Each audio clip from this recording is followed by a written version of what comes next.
Hey friends, hope you're all doing well. We're doing okay too, just really tired since we've been working non-stop. We wanted to answer a question many of you ask: how does our publishing process work? Most of our audiobooks are first posted on Patreon as paid content. They stay behind a paywall for a few months. After that, they become free to access on Patreon forever. Then, a few weeks later, we upload them to other platforms like YouTube, Facebook, and Twitter, X. Lately, our community hasn't been growing much, and we could really use your help.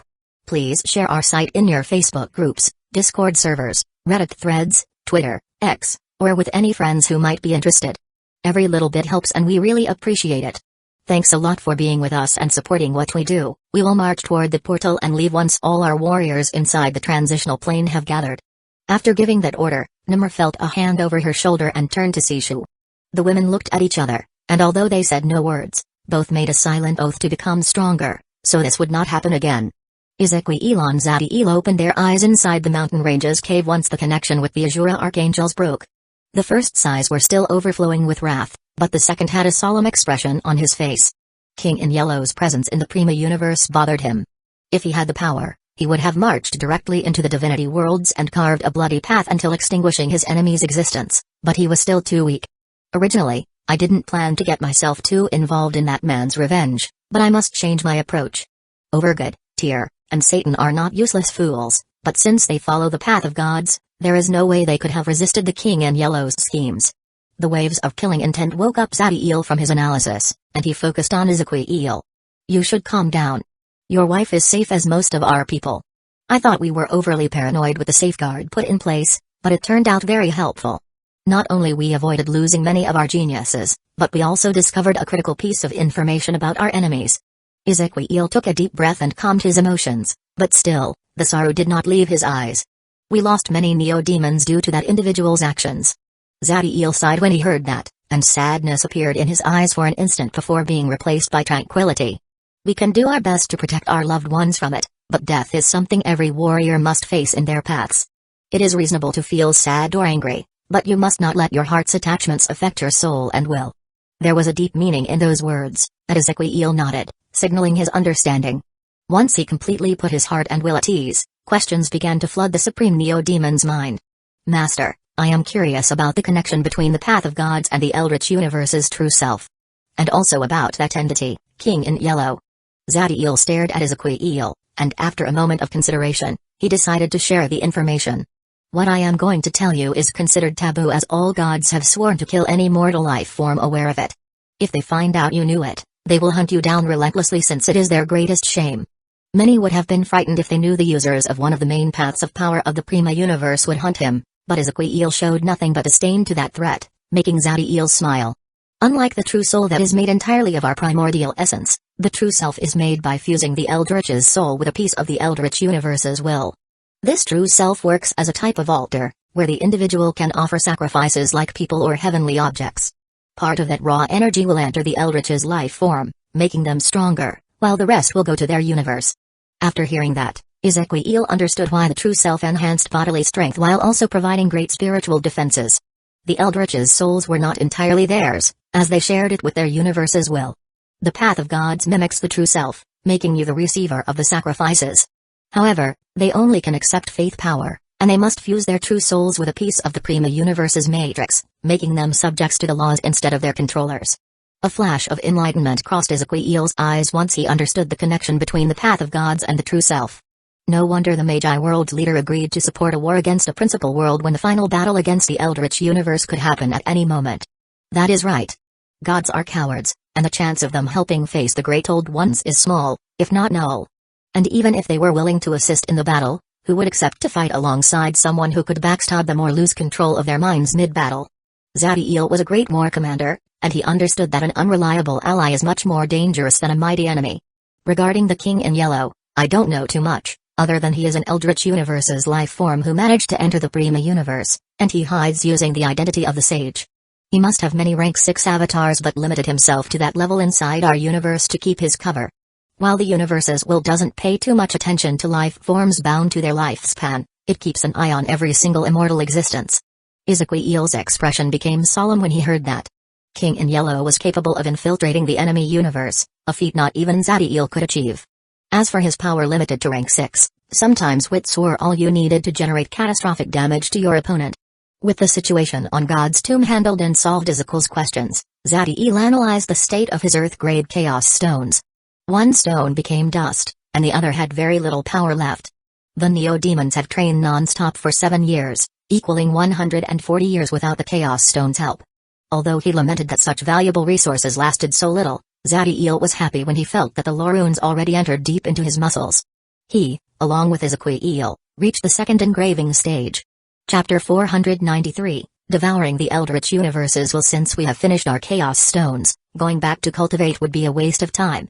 Together we should have no problem facing primary Sun Domain stage existences. It is time for the killing to begin. A bloodthirsty smile appeared on Zadiel's face when he spoke the last part. King in Yellow's actions cost many Neo-Demons' lives, and the duo was ready to return the favor.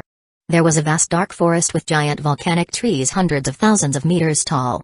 This place's name was the Bloodthorn Forest and worked as a border between two Tier 1 strongholds, one from the Prima universe and the other from the Eldritch universe.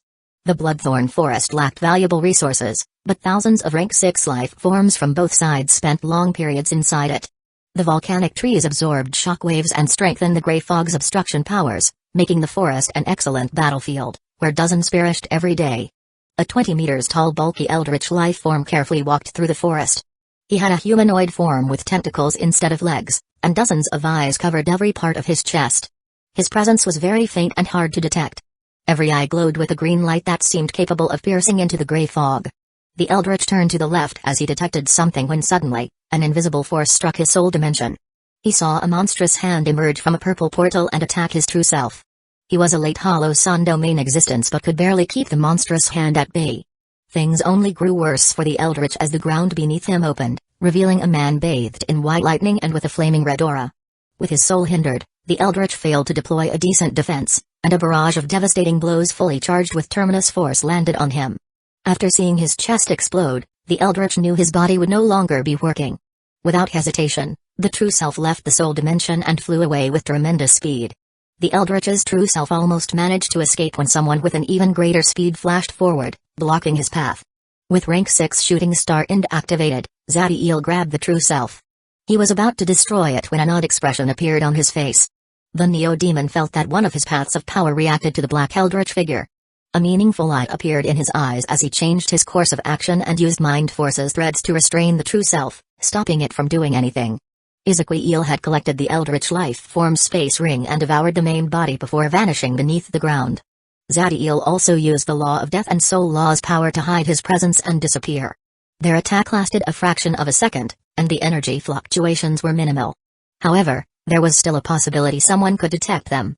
Supernova domain powerhouses roamed the Bloodthorn Forest, so the Neo-Demons knew they had to be extra careful. After an hour of flying, the duo reached an underground structure with walls covered in cloaking runes. What did he had? Nothing much. There were some origin hearts and other resources, but he did not have a single Chaos Stone. Ezekiel was a little disappointed after inspecting the Eldritch's space ring. Still, he understood that usually, only mighty supernova domain existences carry Earth-grade Chaos Stones. There was, however, a pleasant surprise. The Eldritch's body had an immense amount of energy and vitality. He was at the late hollow Sun Domain stage, but I think the nutrients provided could compare with Demon Lords at the peak primary Sun Domain stage. Ezekiel could feel his cells thriving in excitement as immense amounts of energy fueled them.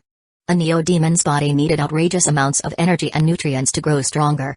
In Ezekiel's case, he needed 10 times more food than his brethren. The stronger the body, the higher the requirement, and no one in the universe could surpass the supreme Neo-Demon in the same rank when it comes to physical might. Zadiel was also pleasantly surprised. While his bloodline focused on the soul, giving him a soul dominion of the highest level, his body was strong and needed significant amounts of energy. Once they handled the physical aspect of the eldritch life form, the Neo-Demon focused on the soul. Zadiel waved his hand, making the eldritch's true self appear. The black humanoid stared at the Neo-Demon with wrath, and there was no doubt in Zadiel's mind that if he could, the eldritch would self-destruct just for the chance to harm his opponent. Unfortunately for the creature, Zadiel's mind force completely sealed him. He could not even talk. Not that it mattered, as the Neo-Demon did not care what the eldritch could say. Right now, his whole focus was on the feeling that appeared when he touched the true self. In the deep of the spiritual endless ocean, the true Doomsday bodies opened his eyes. The black humanoid lacked an ego or wisdom, so he could not express his desire, but Zadiel understood it easily. The black humanoid felt hunger, an abominable desire to devour the thing in Zadiel's hand. He did not know what it was, but every part of his being told him to consume it. Without hesitation, Zadiel sent the true self to his inner law dimension. Ezequiel was surprised when he saw that and could not help but feel worried. The inner law dimension was very resilient, but that was when the attack came from the outside, and it was still highly susceptible to forces coming from within. Although the Supreme Neo-Demon was concerned, he remained quiet. Ezequiel's aura changed, and his full power shifted to one of spiritual nature. There was no need for words between the duo. Zadiel completely ignored the outside and focused solely on his inner law dimension without a worry, as he knew his most trusted comrade would assist him if necessary. When the Eldritch's true self realized the place his enemy sent him, a malevolent expression appeared on his face. He knew there was no way out for him, so he was determined to do the most damage he could before perishing. As the Eldritch life form prepared to unleash every bit of energy he had left to free himself from his bindings, he heard a sneer from the sky. Humphrey. A giant golden palm fell from the sky as the Soul Celestial Overlord punished the insignificant life form that dared to threaten his domains. The Eldritch's true self could only see in awe as the giant palm crashed on him, making cracks appear all over his body and sending him plummeting into the spiritual endless ocean. Despite the harm the true will's palm caused, a flash of happiness appeared in the true self since that attack also broke his bindings. Unfortunately for the Eldritch life form, a black humanoid appeared in front of him. When he saw those eyes full of hunger, the true self froze. The expression on his face was like that of a small animal who just met his natural predator. The true Doomsday body did not wait for even an instant before plunging his hands into the true self. Horror filled the true self's face when he saw how the black humanoid was consuming his existence. Inverted exclamation mark, ah! The true self released an inhuman shriek of pain as the true Doomsday body consumed him, leaving not even a bit of his existence left. If any else in the universe saw what just happened inside Zadiel's inner law dimension, they would be completely astonished. Even Primarchs would feel an immense sense of awe filling their souls. A rank 5 life form had just erased an individual's existence. Now, not even the Great Old Ones, who were the highest truths and laws of the Eldritch universe, could bring this Eldritch life form back to life. After finishing his meal, a broad and crazy smile appeared on the black humanoid's face as he roared. Roar. The spiritual endless ocean became chaotic as the true Doomsday body unleashed his power, which grew by the second. A flash of light manifested in his eyes as an ego began to form. What the black humanoid devoured was not only the Eldritch's soul force but also a piece of the Eldritch universe's will. Chapter 494, A True Paradise for Neo-Demons. Giant waves appeared in the spiritual endless ocean as the true Doomsday body laughed maniacally. The light in the black humanoid's eyes grew clearer due to the new ego becoming more powerful. Suddenly, 2 giant golden eyes appeared in the sky. They covered the entire Soul Celestial Vault, and they showed nothing but disdain as if everything was beneath them. Those eyes made the true Doomsday body freeze, and as he looked up, fear appeared in his face. The black humanoid still lacked a true ego and wisdom but recognized the entity that always forced him into submission.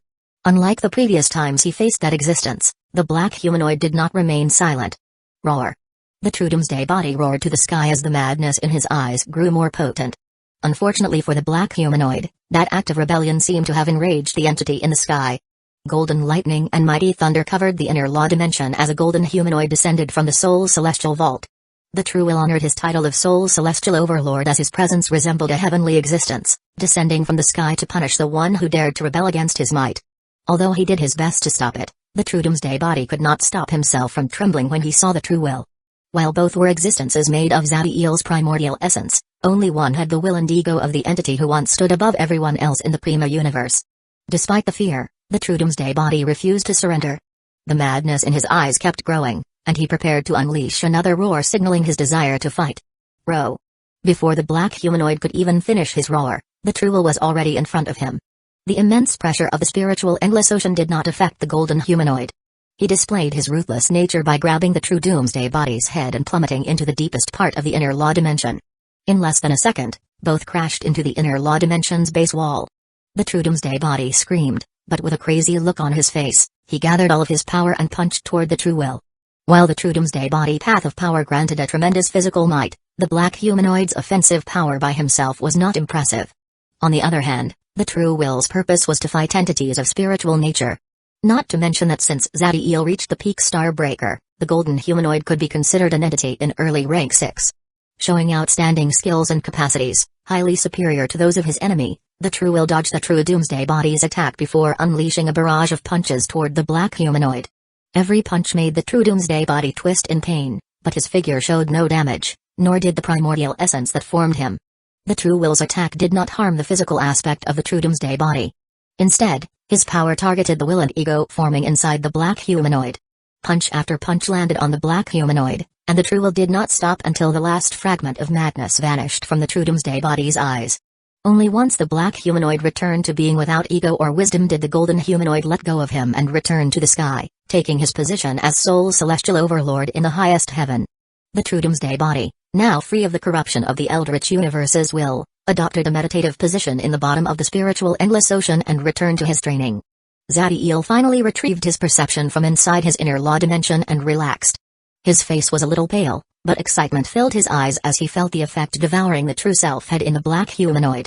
A true doomsday body fed on star consciousnesses and origin power. While an endless amount of origin power was available for the true doomsday body to consume, the number of apocalyptic star heavens limited the times he could benefit from star consciousnesses, despite these having the most significant effect on the black humanoid's potential.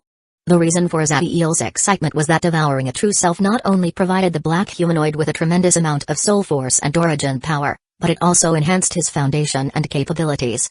This ability meant that devouring a true self would increment the cultivation speed of the true doomsday body path of power while enhancing the might of the heavens and the power of the future stars sealed in them. The chance of growing stronger would blind anyone else's reasoning, but Zadiel maintained calm. Before doing anything, he attempted to decipher the reason behind the true doomsday body's ability to devour a true self. The power that made possible the creation of the true doomsday body is the absolute unity Omega law, and that cosmic force is the manifestation of the concepts of devouring and assimilation. From his birth until this moment, no external force had ever come into contact with his true doomsday body, so Zadiel immediately discarded this ability as something new. He believed that this devouring power was something the black humanoid could do from the beginning, but since Zadiel had never caught an Eldritch's true self before, he had not found out until now. I initially thought that only star consciousnesses would be of use for the black humanoid due to their connection to the primal force that gives birth to all matter in the universe. I can only assume that my Omega Law's evolution during the last fight in Batra gave the true doomsday body the ability to devour a true self. It makes sense considering the thing I faced in Nexus.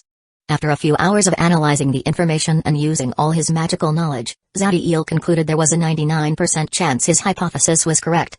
Now that he understood how it happened, Zadiel smiled as he studied how much a true self helped his true doomsday body path of power.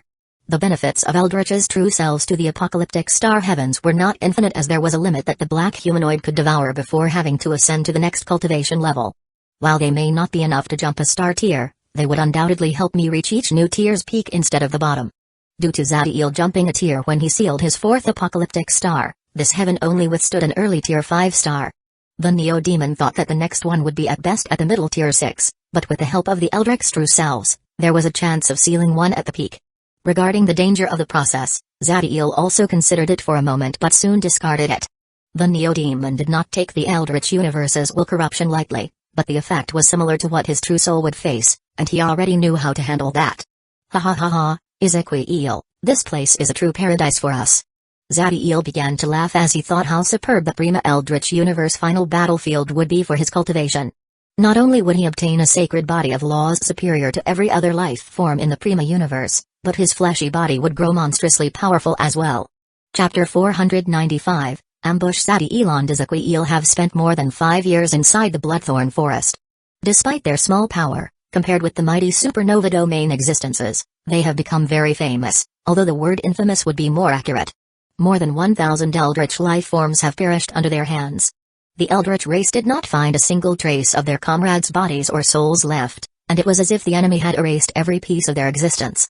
If they knew the truth, they would have used the word devour in their reports.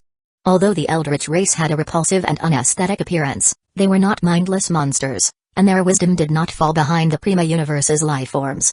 After several investigations, the Tier 1 Eldritch Stronghold figured out the responsible were 2 individuals, one with a mastery over the souls and illusions and the other with a melee battle style. They also discovered that the enemy duo's power bordered the primary Sun domain stage and that their perception was superior to their battle power. The Tier 1 Eldritch Stronghold sent many Eldritch hunting squads after the duo, some of them with supernova domain powerhouses, but all came empty-handed. It did not take long for the Eldritch stronghold to figure out that the duo could perceive high energy fluctuations, like those released by powerful rank 6 life forms, and chose to change to a different section of the Bloodthorn Forest whenever that happened. With the Prima Eldritch Universe final battlefield's laws hindering perception and the Bloodthorn Forest's volcanic trees affecting their senses, the Eldritch stronghold found it very hard to locate the duo. Of course, that did not mean they would give up, and the Eldritch stronghold just needed to find a more creative way to handle their enemies. In a remote area of the Bloodthorn Forest, an Eldritch with a goat head, lion body, and putrefactive bat wings attempted to run away from an invisible threat. He was a peak hollow sun domain stage existence, and something ripped off the lower half of his body. White lightning permeated his wounds, and it seemed to be devouring the Eldritch life form's blood, energy, and body, making itself stronger. Before the creature could fly for long, a humanoid covered in white lightning and flaming red aura appeared above him and unleashed a barrage of blows, all of them enhanced by Terminus force. The Eldritch's body did not resist this new attack and shattered. A black entity emerged from the Eldritch's head and ran away that same instant. When the white humanoid saw the true self escaping, he did not chase. Instead, he opened his mouth, forming a sort of black hole that consumed until the last drop of blood from the Eldritch's remains. The true self advanced less than 1,000 meters when a winged humanoid appeared in front of him. When the black figure saw the hand covered in mind force about to seal him, madness appeared on his face instead of fear. That reaction made the winged man's eyes narrow. He knew the Eldritch's true self would not be able to self-destruct before being sealed, so that response made no sense. It was then that the winged man's right eye detected something with the form of a pearl within the true self. Before he could do anything, this artifact activated, using the energy in the black figure to create a spatial wave. Teleportation was very difficult inside the Prima Eldritch Universe final battlefield, especially for Eldritch life forms who lacked control over the laws. That spatial wave could be used for assisting teleportation, as a beacon in the darkness, but the ones using it needed to be very close. 6 entities teleported around the duo after the true self sacrificed himself to activate the artifact. They immediately used their power to seal the surroundings. 4 of the Eldritch life forms were at the early primary sun domain stage. They resembled a giant skeleton with knight armor and spikes instead of hands, a formless fog carrying immense burning power, a massive ball of fire with a mouth full of sharp teeth, and an eye with long tentacles. The other 2 were at the middle primary sun domain stage, and unlike their comrade, their bodies were not gigantic. Instead, both were 15 meters tall. One had a humanoid body with 4 spider legs coming from his hips. The other, whose aura almost reached the late primary sun domain stage, resembled a 3-headed human covered in a black substance with an oversized right claw. Anyone could understand what just happened. The Tier 1 Eldritch stronghold was aware of their enemies' scanning abilities, so they sent baits in the form of hollow sun domain existences, who carried an artifact capable of forming a spatial wave. Since they did not know where the duo would be, they deployed those baits all over the Bloodthorn Forest. Hunting troops containing primary sun domain existence were close enough to detect and use the spatial wave, but not so much as for the enemy to perceive them. The Eldritch life forms' eyes glowed with killing intent and viciousness as they surrounded the duo. However, a somber expression appeared on their faces the next second when they saw the duo's reaction. They displayed surprise for a moment when they arrived, meaning the ambush was a success, but now, instead of fear or dread, what appeared in their eyes was excitement and the thrill of battle. Myriad. Entropy. The duo roared simultaneously, taking the initiative, and the Eldritch life forms saw how 2 giant creatures emerged from their heads. One of the creatures had a draconic head with 6 eyes that combined rebirth eyes and underworld Flocrow's eyes. His upper body resembled a leviathan with a demonic snake tail and 6 massive feathered wings. There was bone armor covering this creature, and burning purple runes enveloped every piece of it. The other creature took the form of a moon of electrified white blood covered in majestic magic matrices.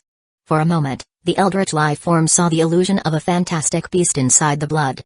He had a head of a wolf with 2 large horns, 12 feathered wings, the body of a dragon, and white fur. Roar. R. Sanctus Bestia Entropy and Myriad Doomsday Rebirth Avatar were sublime entities born with the help of first-order bloodlines. Even the Eldritch life forms felt awe when they first saw them. However, soon they regained their battle state when the moon of blood fused with one of the enemies and saw how the winged humanoid merged with the heart of the other creature. Despite being surprised, the duo showed no fear and was ready to unleash their full power. The Eldritch life forms felt their enemies were delighted by the opportunity to test their strength. Chapter 496, 5th Apocalyptic Star. The Supreme Neo-Demon achieved a superb attunement with the universe as entropy fused with him, forming 2 arcs of white plasma, one above his forehead and the other in his back. Ezequiel's physical might reached a monstrous level thanks to Terminus Force, Primordial Entropy Lightning, and Astral Destroyer Godslayer Mandal. This state was his maximum level before, but these last few years of training allowed Ezequiel to use a new weapon. World Strength Incarnation emerged behind the Supreme Neo-Demon. Although the entity was undying and capable of countless variations, it was not very useful in a fight of this level.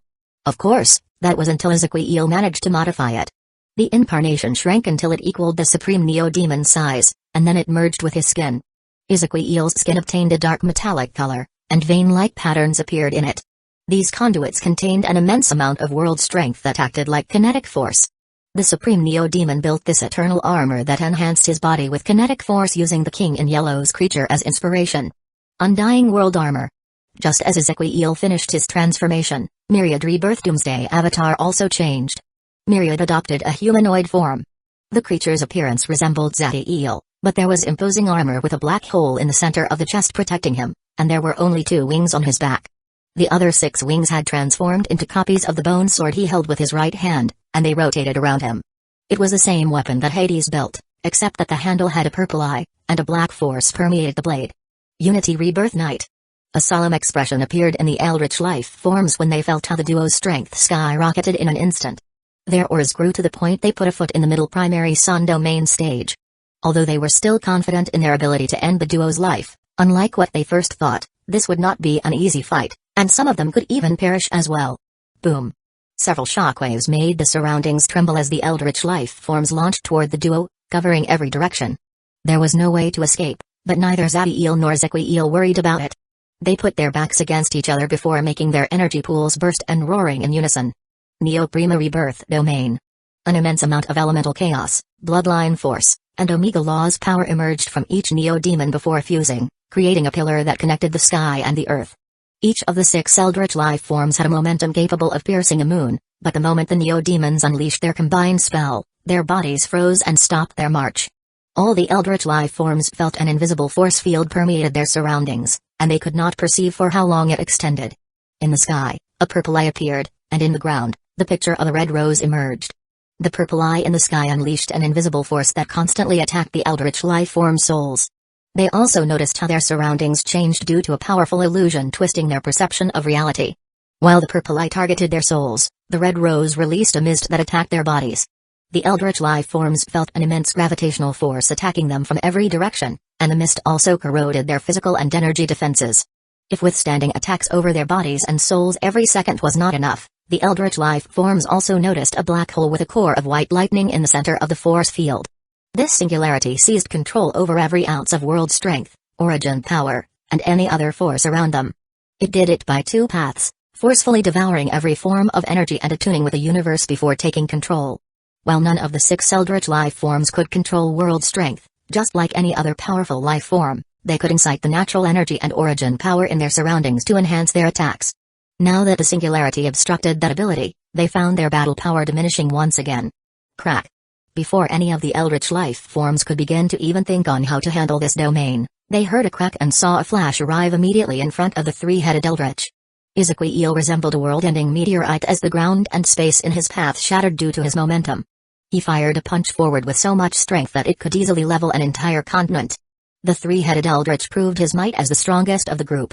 Despite Ezequiel's speed, and the power affecting his mind and body, he managed to respond. Unfortunately for the eldritch, when the fists collided, he felt no resistance at all. His eyes widened when he saw the figure vanish and noticed the enemy next to his chest, ready to strike. It was an illusion this entire time? No. A mirage replaced this man in the last second, forming this fake that tricked my senses while he neared my body. The eldritch's battle instincts were excellent, but it did not help him avoid what came next. There was a ferocious smile on the Supreme Neo-Demon's face as he punched forward. Black blood emerged from the 3-headed eldritch as those punches harmed his inner organs. Although the attack sent the eldritch life form flying away, Ezequiel did not separate from him and kept striking with all his power. A shadow approached Ezequiel's back, and in an instant, the other middle primary sun domain eldritch appeared behind the Supreme Neo-Demon and attacked with his spider legs. Just as the spider legs were about to pierce him, Ezequiel twisted his body, sending a backward kick to the 3-headed eldritch before handling the enemy that was now in front of him.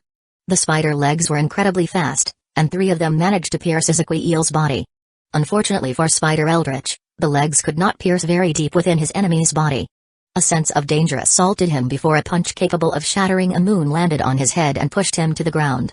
Ezekiel stood in the sky for a moment, and the wounds the eldritch life form left on him healed with an astonishing speed.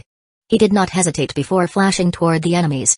The rest of the eldritch life forms realized the danger their leaders faced, but there was nothing they could do to help them as they struggled against an enemy that moved faster than the speed of light. Chapter 497, Fifth Apocalyptic Star, 2. Someone moved among the four eldritch life forms at the early primary sun domain stage.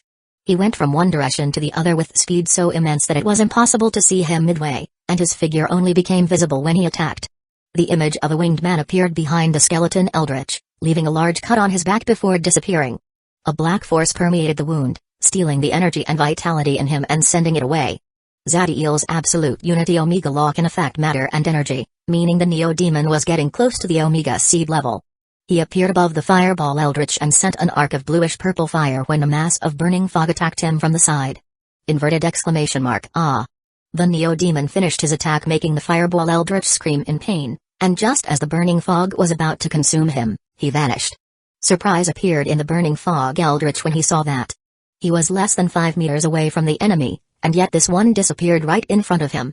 That shock only grew when he saw the winged man appear behind him right after vanishing. Zadiel sent another giant arc of fire and left a festering wound in the burning fog. Neither of the wounded eldritch life forms could understand what happened. Teleportation should be impossible with their energies sealing space, yet the enemy appeared and disappeared at will. It is the swords.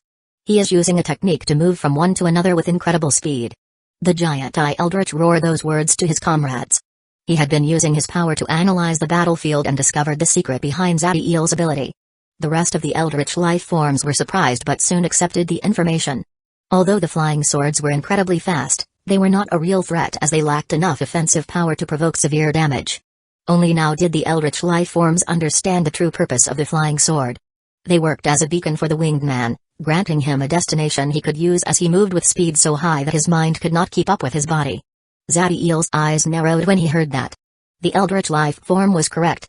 In his Unity Rebirth Knight form, his body was powerful enough to withstand overloading the shooting star rune, allowing him to move with speed so high that even supernova domain existences would have difficulty following him with their eyes.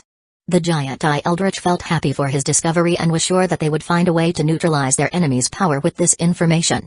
Nevertheless, his happiness lasted very little, as he detected a sword just positioned behind him. He stared with fear at Zadiel, who was far away from him. The giant eldritch saw the Neo-Demon vanish, only to feel a sharp pain assault him in that exact moment. The giant eldritch screamed in agony as the sword piercing his body released a torrent of destructive energy that made a massive hole in him. When Zadiel neutralized the body, a wounded true self emerged from the eldritch life form and attempted to escape. It was then that the Neo-Prima Rebirth domain displayed his last skill. Giant chains made of mind force emerged from the purple eye in the sky and immediately wrapped themselves around the true self, stopping any attempt of self-destruction or escape. From the ground, tentacles of astral chi rose and captured the broken eldritch's body, gulping every piece of it. The surviving eldritch life forms did not have time to be frightened by what they saw as the winged man materialized above them and released a rain made of sharp drops of purple plasma. They attempted to protect themselves, but other than the skeleton eldritch, the other two lacked the ability to counter this omnidirectional attack. The first one to perish next was the giant fireball. Zadiel appeared above the eldritch life form and fell like a meteorite, breaking the eldritch's body. Just like with his comrade, chains and tentacles captured the fireball eldritch's true self and corpse. Seeing another ally perish under the hands of someone they considered as nothing more than food enraged the skeleton and burning fog. They unleashed all their power, burning their life force, as they attacked Zadiel. Their desperate offensive was futile, and in less than 30 seconds, both were defeated, with their true selves and bodies captured by the domain. With the 4 early primary sun domain eldritch life forms defeated, Zadiel turned his attention to the fight between Ezekiel and the two leaders. The supreme Neo-Demon had just risen the spider eldritch by the ankle before slamming the creature into the ground. As he handled one enemy, Ezekiel threw a kick and neutralized the 3-headed eldritch's claw aiming at his neck. Zadiel flashed toward the fight as antimatter coated the blade of his swords. An immense sense of danger assaulted the 3-headed eldritch, but when he attempted to put some distance between the enemy in front of him, a sharp object pierced his leg and pinned him down to the ground. When the eldritch life form lowered his eyes to see the object, he realized it was a spider leg. The white enemy ripped it out from his ally and used it to attack him. The Supreme Neo-Demon released a blast of white lightning that paralyzed the three-headed Eldritch before turning around and unleashing a barrage of punches against the Spider Eldritch. The three-headed Eldritch recovered control over his body almost instantly, but the 6 flying swords were already around him. Zadiel appeared next to one of the swords before flashing from one direction to the other. 6 lacerations appeared in the three-headed Eldritch before the Neo-Demon cut off his necks. Crack! As the 3 heads rolled through the ground, a cracking sound came from the Spider Eldritch, as Ezequiel's punches shattered the exoskeleton and blasted his head. Chains and tentacles came for the true selves and corpses, capturing them. Once the enemies were dead, both Neo-Demons immediately deactivated their power-ups, returned their battle partners to their heads, and ended the domain. Zadiel obtained an orb with 6 chained true selves, while Ezequiel got a pair full of the corpse's vitality and energy. Both Neo-Demons were extremely pale and had a hard time remaining steady. While the fight may have seemed easy, the truth was they both reached their limits, and they could not have kept fighting for much longer. Chapter 498, 5th Apocalyptic Star.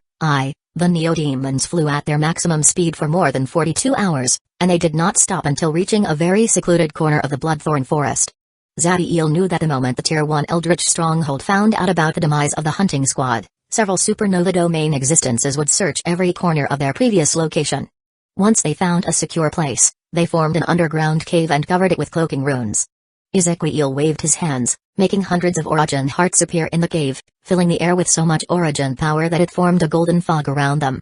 The Supreme Neo-Demon did not stop there. He took a deep breath, and the next second, a 9-petal rose appeared around him. All the petals were illusory and lacked proper structure, but the emergence of the astral rose's shadow meant that just like Zadiel, Ezequiel also neared the Omega Seed level. In the center of the astral rose, the orb with the purified vitality and energy of the defeated Eldritch lifeforms was present. 2 beams, one for Zadiel and the other for Ezequiel, were fired, nurturing their bodies quickly. Zadiel also acted, and he made the 6 true selves appear in the air. Each of the black figures had dozens of mind force spikes piercing them, making any attempt of self-destruction or escape futile. They were like lambs in front of wolves, waiting for assimilation. The damage from the battle and mind force spikes weakened them significantly, so they could not resist what came next. The only thing the Neo-Demons would have to worry about regarding the assimilation of the true selves was making sure their true wills would erase any ego or personality that could emerge in the true doomsday bodies. A month of rest and training went by when suddenly, the Neo-Demons' bodies trembled, and a wave of astral origin emerged from them. Ezequiel and Zadiel finally reached the limit of how strong their 5th heaven could become. It was time for the Neo-Demons to seal a new apocalyptic star.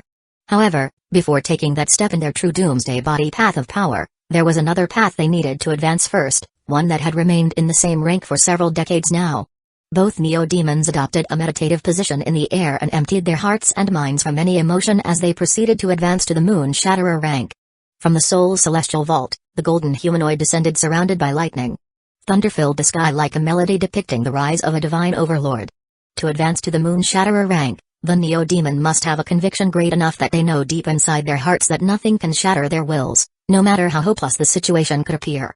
Sophia and the rest of the Skybreakers reached this level when they decided to fight even though they faced a virtually undefeatable opponent, like Invictus. Ezequiel reached that level long ago when he met Zadiel and chose to continue living, despite being led to believe that every day would be hell. Regarding Zadiel's mentality, his will already achieved a transcendent level long ago, and training was the only thing stopping him from reaching the true will path of power peak. As the true will advanced to a higher level, a massive amount of origin power converged in him and formed a robe over his body. While that happened inside the inner law dimensions, over the bodies of Zadiel and Ezequiel, white robes began to appear. At the Moon Shatterer rank, a Neo-Demon's will is powerful enough to go beyond the energy level and become matter. The first expression of this ability is the creation of the Neo-God King Mantle. The Neo-God King Mantle on Zadiel and Ezequiel were similar in their design. They were not very long and had short sleeves, making them suitable for battle. However, both had different golden patterns written on the back. The words were still incomplete, and there was no way to discern their meaning, but they did unleash a feeling. In the Moon Shatterer rank, a Neo-Demon's will must harmonize with a concept of reality like fear, hate, wrath, love, anger, pride, wisdom, courage, truth, creativity, or nihilism. The possibilities are endless, but in the end, the concept would be a reflection of their individuality, a core belief born of their soul and experiences. Once the Neo-God King Mantle finished its formation, the true will's power skyrocketed. The golden humanoid did not waste time and returned to his position in the highest sky as the Soul Celestial Overlord. With the advance completed, both Zadiel and Ezequiel opened their eyes, which glowed with a glorious silver light. From a mortal's perspective, those eyes would be like moons in the dark sky, the most beautiful and powerful heavenly body, always present, absolute, and indestructible. The silver light lasted a second before the duo withdrew it. The willpower of the supreme Neo-Demon and Neo-Demon ancestor was so strong that weak life forms could not withstand it, and they would lose consciousness in their presence. Just like with previous advancements, both Neo-Demons improved their spiritual defenses now that the True Will reached the Moon Shatterer rank. Soul invasion attacks beneath the supernova domain level would be futile against them. Their inner law dimensions were so stable that to harm them, the spiritual attack must reach the peak rank 6. However, there was a difference now, as the True Will Path of Power enhanced their physical defenses with the Neo-God King Mantle. The Neo-God King Mantle could be considered an artifact made of willpower. It provided defense according to the True Will's power, which at the early Moon Shatterer rank it equaled an early rank 6 artifact. The best thing was that the Neo-God King Mantle did not require energy to fulfill its purpose, and it would regenerate as long as the True Will existed, no matter how much damage it took. With the advance in the True Will Path of Power finished, the Neo-Demons looked at each other and nodded. It was finally time to seal the 5th Apocalyptic Star. Chapter 499, 5th Apocalyptic Star, If. Unlike their advance to Moon Shatterer rank, this time, the Neo-Demons did not act together. Ezequiel would wait until Zadiel finished his sealing before starting his own. One of the reasons was safety, as unlike the True Will Path of Power, the other paths needed a period of adjustment after each significant improvement. The other reason was due to the tier of the Apocalyptic Star that the Supreme Neo-Demon intended to seal. A peak tier 6 star consciousness could equal the spiritual might of a peak rank 5 life form. If Zadiel's True Will were still at the peak star breaker, he would face a hard battle against the star consciousness, but he would have no problem now that the golden humanoid reached the Moon Shatterer level. Ezequiel, however, intended to seal a peak tier 7 apocalyptic star. The power of that star consciousness equaled the might of an early Moon Shatterer True Will.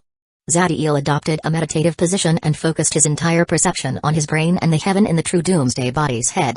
At the same time, Ezequiel pushed his focus to the maximum, making sure he was ready to face any threat. Massive amounts of elemental chaos entered the true Doomsday body's head, and in a matter of seconds, a white whirlwind appeared inside Zadiel's brain. Just like the 4th apocalyptic star needed to be of yang kind, the 5th also had a fixed nature. In the Neo-Demon realm's void, there was a giant blue star with a ring of azure flames. But instead of producing heat, this type of fire generated coldness. The flames did not harm matter, but a rank 5 life form touched by them would have his minds numbed. In rank 4 life forms, the power of the azure fire was enough to freeze their true souls. Despite all that, if someone were powerful enough and knew how to use the power of this mighty star properly, their souls would enjoy countless benefits. A massive whirlwind the size of a continent appeared above this peak tier 6 star with a core made by the Yin Law and swallowed it in seconds. A blue pair appeared inside the white whirlwind in Zadiel's head, and the crystallization process began. When the ceiling reached 30%, the crystallization stopped, and the white whirlwind began to tremble as the star consciousness woke up. The True Will opened his eyes the moment he detected the star consciousness trying to fight back.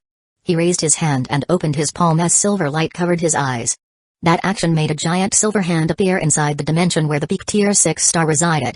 Before the star consciousness could even respond, the hand grabbed the star and clenched. The hand did no damage to the physical body of the star but shattered the star consciousness. Without resistance, the ceiling finished, and a blue dodecahedron appeared inside Zadiel's brain. Usually, this would have marked the end of the advance to the middle rank 5 in the true Doomsday body path of power, but Zadiel felt the transformation to his brain did not end there. The 5th apocalyptic star would position itself in the brain's center between the two hemispheres, but the purple orb containing the dream dimension occupied that place in Zadiel's mind. Luckily for the Neo-Demon, there was no adverse reaction between the purple orb and blue dodecahedron. The apocalyptic star rotated around the dream dimension for a few seconds before going inside it. Zadiel trembled for a moment when that happened. He felt his brain burning for an instant, but then an expression of ecstasis appeared on his face. Not only did his animus path of power advance directly to the middle rank 5, but his mind force gained a qualitative enhancement, becoming purer and denser. It took a month for the changes to his brain caused by the new apocalyptic star to be over. Other than enhancing Zadiel's speed of thought by a factor of 3 and constantly nurturing the inner law dimension with yin force, the apocalyptic star formed an azure membrane around the brain, working both as a physical and spiritual shield. Zadiel opened his eyes when the process was over and smiled as he felt his new power. He clenched his fists, and immediately a wave of physical strength, astral origin, and mind force emerged from inside him. With the improvement in my animus, true will, and true Doomsday Body's paths of power, my battle strength should reach the early primary Sun domain stage without the need of using Myriad. Myriad Rebirth Doomsday Avatar was an extension of Zadiel's being, but the creature's soul was still very young, so he needed plenty of rest after every battle. Zadiel did not like to depend much on Myriad and only released him when there was no other choice. The Neo-Demon did not lose too much time analyzing his power and looked at Ezequiel. Invictus only nodded before closing his eyes and injecting elemental chaos into the true Doomsday Body's head. Zadiel appeared behind Ezequiel and put his hand over the Supreme Neo-Demon's head before releasing a stream of mind force. A purple force with azure runes inside it infiltrated Ezequiel's brain and formed a protecting shield in it, reinforcing the defenses at a cellular level. No one could help the Supreme Neo-Demon face the star consciousness, but Zadiel could protect his brain, so the collateral damage from the fight would be less. Ezequiel's process was similar to Zadiel's, but the size of the star he chose was almost 2 times larger than that of the Neo-Demon ancestor. Despite its size, a whirlwind swallowed the heavenly body without a problem and transported it directly to the new dimension inside Ezequiel's brain.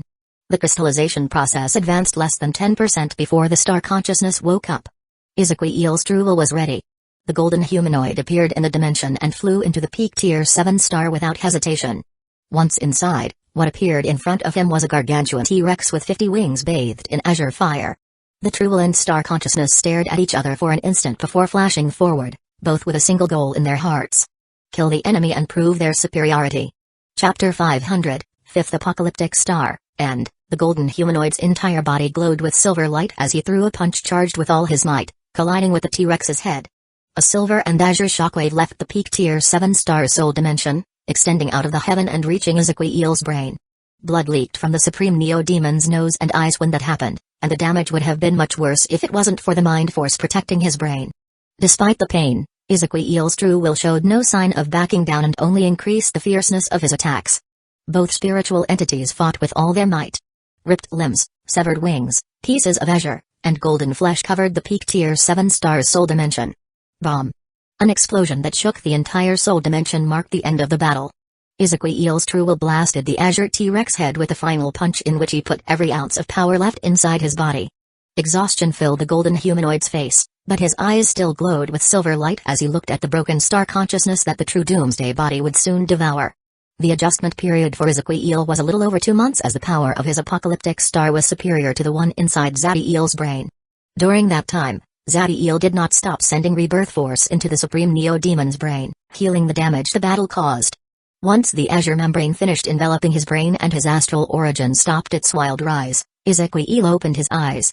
A wave of physical strength and astral origin emerged from inside Invictus' body, making the cave's walls crack and generating minor fractures in space.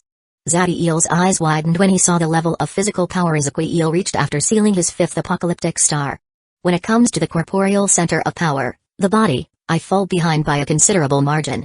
Ezequiel's body was more powerful than Zadiel's. Of course, that did not mean Invictus was stronger than Daybreak. After all, Zadiel's principal center of power was the soul. Their powers advanced considerably, and although testing their true strength against eldritch life forms tempted them, they were not over yet with their true Doomsday Body path of power. Daybreak and Invictus stared at each other and nodded before leaving the cave and heading to a Tier 1 stronghold controlled by the Magi world. They needed to return to the Neo-Demon realm. The duo faced no problem in the stronghold and used the teleportation formation back to the Dark Tower. Everybody knew their connection with Dean Rebellion, and no one wanted to offend such a powerful monster. Using the Dark Tower's teleportation formation, they returned to the Magi world and immediately left for the Daybreak Tower, from where they traveled to the Neo-Demon realm. The duo did not waste time and quickly used an right to enter the will-forging sea. Giant waves made of negative emotions clashed against Invictus and Daybreak's bodies, but to moon-shatterers like them, they were no different from hearing the ocean sound. Zadiel and Ezequiel flew toward the final purgatory and positioned themselves under the base of that giant pyramid. They both adopted meditative positions and focused on their true Doomsday Bodies. When a Neo-Demon formed their 5th apocalyptic star and finished all the fixed heavens, they reached a significant bottleneck.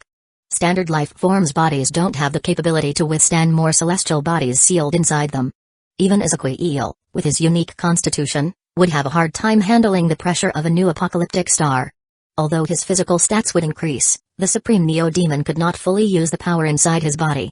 To break through the body's limits and reach an even higher level as a life form, the Neo-Demon must form a supreme artifact with their blood vitality and astral origin as the basis. Usually, even a genius neo-demon would wait until right before sealing the sixth apocalyptic star to start this process due to the immense demand on their bodies and wills. However, both Zati and Ezequiel were ready to start immediately. This decision did not come from recklessness but a firm belief in themselves. First, the neo-demons focused on the apocalyptic star in their stomach. The dodecahedrons began to rotate faster and faster, glowing with golden light due to the dense astral origin gathered around them. Zati and Ezequiel felt how a pillar of astral origin emerged from their stomachs and connected with the apocalyptic stars in their livers. Both neo-demons frowned at the feeling of an immensely dense amount of energy gathering inside their organs. The apocalyptic stars in their livers also began to revolve at an accelerated rate once the pillars of astral origin connected with them. After a few minutes, 2 pillars emerged from each of their livers and connected with their lungs. The duo trembled, and pain appeared in their faces. Even rank 5 demon lords would have exploded if this amount of heavy and dense energy had gathered inside them. The duo, on the contrary, regained control in a matter of seconds and continued with the process. 2 pillars of astral origin emerged from the lungs and connected with the twin heaven apocalyptic star in the bloodline heart and elemental chaos heart. Blood leaked from Zati and Ezequiel's mouths. Still, they did not hesitate for even an instant before controlling the red dodecahedrons inside their hearts and making them fire a combined pillar of astral origin into the apocalyptic star inside their brains.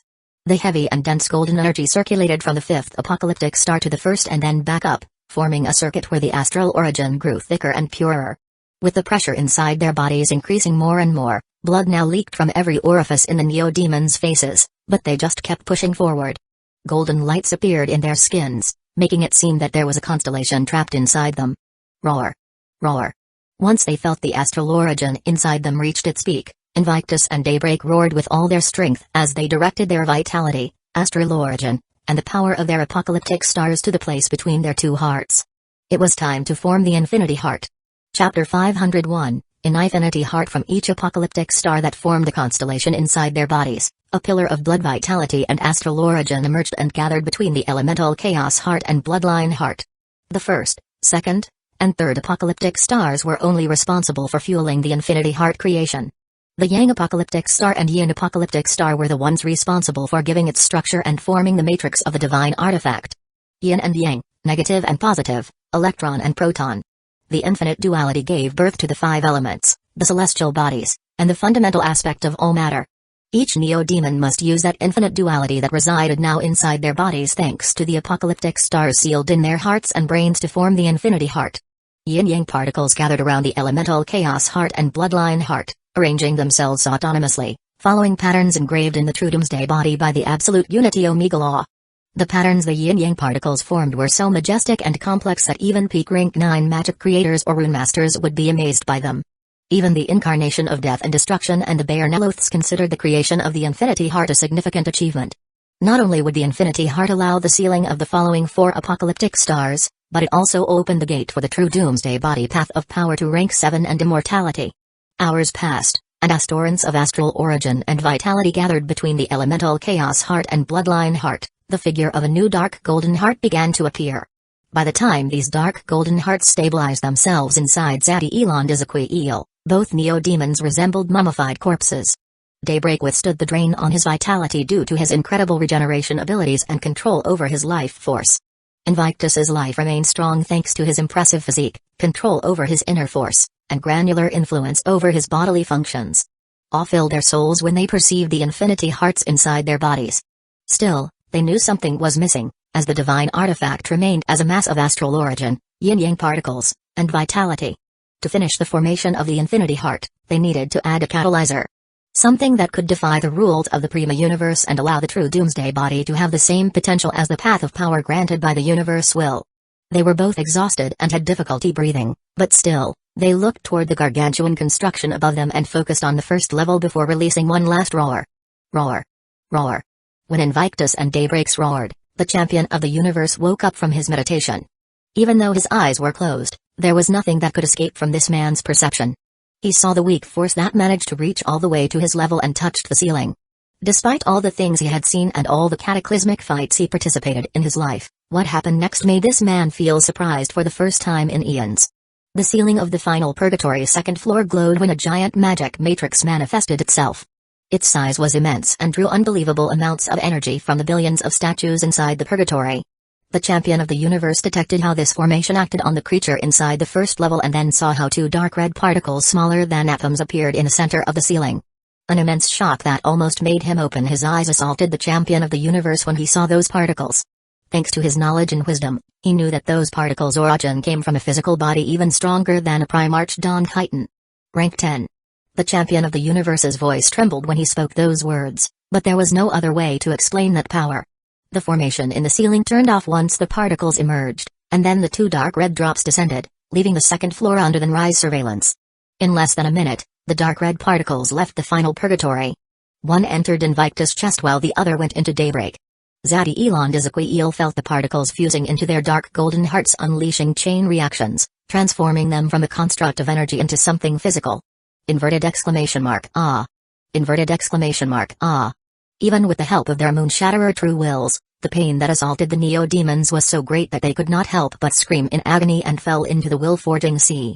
It did not take long for the Infinity Heart to fully materialize after the dark red particle fused in it, giving birth to a dark golden heart covered in azure and crimson patterns. Inside the Infinity Heart, there was an immense amount of empty space with nothing but a dark red particle in the center. Unfortunately for the Neo-Demons, the pain remained even after the Infinity Heart finished its formation, as blood vessels emerged from this new organ and expanded through their bodies, connecting with every piece of flesh.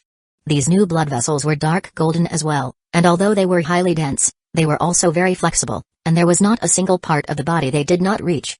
Every centimeter of growth took around an hour. It was only after 3 days that the process finished, and the Infinity Hearts now were intermingled with the Neo-Demons' bodies at a cellular level.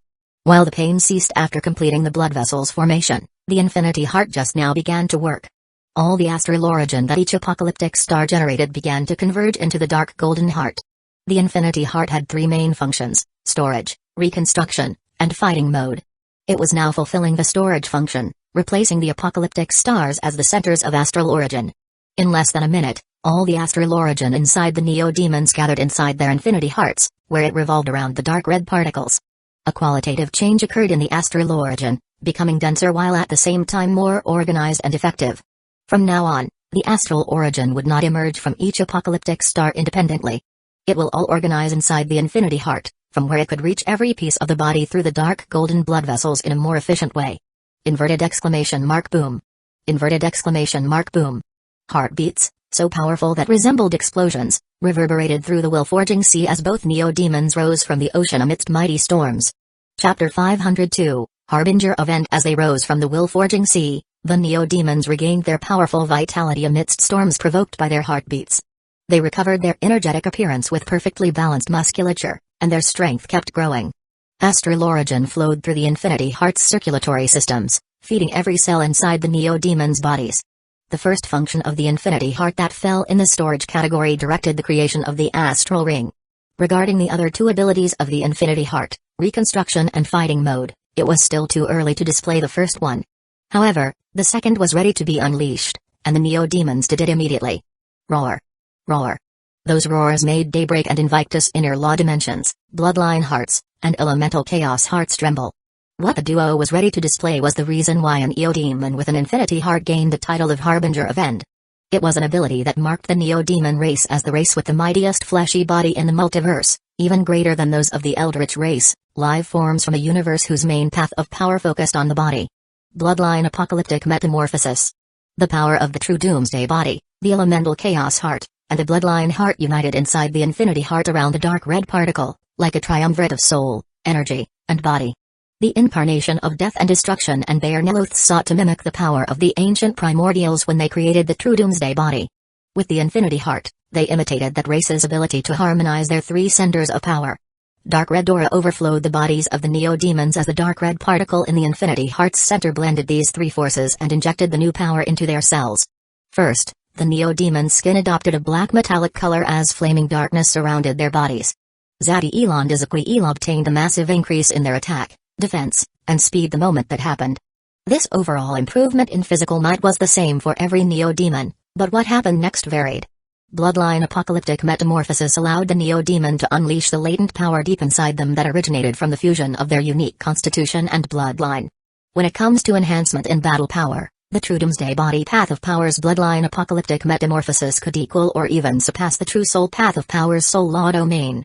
The temperature around Zadiel increased immensely in a couple of seconds and kept growing. The power of the Rebirth Eclipse bloodline and the absolute solar yang through a doomsday body manifested itself.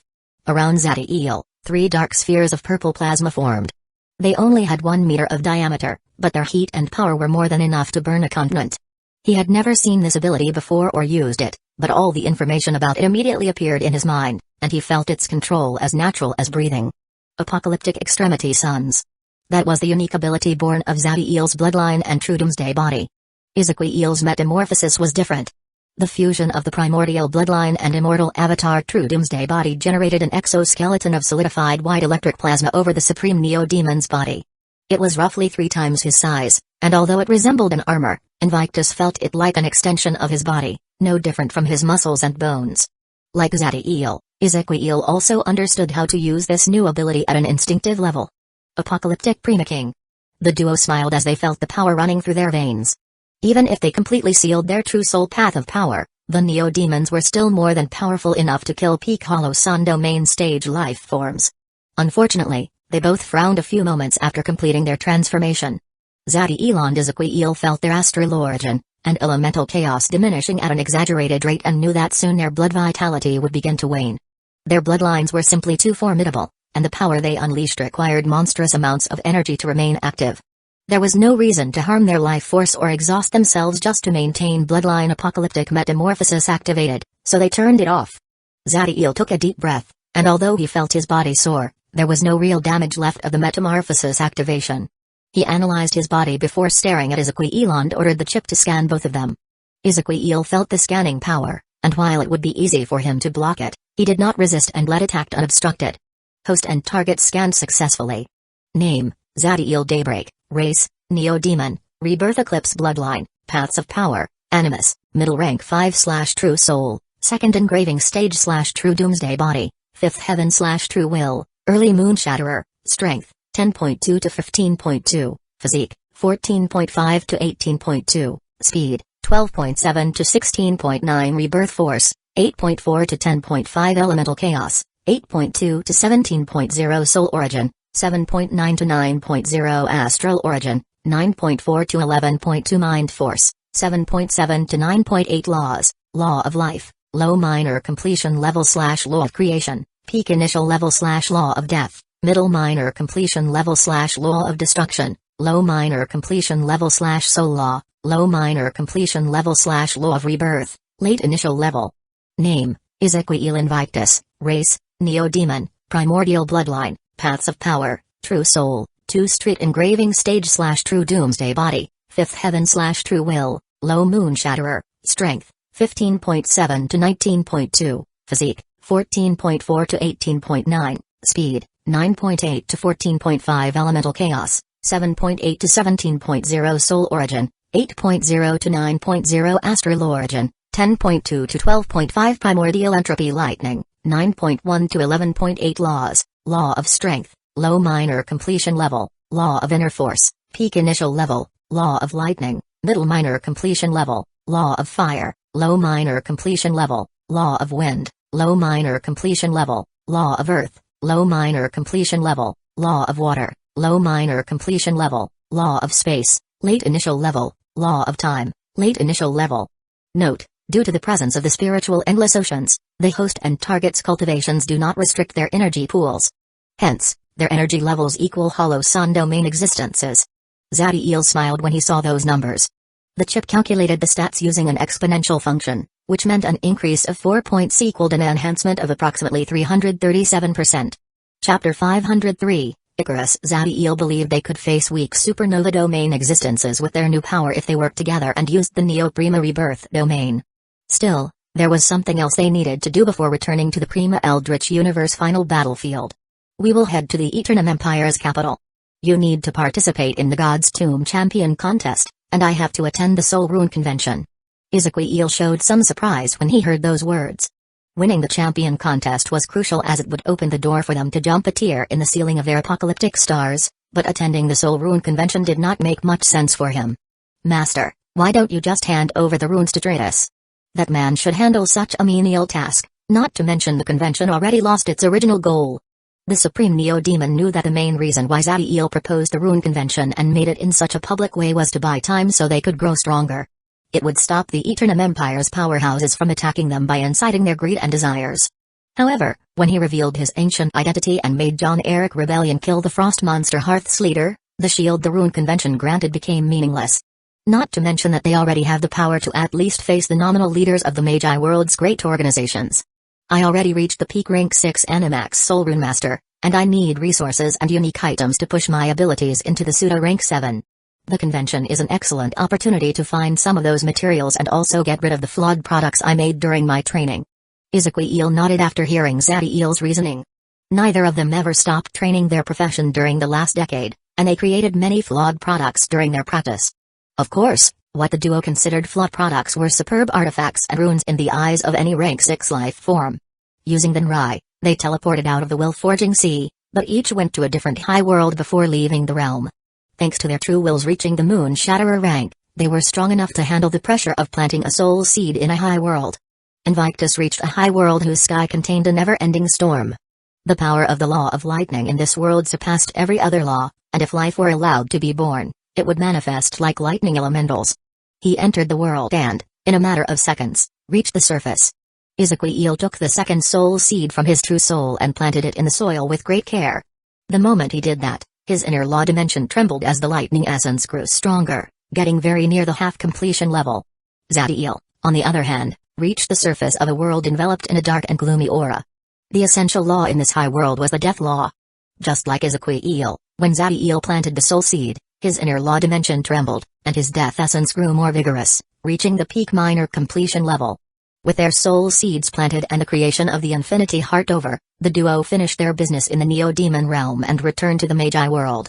They appeared above the City of the Sun, and since they had some time, they stared at the millions of Neo-Demons moving through the streets. Every Neo-Demon worked to become stronger. Still, that had a different meaning for a small percentage of the population. While most Neo-Demons sought to enhance their battle might and their raw power, around 5% of the population took a different path. Some Neo-Demon focused on professions, not as a side path, but their primary path. There were even some who took painting, philosophy, and even commerce as their purpose in life. These people still worked to advance in the ranks, but they did it to improve their cognitive function rather than their battle might. Zadiel originally meant Neo-Demons to be a race whose sole purpose was the battlefield, but this sign of a complex civilization did not bother him. On the contrary, it brought him joy. Neo-Demons were not tools. They were the mightiest race in the universe, and each one was a unique existence with dreams and goals. If they desire a path outside of the battlefield, he will support them. People choosing this path would be either bullied or forced to seek someone's protection in any other race or organization. But, the Neo-Demon race had a powerful sense of justice and camaraderie.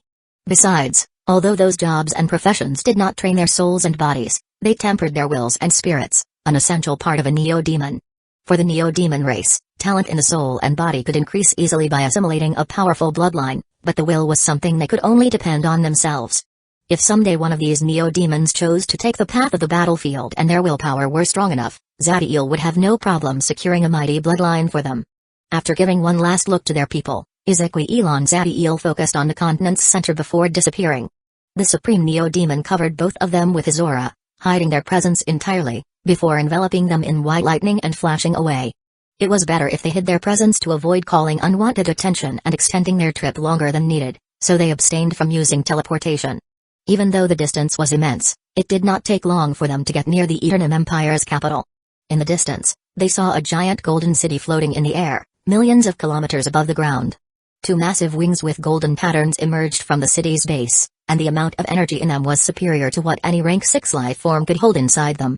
The name of this flying city was Icarus, the heavenly defying city. Chapter 504, Magi Massacre Icarus, the Eternum Empire's capital. According to the Empire's historical records, this city was the first rank 7 artifact that ever the Flawless created. With Icarus, he challenged the nominal leader of a now-forgotten great organization, killing him before marching into the void and doing the same with the being of law behind him. It was that battle, the one that saw the birth of the Eternum Empire. While Icarus soon marched into the void and other worlds and planes, he left Icarus behind to protect his people and serve as the capital of his newly created organization. Icarus, while technically a city, was almost as large as a principal world's continent. Its power was so immense that other than the I Dynasty and Scientia Kingdom, There was nothing in the Magi world capable of withstanding its might.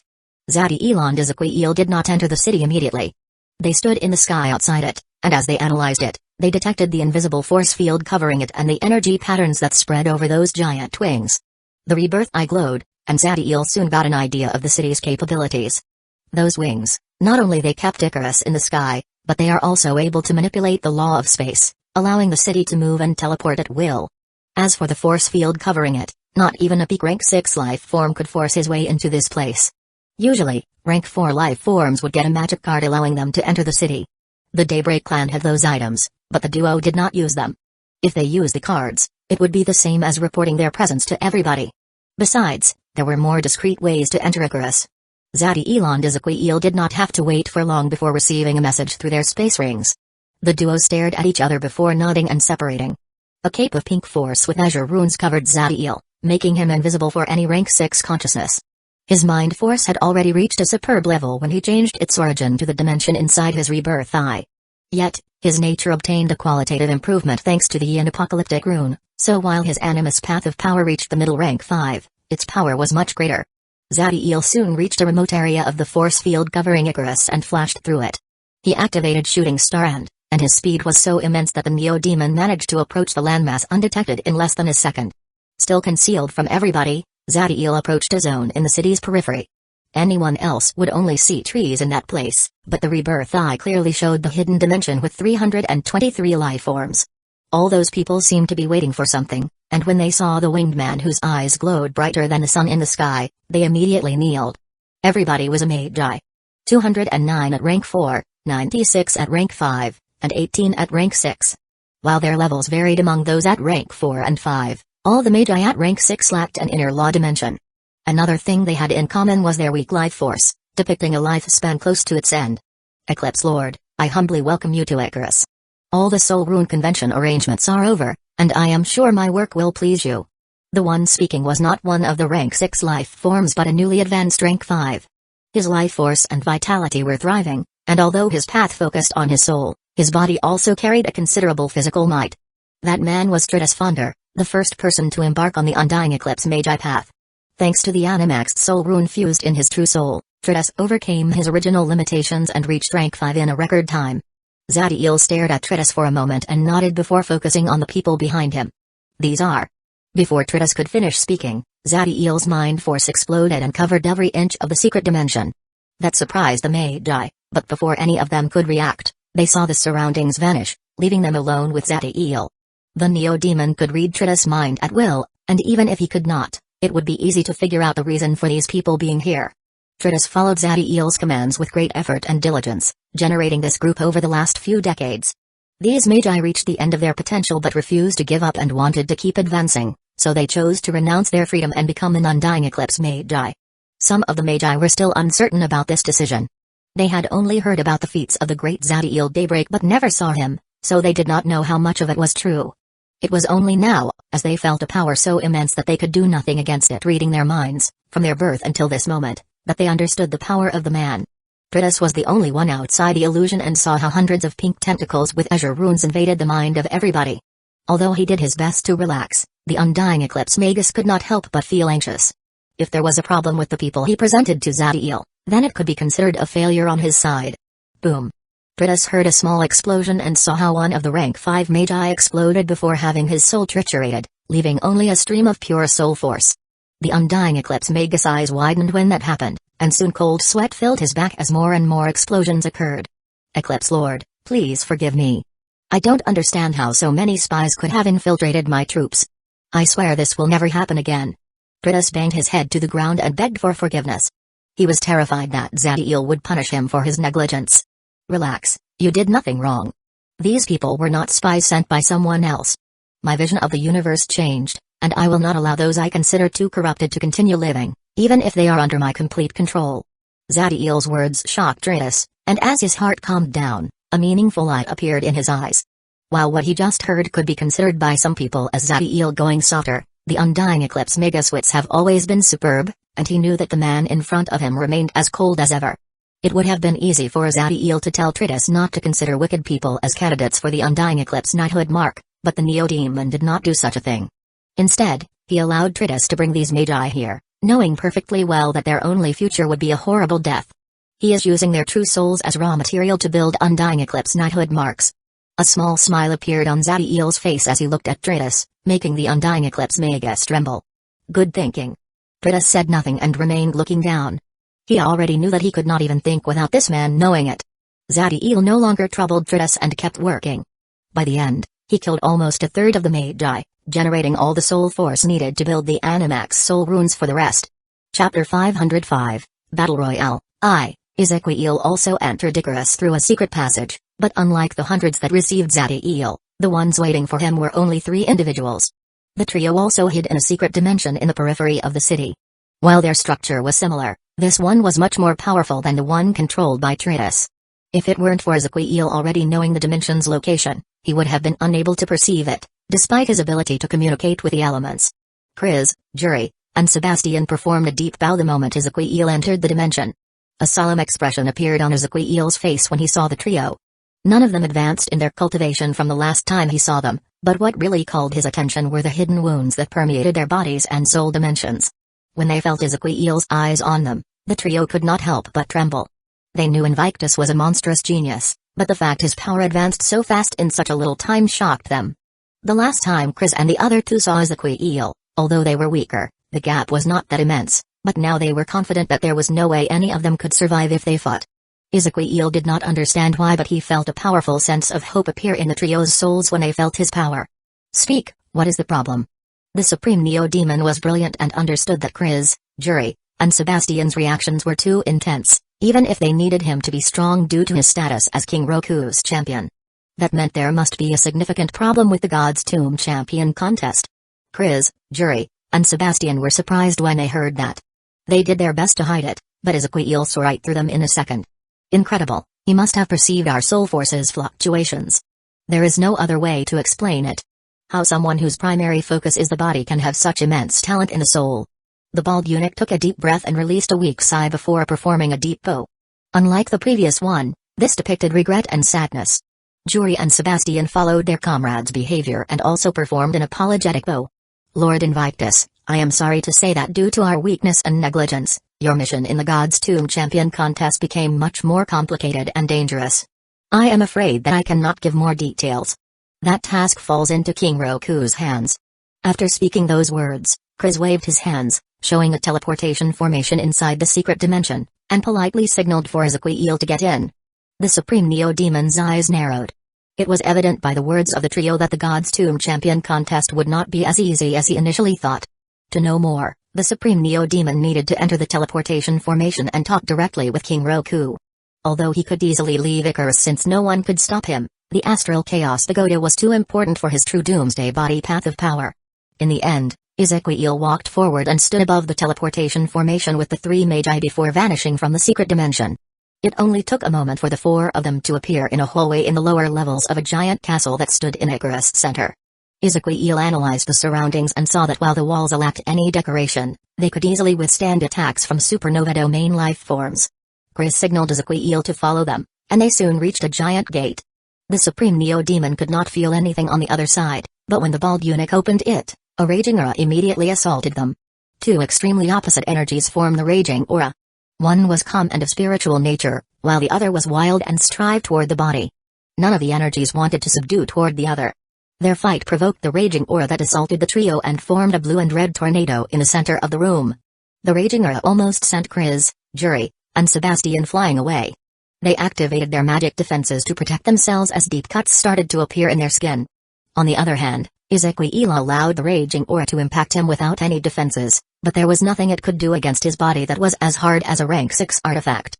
Of course, the condition of the Supreme Neo-Demon would have been much different if he were in the center of the raging aura and not just facing some gales of it. The Supreme Neo-Demon focused on the tornado as he felt 2 eyes staring in his direction. Suddenly, the 2 opposite energies vanished, along with the raging aura, and the 4 individuals in the entrance saw a man that stood just a second ago in the tornado's core. He had black hair, a handsome and youthful face, and his eyes glowed with the light of a sovereign. King Roku descended to the ground and stared at Ezequiel for a moment before looking at the Magi trio. Leave. While his voice was calm, it carried a powerful intent that allowed no disobedience. Chris, Jury, and Sebastian did not hesitate before bowing toward Roku and leaving. Ezequiel and Roku stared at each other for a second before they both released a wave of physical might. The power of their bodies clashed, making the room tremble. They started at a low level, but soon their power made thunder and lightning fill the room. It did not take long for tiny cracks in space to appear. A meaningful light appeared in Roku's eyes when he saw the level Ezequiel's body could achieve without any form of power-up. It was then that the royal took a step forward, generating a shockwave that blasted toward the Supreme Neo-Demon. The power of Roku's physical pressure could easily crush a weak rank 6 life form, and even for Ezequiel, it was almost too much. Before the pressure could push him back, Ezequiel took a deep breath, and then a heartbeat that resembled an explosion echoed through the room. The infinity heartbeat made a shockwave of physical pressure emerge from Ezequiel's body that equaled Roku's. When Roku saw Ezequiel's power, his eyes widened, and then a smile appeared on his face. Chapter 506, Battle Royale, 2. As he smiled, Roku's physical pressure vanished. He did it so suddenly that the shockwave provoked by Ezequiel's infinity heart collided with his body. Unless they use their energy to protect themselves, that pressure could affect even primary sun domain existences, but the moment it clashed with Roku, it dissipated instantly. Ezequiel's eyes widened when he saw that. The Supreme Neo-Demon noticed how the shockwave did not even manage to touch Roku's body.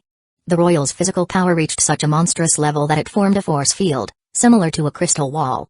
His soul force puts him in the early supernova stage, but his body already surpassed the limits of rank 6. Pushing one of your centers of power to the being of laws level before your true soul reached peak rank 6 was an incredible feat for someone who followed the Magi path of power.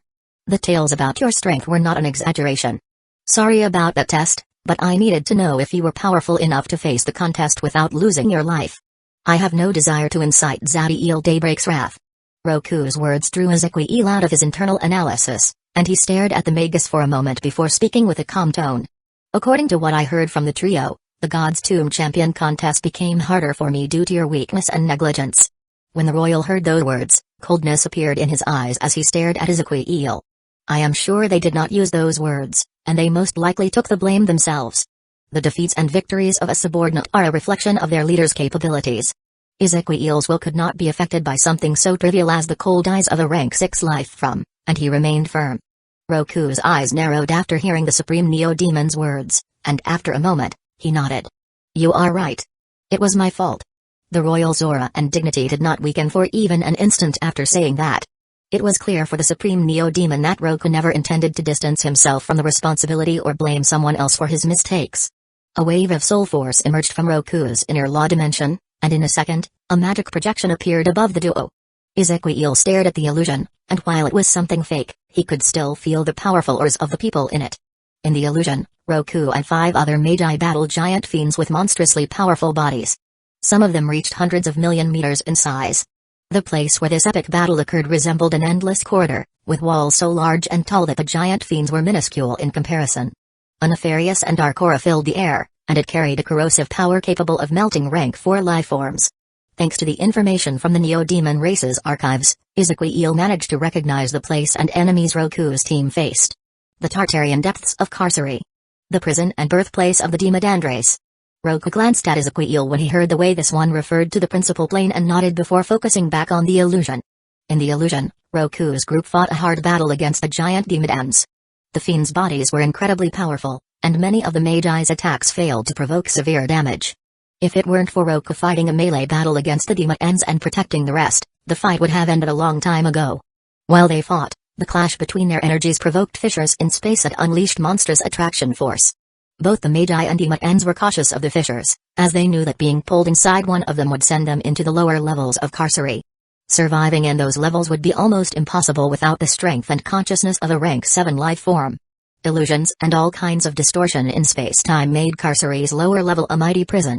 Roku pushed back a giant Demodand the size of an island with a single punch and managed to block another fiend's path, protecting the rest of the group and giving them time to unleash a barrage of spells against the enemy. A giant multicolored explosion consumed the fiend and blinded everybody's vision. The explosion also altered space-time, making a fissure appear next to Roku. That took the royal by surprise, but he overcame the attraction force using all of his strength. Roku had almost reached safety when 3 ruthless attacks landed on his back. The royal was a seasoned warrior, and none of the Demodands could have taken him by surprise. Unfortunately, the attack did not come from the enemy's side but from his group. The spells pushed him back toward the fissure, and this time, he would not be able to overcome the attraction force. He did his best to turn his body and saw how 3 of his comrades, who had just attacked him, also fired lethal spells toward the other 2 members of the group. The duo was shocked by the actions of the people they considered friends and were unable to resist. There was no rage or cries of revenge from Roku as the fissure swallowed him. The only thing the traitors received were a couple of emotionless eyes that made their souls tremble. The illusion ended there, and although he saw nothing else, Ezekiel already formed an idea behind Roku's predicament. I fell into carcera's depths due to my inability to see the traitors deep within my ranks. During my absence, many of my allies distanced themselves from me or right away betrayed me. While some stood loyal, the number that survived my enemies' attacks was little. Roku made a slight pause after saying that. Although his face showed nothing, Ezekiel felt that the royal was like a raging volcano, ready to explode at any moment. My return surprised that man, but while their plot to kill me failed, he gained a lot of control over the empire during my absence. Using his authority, he twisted the rules of the God's Tomb Champion contest to his favor. The royal sent a crystal with information about the contest toward Ezekiel. When the Supreme Neo-Demon saw the new rules of the God's Tomb Champion contest, he could not help but be impressed by the shameless behavior of King Bork. Chapter 507, Battle Royale. Unlike the previous rules where there would be a one-on-one fight amongst the king's champions and the winner would be the one with the most victories, now the God's Tomb Champion contest became a battle royale. And that wasn't all. The rules also allowed for every king to have not 1 but 2 champions representing them. Since all of the other royals sided with King Bork, that meant I will have to face multiple opponents at the same time. A slight frown appeared on Ezekiel's face when he spoke those words and went through the information about the other champions. You are correct. 14 kings participate in the God's Tomb Champion contest, including me, which means you will have to face 26 enemies alone. Technically, I should also have the chance to send an extra champion, but they put a deadline to enroll any new fighter, which was already over by the time I discovered the changes in the rules. Anyone else would be frustrated and full of wrath by the flagrant cheats the other party put in the contest, but Roku spoke of them without any change in his expression. The idea of whining about his enemies' tricks and asking for the higher-ups of the empire to correct things never crossed Roku's minds. His wits were inferior to those of King Bork, and he knew there was no one else to blame but him. Ezekiel nodded before carrying on with his investigation. In the end, all of the other champions are peak rank 5 life forms with inner law dimension already formed. None of them have offensive power weaker than an early Hollow Sun domain existence. While they lack in physical defense and endurance, the battle would not be one of attrition. The Supreme Neo-Demon could not activate the Neo-Prima Rebirth domain on his own, and even if by activating his full power, he could reach the late Primary Sun domain stage, that state would drain him in less than a minute. There was also the possibility that the other king's champions could decide to go all out from the beginning. If every single opponent were to burn his life force and they all launched suicide attacks, the Supreme Neo-Demon would have a hard time keeping his life. After a few minutes, a decisive light appeared in Ezekiel's eyes, but before committing to anything, there was a question he needed to solve. Tell me, if I were to defeat all the other champions, how sure are you that the kings would accept it and name you the winner? It is clear that they are not worried about hiding their deceitful behavior, so they could easily distort the truth and use some excuse to take away our victory. When Roku heard that, he displayed a small smile at the Supreme Neo-Demon. You only need to worry about winning the God's Tomb Champion contest. If you do, I guarantee that the Eternum Emperor's title will soon be mine as the right to enter the Astral Chaos Pagoda. The Supreme Neo-Demon saw the confidence and resolution in Roku's eyes, and after a moment, he nodded. I will fight. We need to discuss the matter about my payment. Since the danger of the mission was greater, the reward also needed to be improved. Roku understood that, and the duo began to discuss. In a different castle inside the Eternum Empire's capital, a group of powerful Magi was having a great party. They all wore majestic royal robes, but only one of them had a crown over his head. He had the appearance of a middle-aged man, with long black hair, green eyes, and a powerful aura that hid monstrous greed and unlimited ambition. This man was a legendary existence who had lived for dozens of thousands of years and whose epic feats awarded him many titles. He was King Bork. All the other royals surrounded King Bork, hailing him to the point of worship, like chickens praising a peacock. Allow me to be the first person to congratulate you, future Emperor Bork. A fat king roared those words, making them echo through the room. He was a supernova domain existence, but his unstable soul force and impure life force clearly showed he reached this level depending greatly on external help. His true power was nowhere near the last stage of rank 6, nor was his lifespan. Even though the only ones in the room were people on King Bork's side, The fat royal's words were dangerous as people could interpret them as a sign of betrayal against the current emperor. However, none of the kings showed the slightest distress since they were completely sure of their side's victory and rise. King Bork put on a modest expression when he heard the fat royal's praise but did not bother to hide the greed and amusement in his eyes. It was clear he was having a great time. "Brother, when you become the emperor, be sure to remember your old fellows." Another royal raised a glass of wine in the name of King Bork and spoke those words. Before King Bork could respond, the enthusiastic fat royal yelled, "Of course, future Emperor Bork will remember his friends, as well as his enemies, like that stupid brat." When he spoke those last words, the fat royal's face went red, intending to show the others his hate and contempt. Humphrey, Roku, the son of the royal harem's whore, dared to strive for the emperor's position. He should have been put down just like his mother. While the other kings gave soft nods to the fat royal, many felt nothing but contempt when they heard those words coming from someone who only knew how to speak from the others behind their back and would never dare to say those words in their faces. The tale about Roku's origin was not unknown by the kings. He was the son of a mortal woman who one day had the bad luck of catching the eye of a royal. Like thousands before and after him, Roku was a bastard born with the Eternum Empire's royal bloodline. His heritage did not provide any help. On the contrary, it put a target on his back, and the small boy endured humiliations every day of his life. However, that boy never surrendered. He always remained strong regardless of the pain and torment. Even after losing his only family before he reached the tender age of 10, he kept pushing forward and insisted on defying his fate. Unfortunately, despite the small boy's willpower, his talent was mediocre, and the chances of him even reaching rank 2 were scarce. Everybody that knew him thought he would be like the other countless bastards, perishing without ever breaking the chains that bound him from the moment he was born. Sometimes, no matter your willpower, no matter how much you want it or how much you fight for it, things will not change. Nevertheless, there were times when something unique happened, and all your sacrifice and hard work paid off. That was the case with Roku. After turning 13, the boy displayed a talent that allowed him to evolve from an insignificant lizard into a fierce dragon, capable of crushing every obstacle on his path with raw power. Chapter 508, King Bork's Rage. The young Roku managed to find a lucky chance that ultimately shifted his destiny, from a speck of dust in the Eternum Empire's history to one of its most outstanding geniuses. Of course, that monstrous talent drew the envy and greed of many influential people, and the number of times Roku almost perished was countless. However, the boy always found a way out, a path to survival. No matter how bleak the situation could become, King Roku always strived forward and never let hopelessness defeat him. After many years, the powerhouses of the Empire found out the lucky chance Roku encountered when he was a little kid. The boy searched through historical records and discovered a shrine wherever the flawless cultivated during his childhood. No one knew what he found there, but the words ever pronounced to Roku when they first met each other told everybody that their destinies connected in the past. Even if all the kings wanted nothing more than to see Roku dead, all of them respected the boy who rose from a hopeless background until the highest stage of the Eternum Empire. The fat king's behavior drew their disdain, but they did not dare to show it in the open for fear of generating a wrong impression in King Bork, so they limited themselves to nodding and smiling. King Bork also smiled at the fat royal's words, but suddenly, his expression changed, and he began to frown. Immediately, silence reigned in the room as everybody focused on King Bork, and they could not help but begin to feel anxious when they saw his expression. One of the reasons they chose King Bork was the man's legendary wits and scheming mind. Unless it involved beings of law, nothing could disturb him, so seeing him act like that worried them. King Bork took a deep breath and stared at the rest of the royal before speaking. The Soul Rune Convention will start in 1 week, 9 months ahead of the original schedule. Confusion appeared in the king's faces when they heard those words. While the news was surprising, it should not have affected King Bork that much. The fat king was also confused, but since he saw how the news affected King Bork, he did not hesitate before starting to bark again. Dritus Fonder, a trifling rank 5 life form, really has the gall to push up the date without any warning. Future Emperor Bork, you should make an example of him, showing to everybody what happens when they break their word.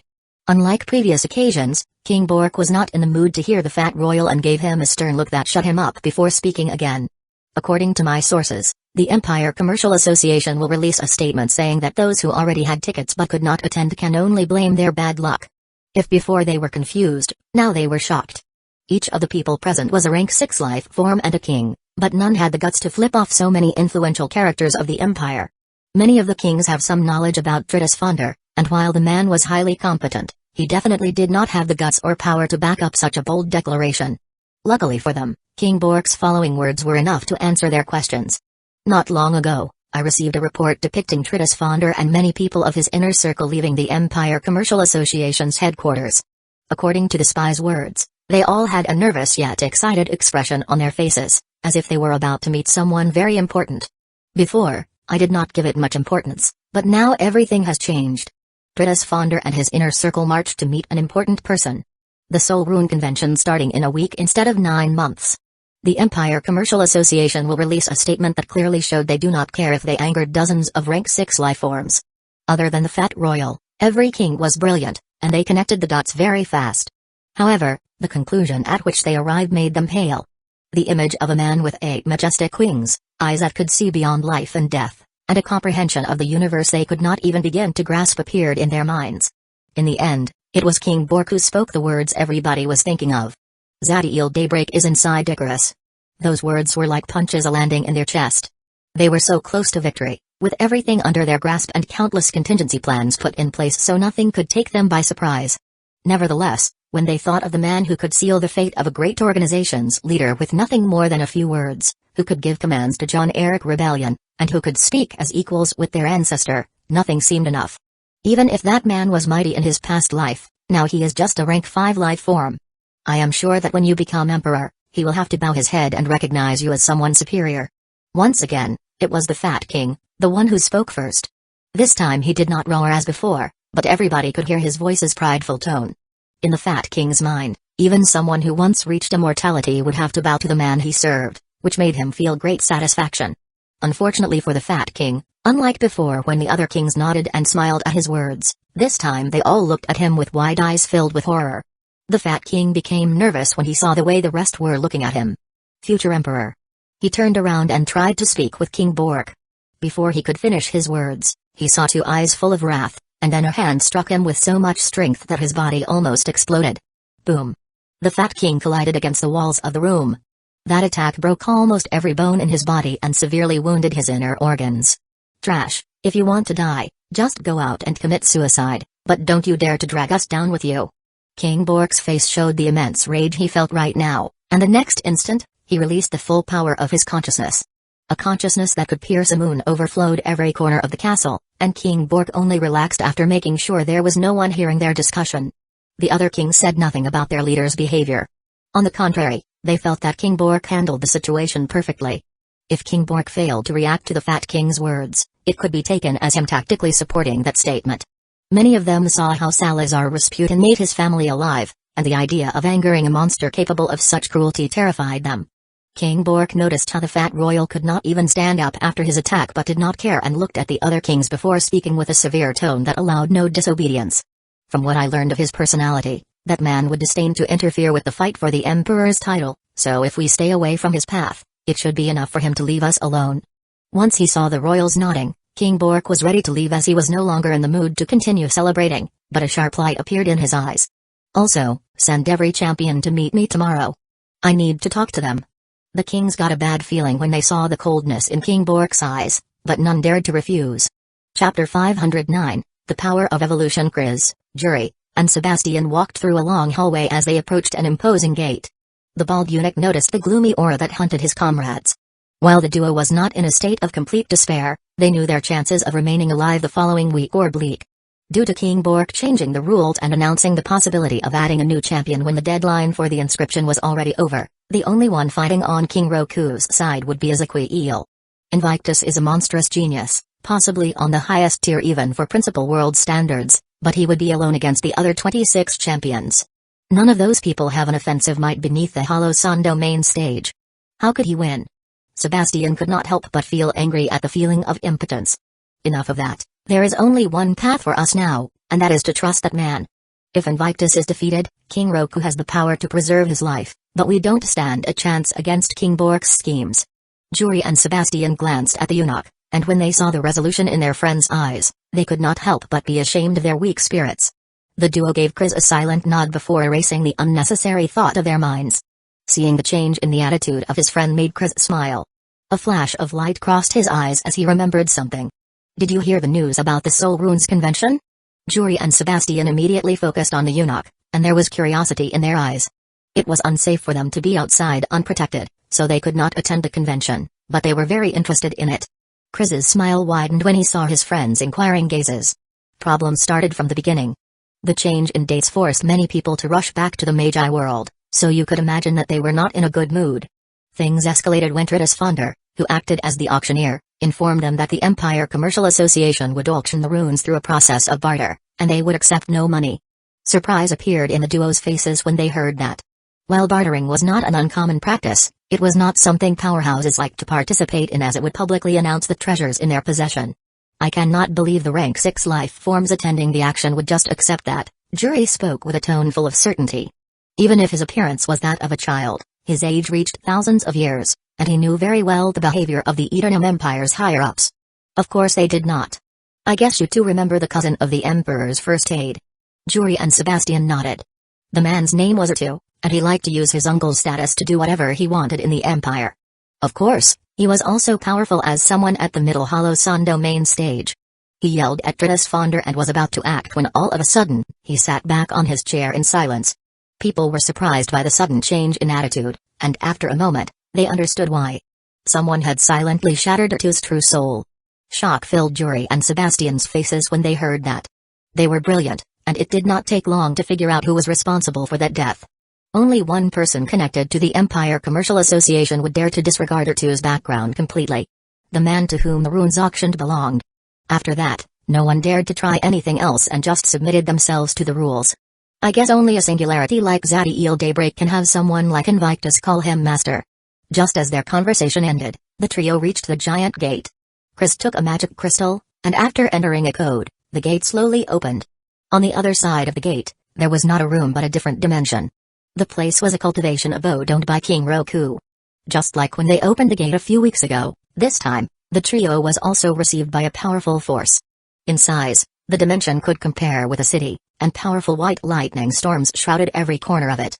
Chris, Jury, and Sebastian saw a wonderful sight as the lightning strikes clashed against the ground, unleashing monstrous devastation.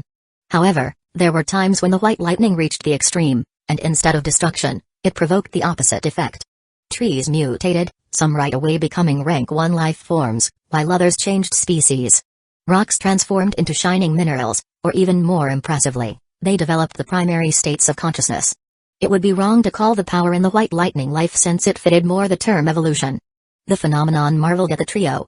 Chris's eyes narrowed when he saw the thousands of giant blue stalactites spread all over the dimension. Those are lightning hearts. The bald eunuch was surprised by the presence of the stalactites since he knew how valuable they were. Lightning hearts were excellent cultivation resources beneficial for those who trained the law of lightning. Usually, individuals would slowly decipher the mysteries behind the stalactites' creation while enjoying their radiation, but Chris saw how white plasma pillars were devouring them. The bald eunuch traced the pillar back to the center of the lightning storm. Hidden among the storm clouds, Chris saw a magnificent white electric sun, surrounded by all kinds of mythical creatures formed of lightning. For a second, the eunuch thought he saw the law domain of a primary sun domain stage existence, but he soon erased that thought. Invictus's soul origin still hasn't reached the level where he can project his inner law dimension into the real world, so that is not a law domain. But then, what kind of law and force can display such imposing power? Unfortunately for the bald eunuch, he did not have the chance to find an answer, as his mind froze when he felt that the person inside the white sun woke up and focused on him. Chapter 510, Shadow Explosion in Icarus. There was a giant structure that resembled a coliseum. Its size was truly amazing, capable of accommodating thousands of individuals. Usually, this structure, to whom everybody referred to as Imperial Arena, was empty, but today, not a single seat was unoccupied. Despite the vast number of people, there were no life forms present with power beneath rank 3. Floating above the Imperial Arena, there were luxurious balconies. The ones who occupied them were all higher-ups from the Eternum Empire, and in each group, there was at least a primary sun domain stage existence. Among the balconies, there were 3 that stood up. Not only were they more extensive and outstanding than the others, but the people occupying them were at the highest level of the empire, both in status and power. In the balcony positioned in the north, a man with black hair, a golden royal robe, and a crown over his head sat with his eyes closed. He was the leader of the Eternum Empire, the current emperor, Kurt Silverlight. The emperor was not alone, since by his side there was a beautiful woman and many youngsters. They were Kurt's direct family. The 2 strongest kings occupied the balconies positioned at the east and west of the Imperial Arena, King Roku and King Bork. Unlike King Roku, who was completely alone on his balcony, Accompanying King Bork were 12 more kings and 26 individuals whose soul force put them at peak rank 5. There was no lack of gossip among the higher-ups of the empire when they saw the distribution of power among the two kings, and it was clear for everybody who had the upper hand in the race for the emperor position. Ha ha ha, what happened, Roku? Where is your champion? Don't tell me he ran away. I guess you chose a coward to fight for you, but I don't blame your poor judgment. Who else would side with a failure? The one yelling those words was a fat king, and he was the same who suffered great humiliation during the banquet due to his loose mouth. Despite that, in the fat king's mind, the lack of control over his words was not the cause of his downfall. He blamed all the fact he insulted someone he should have not, as Zadiel Daybreak. On the other hand, Roku and everybody associated with him were people that not only he could insult, but he needed to do it to prove his worth to the others. The fat king's words echoed through the imperial arena, making more eyes focus on Roku. Unlike what the fat king expected to get, Roku remained indifferent to the people's gazes and stood straight with his head up. Seeing how his taunts failed to affect Roku, the fat king got angrier and was about to yell again when a powerful voice reached the imperial arena. I have been called many things in my life. Hero, monster, saint, genocidal, but coward, that is a new one. The voice covered the sky, and the sound of lightning and thunder accompanied it. From a distance, the people saw a torrent of white lightning approaching with a monstrous speed. It did not take long for the torrent of white lightning to appear above the imperial arena, and everybody saw the handsome man with white hair and an imposing body inside it. Everybody would know who he was once the fight started, so Ezequiel saw no reason to continue hiding his identity. He did not even bother to cloak his soul force, and the people could feel that his true soul was at the second engraving stage. The Supreme Neo-Demon's low cultivation did not make people look down on him. On the contrary, it had the opposite effect. All the rank 6 life forms felt the immense power of the white lightning surrounding Ezequiel, and those beneath the primary sun domain stage were sure that energy would severely harm their bodies and souls if it hit them. Being capable of displaying that monstrous might when you are not even close to the peak of rank 5 shocked the higher-ups from the Eternum Empire. Ezequiel looked at King Bork for a moment before focusing on the people he would have to fight. His eyes narrowed when he felt that although the champions had different soul ores and appearances, they all adopted the same rigid posture, and their eyes glowed with a dark flame.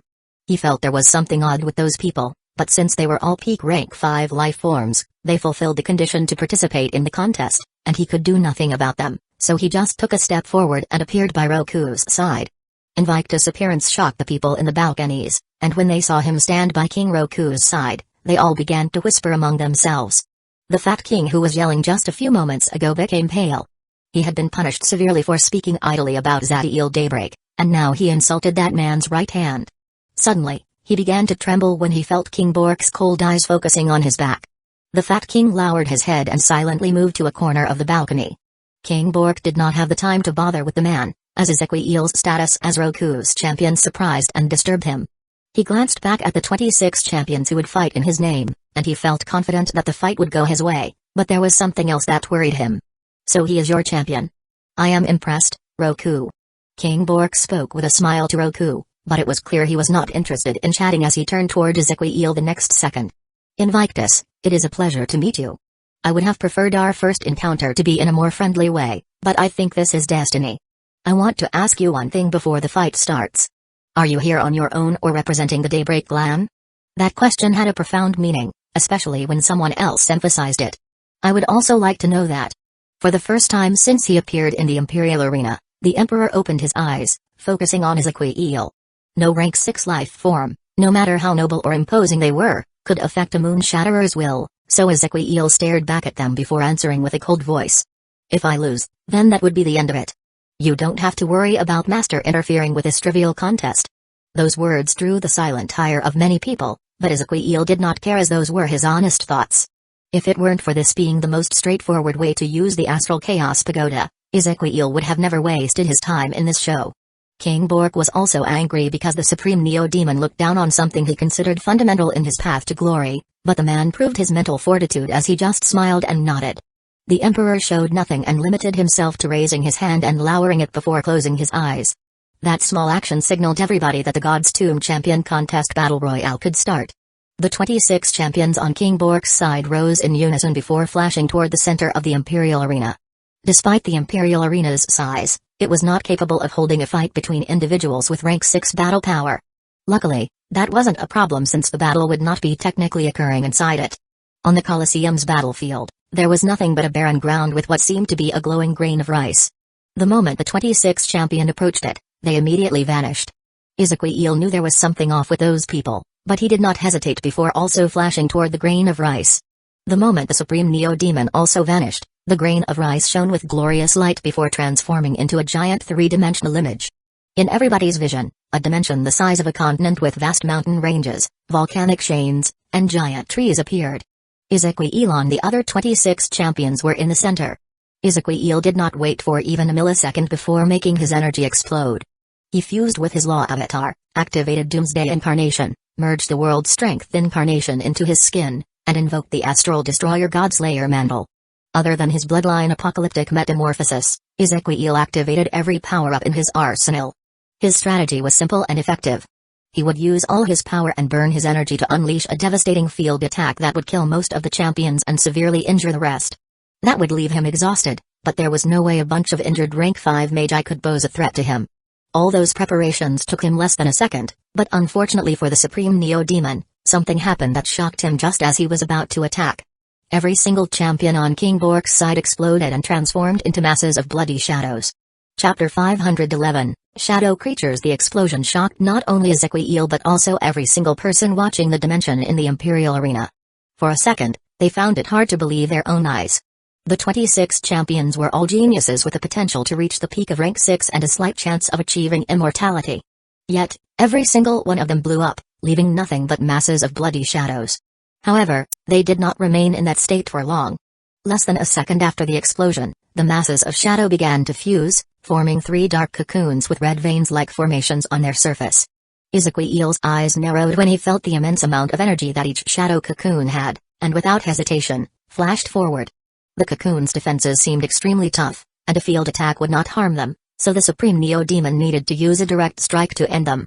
He got close enough and was about to strike when from the biggest cocoon, a humanoid almost 3 times his size with dark metallic skin and bulky muscles, emerged. A bloodthirsty smile appeared in the bulky shadow monster as it focused on Ezekiel and intercepted the attack coming its way. When their fists collided with each other, a severe expression appeared on the Supreme Neo-Demon's face. I am using almost everything I have, and yet, this creature equals my physical power. Of course, equal strength doesn't mean equal battle power, and the Supreme Neo-Demon knew that very well. Using his granular control over his body and the power of the laws, Ezekiel destabilized the bulky shadow creature's fighting pose. He was about to push it back to land another strike when he heard a cracking sound. Crack. Before the Supreme Neo-Demon could even see the new shadow creature, a kick landed on his stomach. While the strength in that attack was not as impressive as that of the bulky shadow monster, the speed was in a completely different league. That strike sent Ezekiel flying away, and although he felt a metallic taste in his mouth, he did not lose focus and glanced at the creature that attacked him. The new shadow monster was roughly 2 meters tall, with long and thin arms and legs, and its back was arched as if its spine was a bow that could be tense and then released to achieve monstrous velocity. Roku saw how the agile shadow creature sent Ezekiel flying away, and after he overcame the feeling of surprise, he felt immense rage as he turned toward King Bork and saw how the man's eyes glowed with a dark flame. It was similar to the one present in the champions before, but in the peak rank 5 life forms, the dark flame resembled tiny stars, while in King Bork's eyes, they were suns. The entire Imperial Arena trembled as Roku's energy rose and space-time cracked due to his power. Even an idiot could see that someone used magic and the laws to transform the champions into those creatures. However, before Roku could act, a voice full of might echoed through the Imperial Arena. Bork, explain yourself. The Emperor opened his eyes again, and this time they glowed with immense power as he focused on King Bork. Technically, as the current Emperor, Kurt was the referee of the God's Tomb Champion contest. Although the tricks and schemes that King Bork used in the past were evident for everybody, he never broke a rule. Thanks to that, Kurt could turn a blind eye, but if he did not demand an explanation for what just happened, it would affect his position. That is just a unique formation that I taught the champions, and I believe there is no rule against this sort of strategy anywhere. Of course, King Roku, you could correct me. King Bork turned to Roku with a friendly smile on his face. Kurt's eyes narrowed when he heard the explanation and turned to Roku, signaling for him to speak. Roku's rage only grew when he saw King Bork's smile, and there was a profound desire inside him to go wild and attack, but he did not let his emotions take the best of him and took a deep breath before calming his murderous heart. There was indeed no rule that prohibited the use of formations. After all, runes and magic matrices had always been considered part of an individual's power. Although external interference was prohibited, King Borg only used it in his own champions, and there was no way the other kings would accuse him. As for the shadow creatures, after being activated, they acted on their own, so there was nothing Roku could do about them. Inverted exclamation mark boom. The explosion drew everybody's attention back to the dimension where the battle occurred, and they saw how the last shadow creature attacked that zone where Zequiel crashed. It had the appearance of a dwarf creature less than a meter in height, with a long gape made of shadowy flames. The dwarf shadow creature had just released 12 giant balls of dark fire that destroyed the entire mountain range where Zequiel landed. Flames capable of melting rank 6 metal inundated the ground and obliterated everything in their path. Many of the powerhouses on the balconies thought the battle was over when they saw that explosion, as the flames were more than enough to incinerate even late Hollow Sun domain stage existences. Nevertheless, they realized they were wrong when they saw Zequiel emerging from the fire with a halo of plasma on his back and forehead.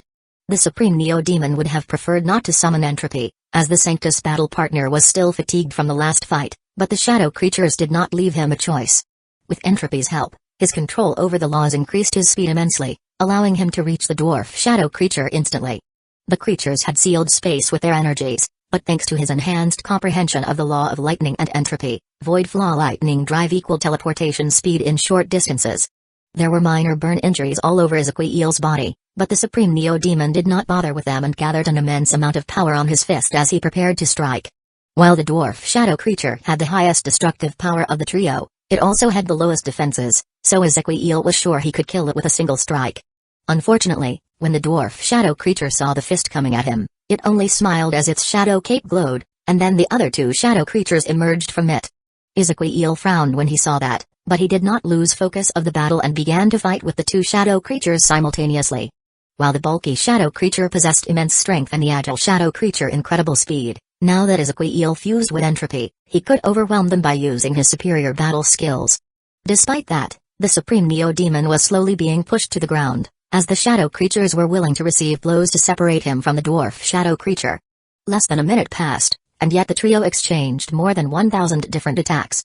The swift shadow creature had a large cut on its chest, while a fist print covered the burly shadow creature's chest. Injuries also appeared in Zequiel's body, but they were minor and could not hinder his battle power at all. Although with entropy, Zequiel's power surpassed his enemies, he did not relax due to the energy he felt gathering inside the dwarf shadow creature. Suddenly, both shadow creatures vanished from his side, and Zequiel saw how two new heads appeared in the dwarf shadow creature as the energy of this one skyrocketed. The dwarf shadow creature's gape expanded, growing immensely large before a gargantuan dragon head made of dark fire emerged from it. The size of the attack covered more than half of the dimension that was supposed to equal a continent's landmass. Zequiel knew that he could not dodge the attack and the power in it equaled its monstrous size. His eyes glowed with silver light as a small smile appeared on his face. I guess I need to go all out. A heartbeat that echoed through the entire dimension appeared as a dark red aura overflowed Zequiel's body, and his skin turned metallic black. Chapter 512, A Glimpse of the Origin. When it comes to the body, it would be almost impossible to find in the Prima universe someone with better talent and potential than Zequiel Regius Unus Invictus. Through the Supreme Neo-Demon's veins ran the blood of the primordial race, a species known for its powerful bodies, and due to his hard work, its purity was at the highest level. Considering that a member of the Neo-Demon race would always be more talented and capable than those from whom they obtain their bloodlines, Zequiel's physical gifts should surpass those of primordials.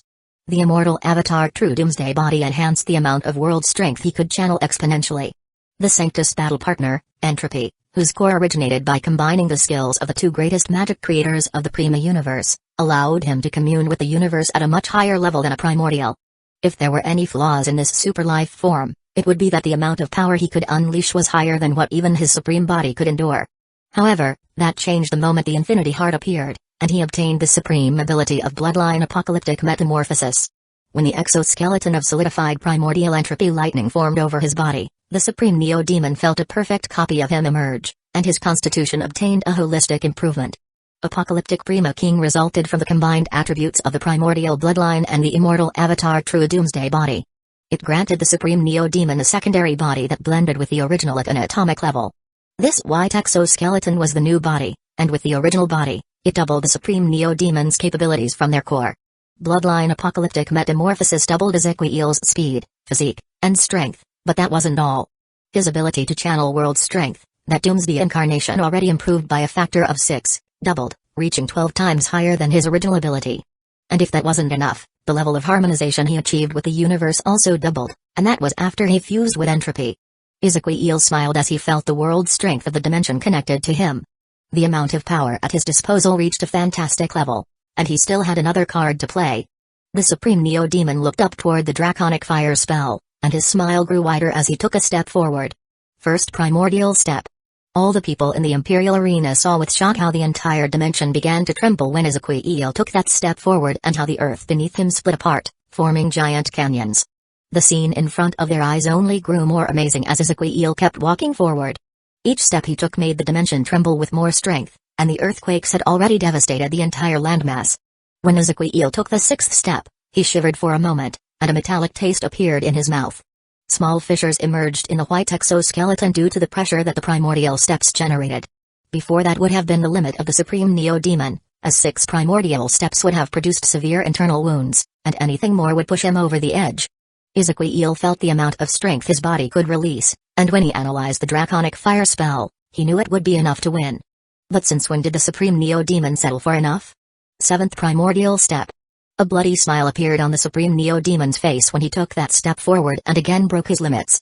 There was damage to his body and soul due to the pressure those steps generated on him. Still, none of that mattered to Ezequiel because his ability to commune with the universe obtained qualitative improvement, and then he perceived it. The audience in the Imperial area saw countless golden threads, like spiderwebs, covering the dimension, and in the center of it was Ezequiel. They vanished in an instant, but the Supreme Neo-Demon's eyes glowed with a profound light even after that. Those were channels of origin power. They appeared because Ezequiel's harmonization with the universe reached a level where he went beyond simply channeling world strength and managed to connect with the dimension's origin.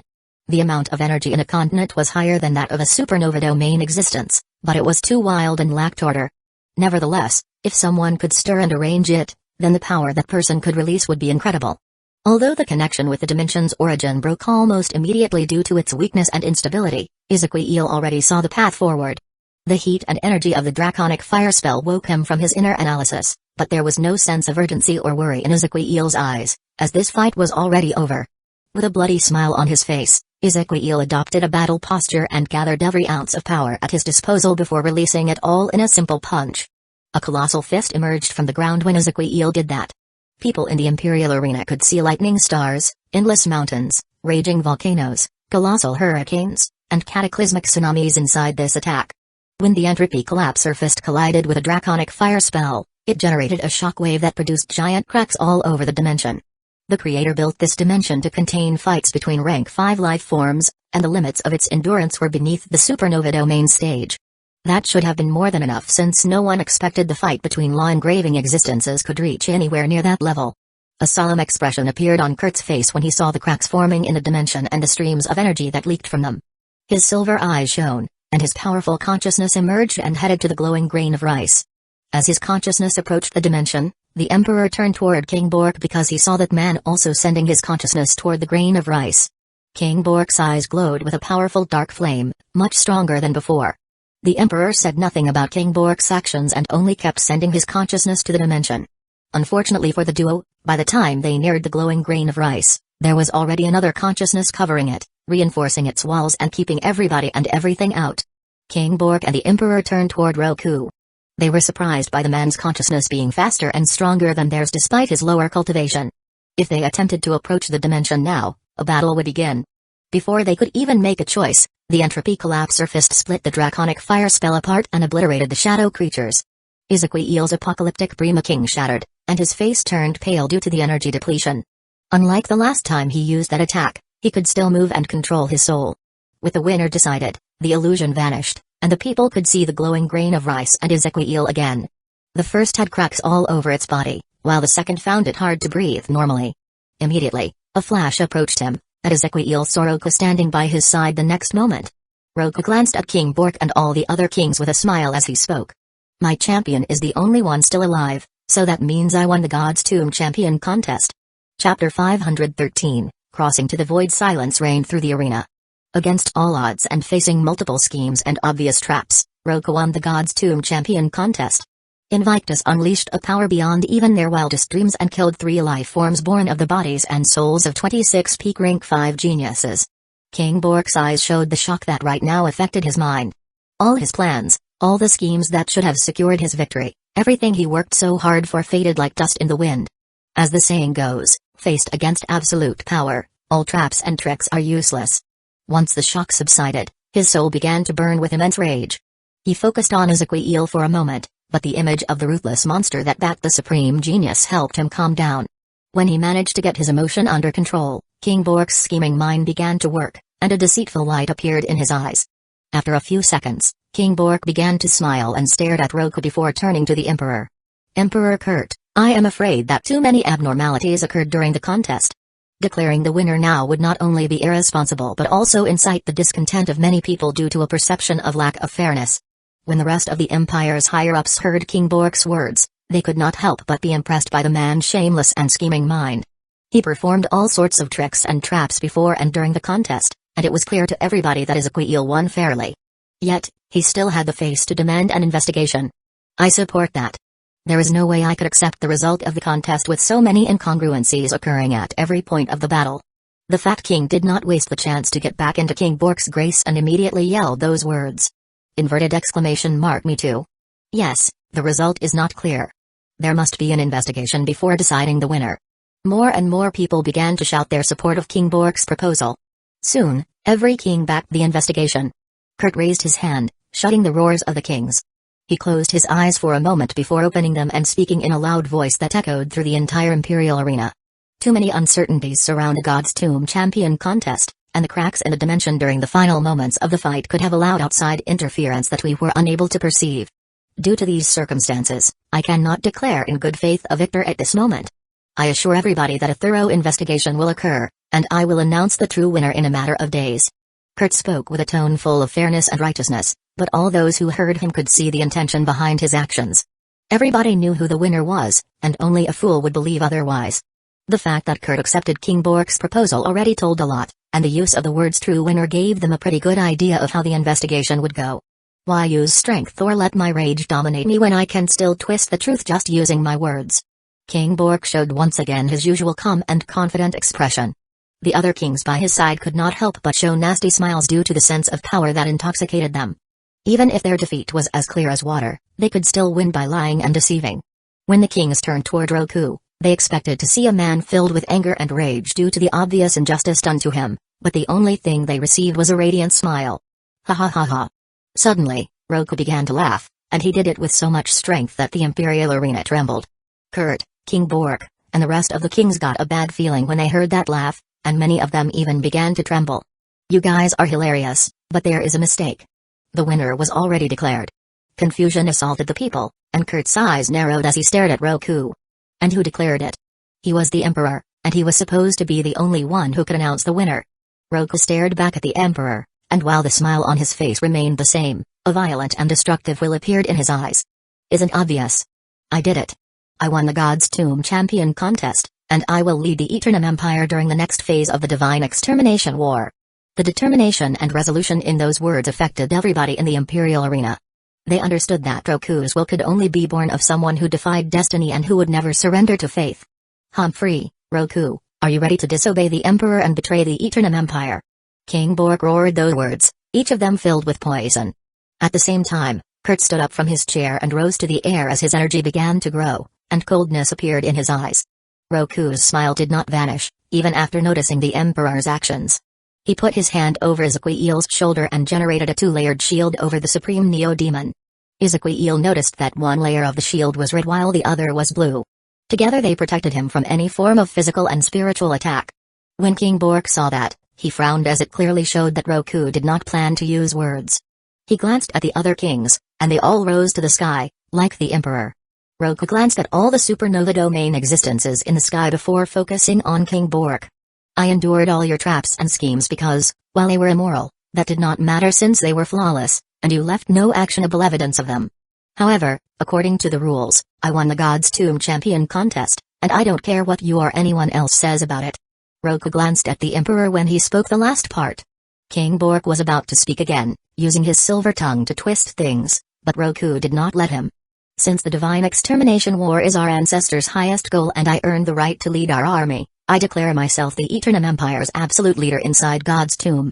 Those who follow me will earn glory, and those who defy my commands will find death. Roku took a step forward, shattering space and immediately appearing beneath the crystal wall. There, he stared at the Emperor and the kings, and monstrous killing intent emerged from his soul. You can all choose to avoid this battle or even run away, but then, I will just hunt down and kill you one by one. Roku said those last words before crossing the crystal wall and reaching the void near the Magi world. Kurt and King Bork stared at each other for a moment before going after Roku. The other kings did not really have a choice and followed the duo. The Emperor and the 13 kings reached the void in a few seconds and positioned themselves around Roku. Those in the Imperial arena could hardly believe the series of events that led to this, but many rose to the sky since the fight that would happen next was not something they could miss. Chapter 514, Astral Fiend Race. Once they were in the void, the Emperor and the 13 kings all unleashed the full power of their souls and energy pools, forming shining suns around them that carry the power of the laws. Of the 14 law domains, there were 2 that stood out. Their power was vastly superior to the rest, and they positioned themselves at Roku's back and front. Kurt's supernova law domain embodied the law of severing, law of gold, and law of earth. The Emperor's body shone with dark golden light, and his aura carried such sharpness that space and time shattered with nothing more than his breathing. King Bork's supernova law domain embodied the law of fire, law of shadows, and law of blood.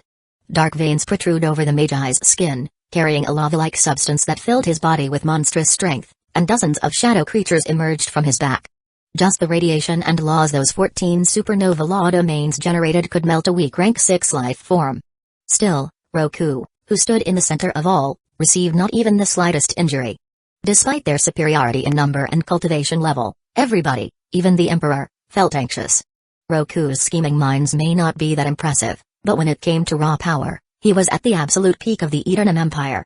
King Roku, the next phase of the Divine Extermination War will start soon, and it is not the time for us, supernova domain stage powerhouses, to waste our energies in futile battles. Return to the Empire now, and I can pretend nothing happened. Think about what is best for the Empire and our ancestors' wishes. Kurt's words could make people think he was willing to compromise for the sake of the Eternium Empire, since Roku's previous behavior was extremely insulting and defiant to his authority. However, the only response in Roku was a monstrous blast of demonic killing intent emerging from his body. It made the surroundings tremble and pushed the energies and laws of the rest of the royals away. Kurt Silverlight, if you had attacked me intending to end my life, I would at least show you some respect. But instead, you utter such nonsense, only to hide your fear. For me, to have a father like you is truly disappointing. When the kings heard that, other than King Bork, all showed surprise on their faces. Who would have thought that the royal who got Roku's mother pregnant would be the Emperor? Having such a genius for a son would be the greatest joy of any father.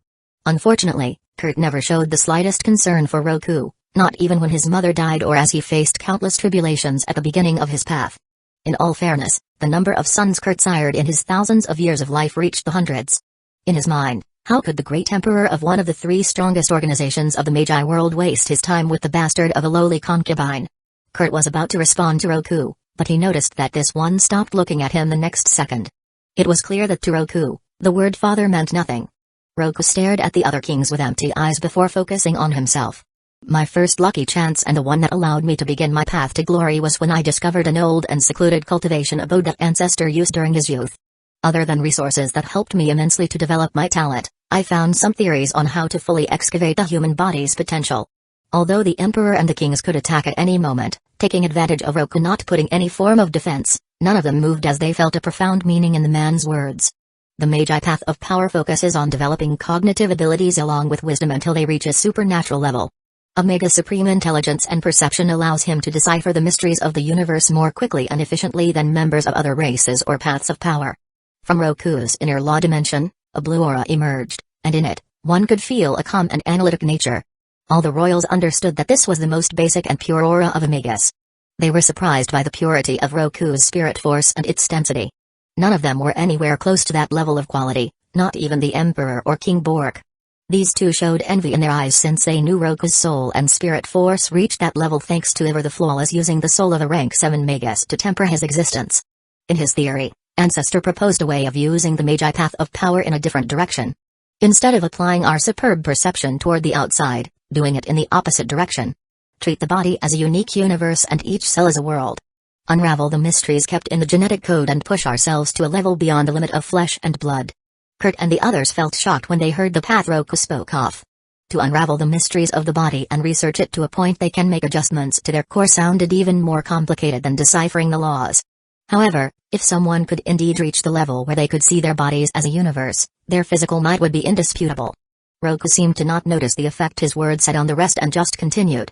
Those who embark in this new path of power must face a barrier, and that is their origin. The nature of the human body is weak, our strength is small, and our speed low.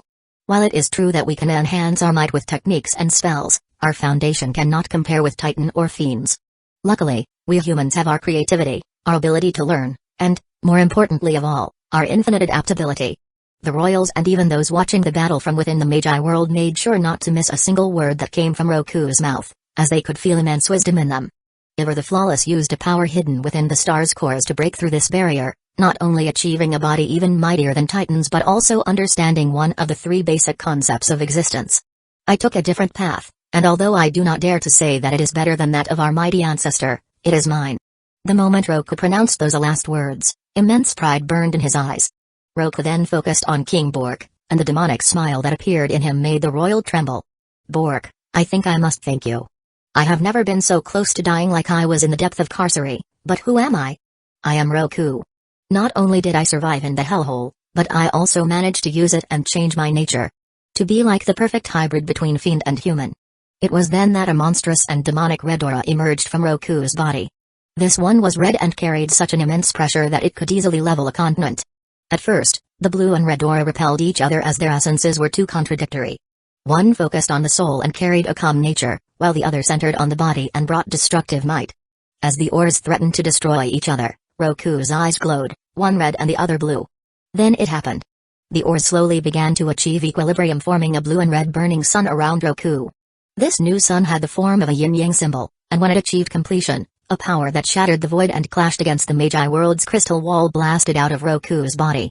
The shockwave pushed the royals surrounding Roku away, and those who were too weak endured severe injuries when their supernova domain shattered. Kurt and King Bork could only see with horror as Roku began to change. He adopted a demonic form, with a white bone-like armor covering his body and a pointy helmet over his head. Despite his monstrous appearance, the wisdom and intellect in Roku's eyes did not diminish. On the contrary, it became even more powerful. The soul is the hand, and the body is the weapon. The stronger the soul, the more power the body can unleash, and the stronger the body, the better it can protect and serve the soul. Rejoice, as you are the first to face a member of a new race, the Astral Fiend race. Chapter 515, King Bork's death. When Ezekiel heard Roku's words and saw the physical characteristics of his body, a meaningful light appeared in his eyes. A path that retained and enhanced a species' beneficial characteristics while eliminating the negative ones was the essence of the bloodline heart and what granted the Neo-Demon race their unique physical constitution. There are similarities, but the core of the paths are still different. Zadiel's voice sounded in Ezekiel's mind, and the Supreme Neo-Demon turned to the side and saw this one standing there, looking to the sky. The Rebirth Eye unleashed its full power as it focused on the first member of the newly born Astral Fiend race. The path that man took to develop his body has almost endless potential, and it is full of possibilities, but it is hard to say how much he can develop it. A Neo-Demon's body, on the other hand, has an already fixed path. We only need to strengthen our true Doomsday bodies and draw the full potential of the Infinity Heart. With that, we will achieve a constitution capable of withstanding the harsh environment beyond the cosmic wall. As he spoke, Zadiel released a stream of rebirth force that entered Ezekiel's body and sped up his recovery. Although the term cosmic wall was new to Ezekiel, he had an idea of what it meant. I wonder how many of them will be able to escape? Zadiel's remark drew some surprise in the Supreme Neo-Demon. Those 14 really don't stand a chance? The Emperor and King Bork are peak rank 6 life forms and must have some powerful life-saving cards. Ezekiel knew very well that numbers matter very little when the difference in power was too high, but he did not feel this was the case. While Roku was undoubtedly the one with the highest individual strength, the difference did not seem that much as to allow him to overwhelm the 14 supernova law domain existences. Zadiel glanced at Ezekiel before shaking his head and focusing once again on the Astral Fiend. Ezekiel, to truly form a new supernatural hybrid race, it is not so simple as to merely mix the genetic code of two different species. To achieve it, you need to fuse the laws that give birth to their existence. Although the fusion is not perfect, Roku has established the framework of a new cosmic force. The Supreme Neo-Demon's eyes widened when he heard that, since he understood what those words meant. He has already begun the creation of his own Omega Law before even reaching rank 7. That is right. The benefits that Roku's existence obtained thanks to that feat are immense, and his battle power already surpassed the rank 6 and fully positioned himself at the Void Creator level. Before, Ezekiel was just curious, but now shock filled his heart. He could see the wisp of respect and recognition in Zadiel's eyes, something that not even an actual rank 8 life form could provoke. It was clear for the Supreme Neo-Demon that Roku's talent was indeed at a level even the mighty Primarchs would consider impressive. Inverted exclamation mark boom. The explosion drew Ezekiel's attention back to the void, and it originated from within Roku's body after finishing his transformation. The red and blue yin-yang supernova law domain vanished within Roku's body, forming a crystal orb in the center of his chest. Giant cracks in space-time formed around the astral fiend. While his 45-meter height could not compare with the enormous law domains of the royals, his pressure surpassed everybody else combined. Fear crept into the hearts of the emperor and the kings when they felt Roku's immense power and how every fiber of his body contained an abominable physical might. King Bork and Kurt stared at each other, and after a moment, the first showed a downcast expression before slowly nodding. Fighting was no longer an option, and they needed to appease Roku before things escalated. The first step they needed to take was to crown him as the God's Tomb Champion contest winner. As for any other demand Roku had, they could address them once things calmed down. Roku, Kurt did not manage to finish his sentence before Roku vanished, leaving nothing more than a humanoid crack in space-time. Inverted exclamation mark At the same time, the royals heard a cry of pain and saw how the astral fiend pierced into the Fat King's newly reconstructed law domain and was now holding him in his hand. Despite being surrounded by a sea of destructive force containing the power of the laws and not using any form of energy to protect his body, the astral fiend was completely intact. From within the burning plasma that was the Fat King's supernova law domain, Roku stared at the rest of the royal with a demonic smile before clenching his fist. Kurt and the others saw with horror how the Fat King's body exploded like a balloon full of blood, and things did not end there. The hand also shattered the inner law dimension and true soul to the point of almost erasing them from existence. The God's Tomb Champion contest was always a means for an end, but it seems I no longer have to wait. I don't need you to give me anything as I prefer to take it away from your corpses. At this point, Roku made a slight pause and turned toward Kurt. I like your crown, father. Kurt's silver light trembled when he heard those words. Without hesitation, he unleashed all of his power and flashed toward the Magi world. The rest of the kings also did the same. They knew that in the void, where nothing restricted Roku, they were like lambs in front of a wolf. Disdain appeared in Roku's eyes when he saw the royals' cowardly behavior. An aura full of slaughter intent emerged from within him as he moved, and the first one he intended to kill wasn't the emperor but King Bork. Scheming rat, you will be the first one to die. By the time King Bork heard those words, Roku had already pierced into his supernova law domain. The shadow creatures acted on their own and launched themselves against the enemy, but the astral fiend's momentum was more than enough to obliterate them. The threat of death enhanced King Bork's senses, and just before the astral fiend's fist could destroy him, a ring on his hand shattered, forming dozens of shadow chains that wrapped themselves around Roku. Surprise appeared in Roku's eyes when he noticed that the chains could restrict him despite his power. It became clear for him that the ring on King Bork's hand was a rank 7 artifact. King Bork's face showed the immense pain he felt for having to use the ring, as it was his most valuable possession, but right now, there was nothing more important than to save his life. Roar. Just when he thought he managed to save his life, King Bork heard a demonic roar and noticed how Roku made his energy explode and even burn some of his life force. Despair invaded King Bork when he saw the astral fiend shattering the shadow chains before arriving right in front of him and connecting a powerful fist on his body. King Bork, the legendary man that everybody thought would become the next emperor, perished under the hands of an underdog no one believed in. Chapter 516, Toward God's Tomb. Zadiel stared at the battle in the void without much of a change in his expression. The physical feats that the rank 6 life forms found amazing were nothing impressive in his sight, and since he already knew what the outcome would be, there were no surprises. Let's go. We had already finished all we needed to do in the Magi world. After handling some things in the Neo-Demon realm and modifying the new drones, we will return to the battlefield. Ezekiel stood up and gave one final glance to the battle in the sky before turning towards Zadiel. The next phase of the Divine Extermination War will start very soon, and the first few months will carry on significant battles. Should we take part of them and return to the battlefield once things stabilized? While Ezekiel's plan made some sense, Zadiel immediately shook his head.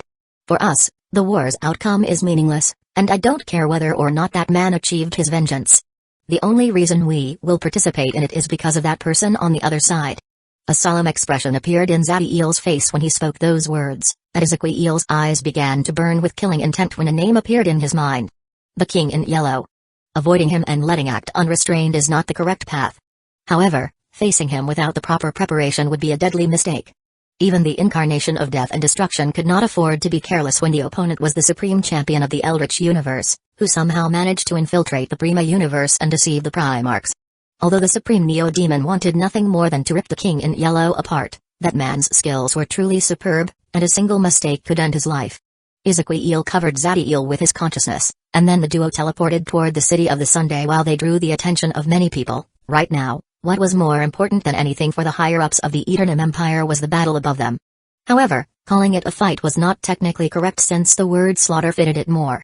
Once he finished with King Bork, Roku flashed toward Kurt. The Emperor did his best, unleashing all sorts of trump cards and even recklessly burning his life force, but in the end, everything was futile. Roku, my son, please forgive me. Kurt attempted to plead to Roku's feelings as he begged for his life. Unfortunately for the Emperor, that only provoked Roku's killing intent to burst with even more power. The astral fiend destroyed Kurt's body before obliterating his inner law dimension and true soul. There was no happiness nor sadness in Roku's eyes after killing Kurt Silverlight. If anything, the astral fiend felt a temporary emptiness, but the next instant, he pushed those unnecessary thoughts to the back of his mind and focused on the rest of the royals. Using all his power and pushing himself to the limit, Roku killed 3 more kings before the rest managed to cross the crystal wall into the Magi world. The astral fiend sought to chase after them but was unable to do it. The Magi world did not allow life forms with rank 7 battle power inside it, and only very few were able to overlook this rule.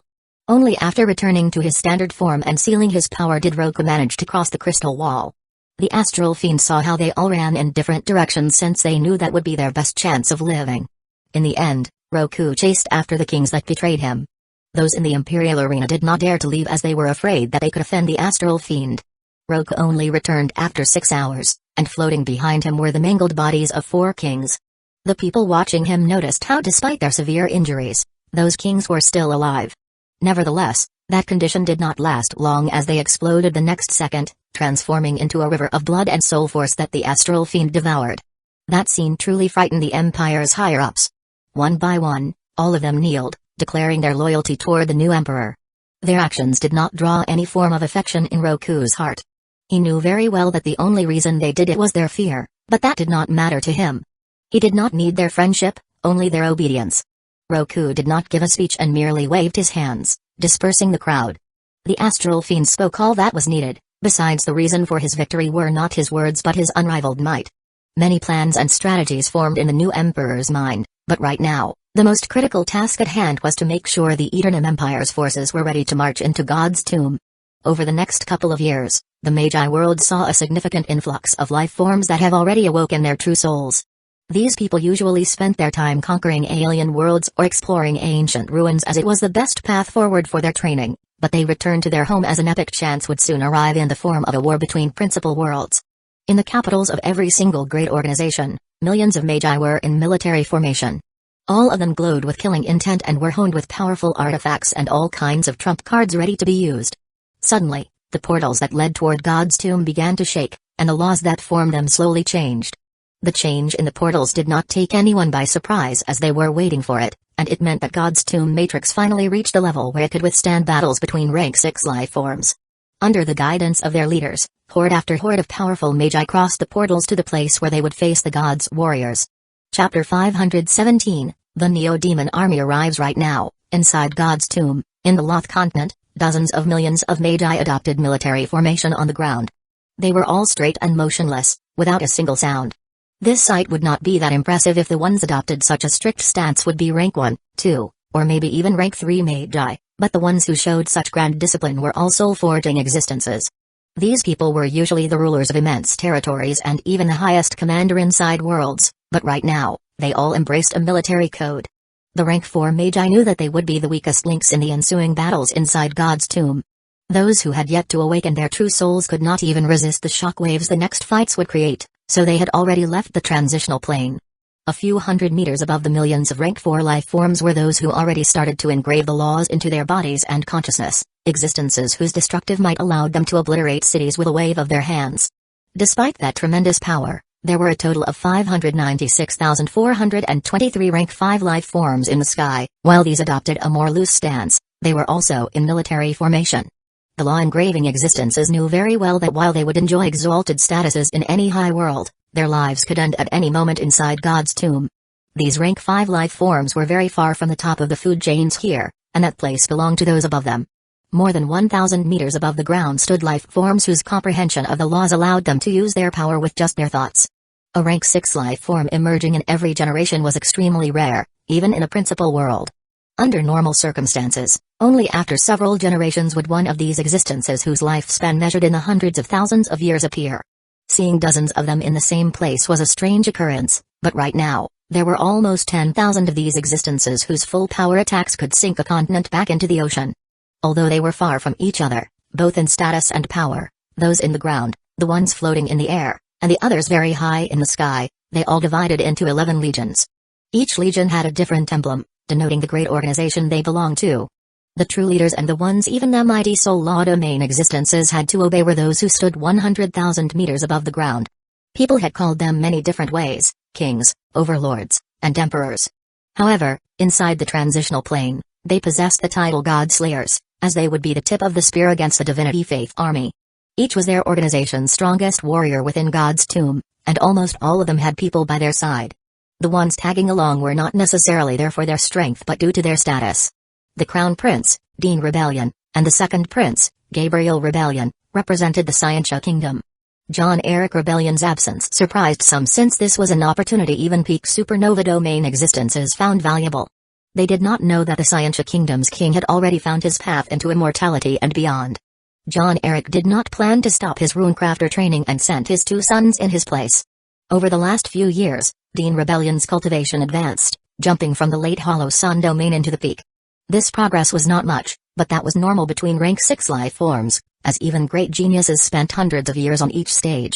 Unlike his brother, Gabriel Rebellion obtained a qualitative improvement in the last decade since he entered the Soul Law domain rank. Everybody knew of the Second Prince's power and how he could temporarily reach the Supernova domain battle power at peak rank 5. Now that he became a rank 6 life form, even the God Slayers were careful around him. Usually, the duo would be the center of attention, especially Dean Rebellion, since his power allowed him not merely to defeat but kill peak supernova domain existences. Still, right now, the focus of everybody's gaze was the new Eternum Empire's emperor. Hueco was the only one alone, but his presence was the greatest of all the ones present. The Astral Fiend's rank 7 battle power made him the strongest man on Magi's Divine Slayer force. Many wondered who would win in a battle between the Astral Fiend and John Eric Rebellion and take the title of strongest man inside the Magi world. Unfortunately for those curious, the relationship between the Scientia Kingdom and the Eternum Empire had always been peaceful, and neither Hueco nor John Eric cared who was the strongest since they aimed at a much higher stage. Although the 11 great organizations had already transferred their warriors into God's tomb and were ready to march, none of them departed since they were waiting for someone. Suddenly, Hueco's eyes narrowed, and he turned toward the portal that connected the Magi world and God's tomb. The rest of the God Slayer did the same, and they saw 10,000 warriors covered in white armors advanced. They were all identical, with 5-meter-tall humanoid bodies, 4 muscled arms, and long thick tails with sharp ends. The only part of their bodies visible were their emotionless eyes. There were crystal orbs in the center of their armors. Half contained white lightning while the other half carried purple fire. In the ground, the soul-forging Magi turned toward these white warriors, and some of them could not help but feel frightened by the brutality in their auras. Any of these Magi would be ruthless against the enemy, but these white warriors would not hesitate to blow themselves up to harm the opponent. Their mentalities were just too different. The rank 6 life forms in the sky could see the true nature of these white warriors, that they were drones, but that did not mean they looked down on them, on the contrary.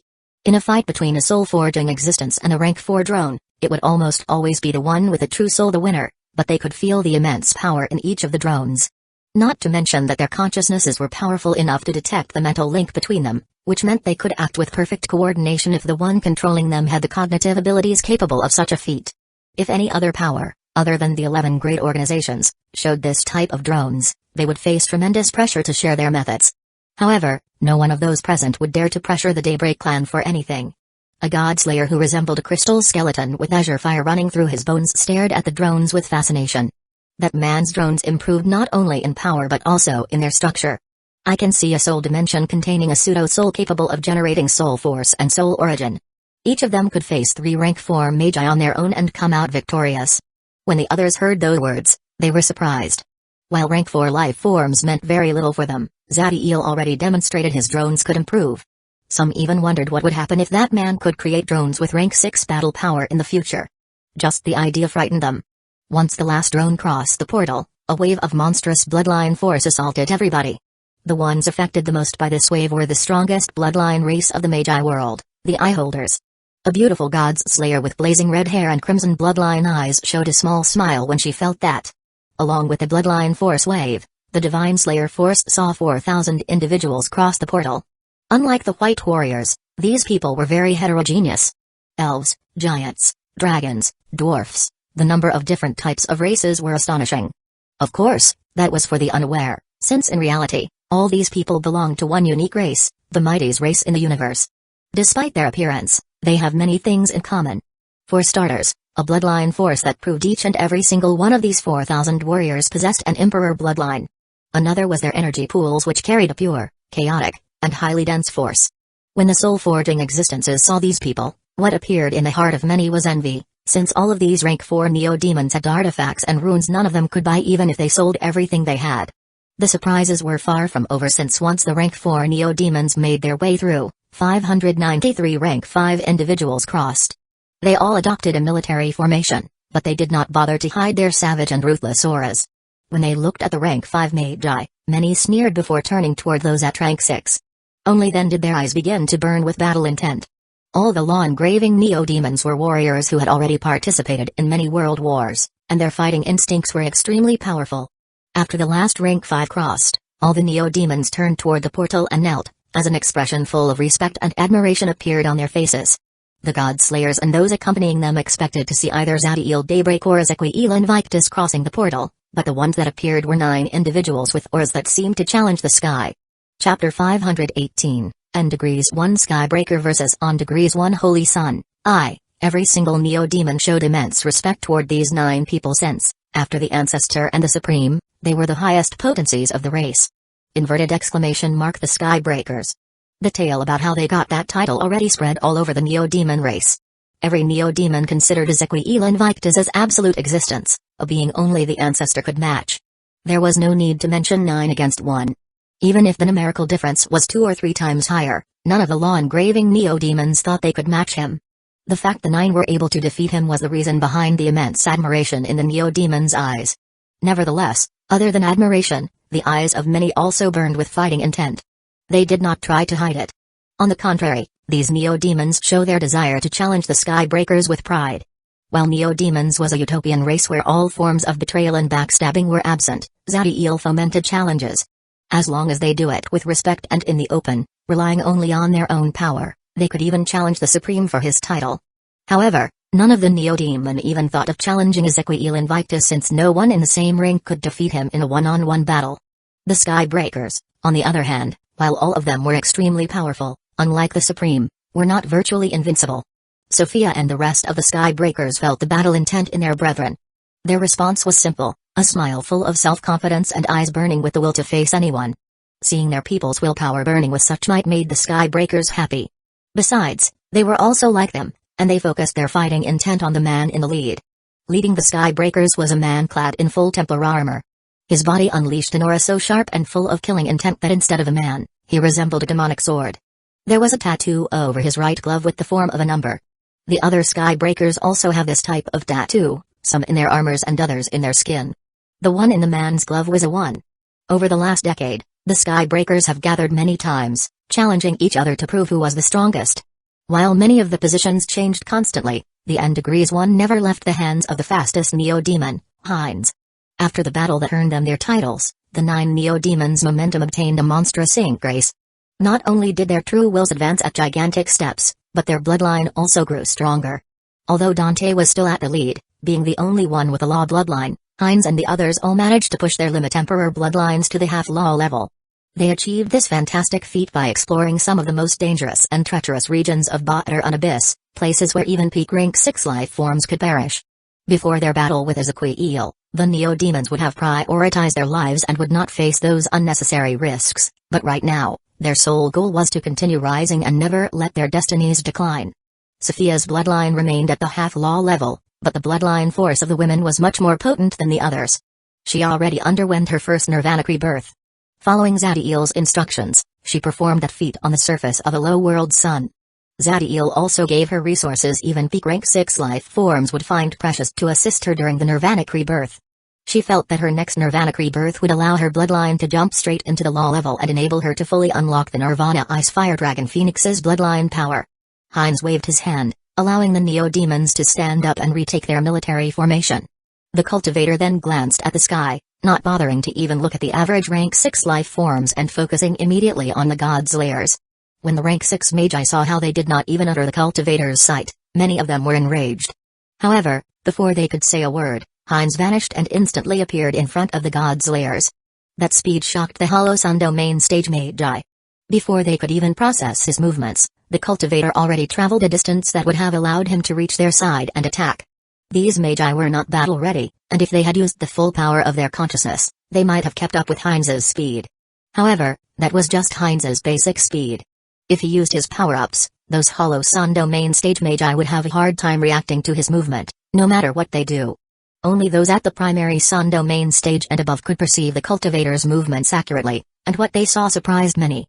The cultivator's body transformed into subatomic particles that allowed him to move faster than the speed of light. Heinz felt immense spiritual pressure as the god slayers focused on him due to the tremendous power of their souls.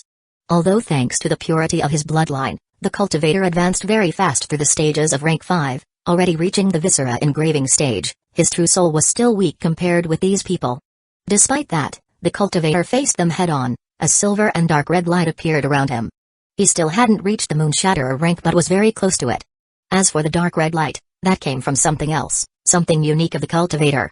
After a moment and seeing that the god slayers restrained their spiritual pressure, Heinz took out his helmet and bowed slightly. Heinz Ensis, N degrees 1 Skybreaker, greets you all. Some of the god slayers showed surprise. What drew their attention was that now that they saw his eyes clearly, it appeared that the cultivator was blind. Blindness and other mortal illnesses were not something that could affect supernatural life forms like them. Even a rank 1 life form could heal that condition, so they were confused by the cultivator's state. There were two that acted differently than the rest. Roku and Dean adopted serious expressions when they felt the unique force in those eyes. Although they were intrigued, neither thought it would be the time or place to ask questions about them. Will the Daybreak Clan's forces join the Eternum Empire's army? Roku spoke with a calm and yet powerful voice as he stared at Heinz. Technically, the Daybreak Clan was part of the Eternum Empire, and they would have to obey the orders of the Emperor. Still, everybody knew that the ruler-subordinate relationship between the two was merely in name and that Zadiel Daybreak obeyed no one's commands. Heinz stared at Roku for a moment before slowly shaking his head. That made the Astral Fiend's eyes narrow. Then, who would you join? As soon as the Astral Fiend made the question, two individuals spoke. The Daybreak Clan could join the Ai Dynasty's army. Lord Daybreak's forces are more than welcome in the Scientia Kingdom's encampment. Dean Rebellion and the beautiful Eye Holders God Slayer spoke simultaneously, and they looked at each other before turning back toward Heinz. We will use formations that require the utilization of bloodline force, so siding with us would be a great chance to complement our powers. There are new runic formations we have been developing for this war. We could use warriors with a vast military experience like your people. Heinz raised his hand to stop them from continuing speaking and once again shook his head. Although we will collaborate with all of your organizations, sharing information and forming temporary alliances, under Brother's command, we, the Daybreak Clan, will act on our own. The God Slayers looked at each other when they heard the Daybreak Clan's plan. While their number was beyond impressive for an organization with less than 200 years of age, they were far from enough to conquer territories and fight great battles. Nevertheless, none of them attempted to change Heinz's minds since they knew it would be futile. There was no way the Daybreak Clan would go against Zadiel Daybreak's orders. When will Lord Daybreak enter God's tomb? It was Gabriel, the one who spoke, but that question was in everybody's mind. Brother and the Supreme are in an essential phase of their cultivation. I don't know when they will finish, but we should not count on them for the ensuing battles. Heinz's words made the God Slayers sigh. They hoped to rely on Zadiel's wits and experience, but it seemed they would not be so lucky. We will march right now and strike the Divinity Faith army with our full force. Anyone who knowingly harms the army of another organization in any way during this first battle will have to answer to me. Roku's voice echoed through the continent, and his demonic and fierce aura made clear that he would not allow any form of schemes and plots during such an important fight. There was bad blood between many organizations, and some would like to make the other suffer, but the Astral Fiend's wrath was not something they were willing to face. The army was ready to march when a handsome young man with black hair and gray bloodline eyes took a step forward and spoke to Roku. "Lord Roku, if you allow me a moment." The Astral Fiend stared at Gwen, and there was a positive light in his eyes. Once he saw the Astral Fiend nodding, Gwen turned toward Hines. "By what I understand, after Lord Daybreak and Invictus, you are the strongest member of the Daybreak clan." Hines turned toward Gwen and nodded. "Great. How about if we test who of the two is the strongest?" Chapter 519, N Degrees 1 Skybreaker vs. On Degrees 1 Holy Sun, 2. When the God-Slayers heard Gwen's words, they all displayed expressions of interest and curiosity. Even the Scientia Kingdom's brothers and the Astral Fiend were not an exception. Zadiel Daybreak's teaching skills had already reached a mythical level in the minds of the Magi world's people. Even the highest powerhouses were beyond marveled by the talent of those who followed him. The most outstanding example was Ezequiel Invictus, the man many referred to as a singularity. An existence whose birth and rise came by as the result of events whose replication was virtually impossible. None of the great organizations would try to challenge Ezequiel Invictus, as that would only bring mockery. Many of them wondered whether the Supreme Neo-Demon was a unique life form created by Zadiel Daybreak in his past life to act as his second-in-command. You could not really blame them for that type of mentality, as Ezequiel Invictus' talent was just too high for a being whose past was that of a mere mortal. Hines, on the other hand, was someone whose background they knew very well. While the cultivator had always been talented, he was very far away from Gwenzinter's level, the greatest genius of the I dynasty. The God-Slayers were very well informed and knew how much Eve favored this young genius to the point of taking time to guide his cultivation personally. Inside the I dynasty, Gwenzinter's status was unique as the N Degrees 1 Holy Sun. This battle was a perfect chance to see how the teaching abilities of Zadiel Daybreak compared with one of the three most influential individuals of the Magi world. When he heard Gwen's challenge, a small smile formed on Hines's face, and without any warning, a sharp and fierce battle intent emerged from him. Gwenzinter, someone even brother considers an outstanding genius. I would also like to know the power of an individual whose destiny was touched by Ever the Flawless and Eve the Holy Mother. Both Gwen and Hines turned toward Roku, and once they saw this one nod, they flashed up, reaching a point in the sky where the shockwaves of their fight would not endanger the rank 4 life forms. Everybody focused on the next battle, from the soul-forging existences in the ground to the God-Slayers in the sky. The two groups that showed the most interest were the I Dynasty army and the Neo-Demons, as the strongest warriors from their sides were about to prove who was better. The Eyeholder's chest began to glow with silver-blue light as his muscle grew more prominent and his physical might skyrocketed. He took a large halberd from his space ring, and when his bloodline eyes glowed, gray flames covered the weapon, giving it a phantasmagorical appearance. Hines's body also began to change. Golden flaming light covered his skin, and rays of sunshine began to converge on him. The Neo-Demon then took his dark red sword off its sheath, and at that exact moment, he vanished. Gwen's eyes widened as he felt the cultivator appearing behind him and how the dark red sword approached the back of his neck. Hines's speed was impressive, but despite that, before the sword could land, a flaming halberd got in its path, stopping it. Now, it was Hines's time to be shocked. Not only did the Eyeholder manage to stop his attack, but the halberd carried such a monstrous strength that it almost sent his sword flying away. And if that wasn't enough, the moment the gray flame touched the sword, Hines felt a force trying to numb his mind. Luckily, as a Neo-Demon and cultivator, his spiritual defenses were strong enough to withstand that soul invasion force. My Mind Slayer flame doesn't work. Gwen was surprised by Hines's robust spiritual defenses. That surprise transformed into shock when he saw how the cultivator managed to redirect part of the strength in his halberd away, slightly moving back instead of being fired away as he hoped. Hines felt his arms trembling due to the clash between his sword and the halberd, but there was no change in his expression, and once again vanished from Gwen's line of sight, only to appear instantly on the Eyeholder's left and attack the knee. The sword strike was superb, a combination of absolute speed and extraordinary martial skill, and yet, Gwen was still able to block it in the last instant. All those movements took a long time to explain, but the truth was that in every second, the duo's sword and halberd clashed more than 50 times. Those law-engraving Magi could only see Gwen moving his halberd at a speed that their minds had difficulty processing. As for Hines, they could not keep up with his movements, making them perceive the cultivator as nothing more than a flash of golden light. Neither Gwen nor Hines used their law avatars or activated the Eldritch Ghost Underworld and True Doomsday body powers, and they only relied on their innate skills and martial abilities. Despite that, Both the Skybreaker and Holy Sun displayed battle power that allowed them to kill Hollow Sun domain stage existences without a problem. The Eyeholder and Neo Demon continued battling for 5 minutes, none of them moving more than 10 meters from their original position. Giant cracks in space formed around them, as the shock waves they generated were so strong that they could even harm weak rank 5 lifeforms. Suddenly, the collision stopped, and both Heinz and Gwen separated, leaving a considerable distance between the two. They stared at each other before both roaring with all their strength, making their energies explode, fusing with their law avatars, and activating the unique abilities of their bodies. Inverted exclamation mark ah. Inverted exclamation mark ah. Light bone armor covered Heinz's legs and arms. They had tube systems that allowed the Neo Demon to discharge massive amounts of energy, enhancing his momentum and dexterity. Heinz's law avatar fused with his armor and weapon, enhancing every aspect of his existence and allowing his body and sword to become one. Once the cultivator and the dark red sword became a single entity, a wave of flaming soul force emerged from the weapon. The flaming soul force drew the attention of the god slayers, as they felt the immensely destructive, chaotic, and raging power in it. That fire not only would destroy the body, it could also travel directly to the enemy's soul and incinerate it. Jin's transformation did not fall behind at all. His chest began to glow with even more force, and the image of a pyramid appeared in it, as an armor made of bark began to grow over his skin. In an instant, the Eyeholder transformed into a frightful fiend, and like all entities from the Eldritch universe, every fiber of his body carried a monstrous physical power.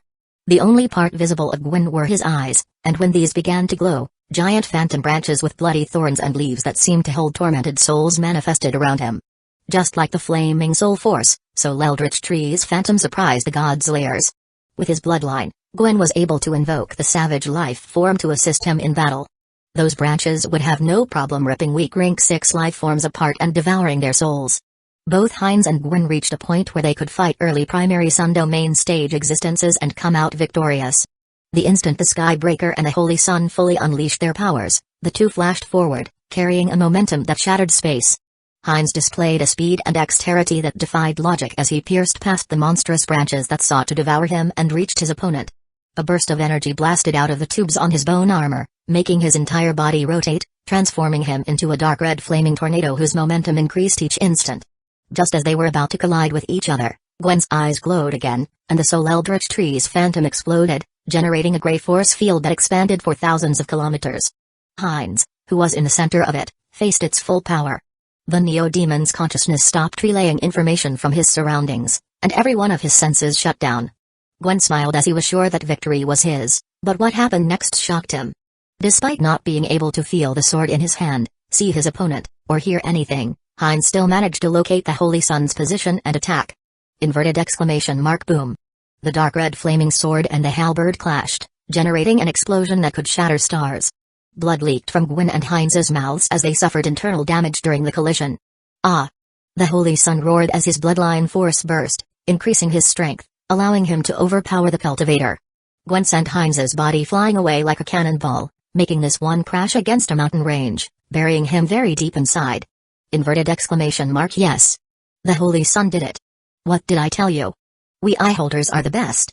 Less than a second after Heinz's crash, the entire Eyeholder army began to cheer as their great genius surpassed that of the Daybreak clan. Some of them even displayed cocky smiles as they stared at the Neo-Demons.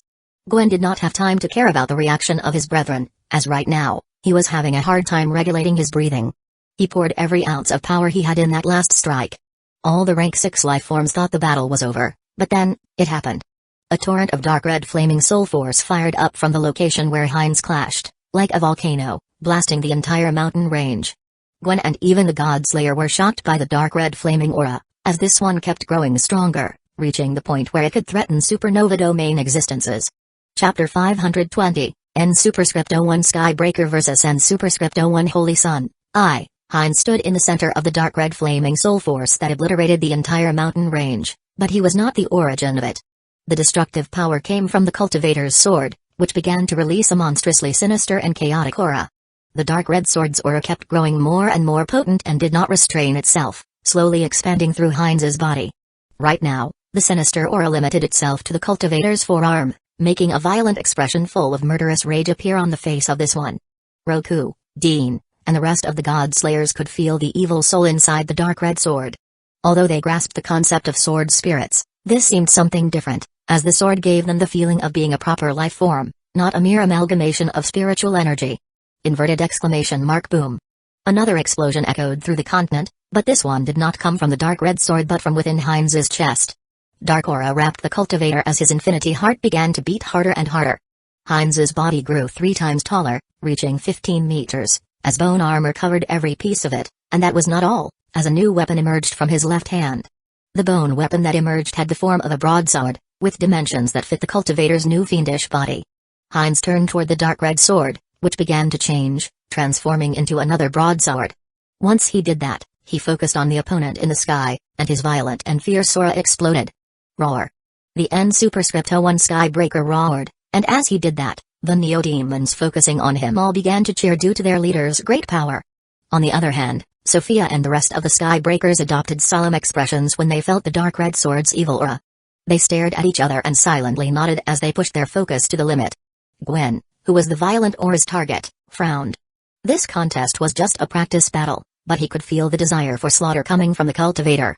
Unfortunately, the Holy Sun did not have time to worry about it since golden channels appeared in Heinz's bone armor, and then, this one vanished.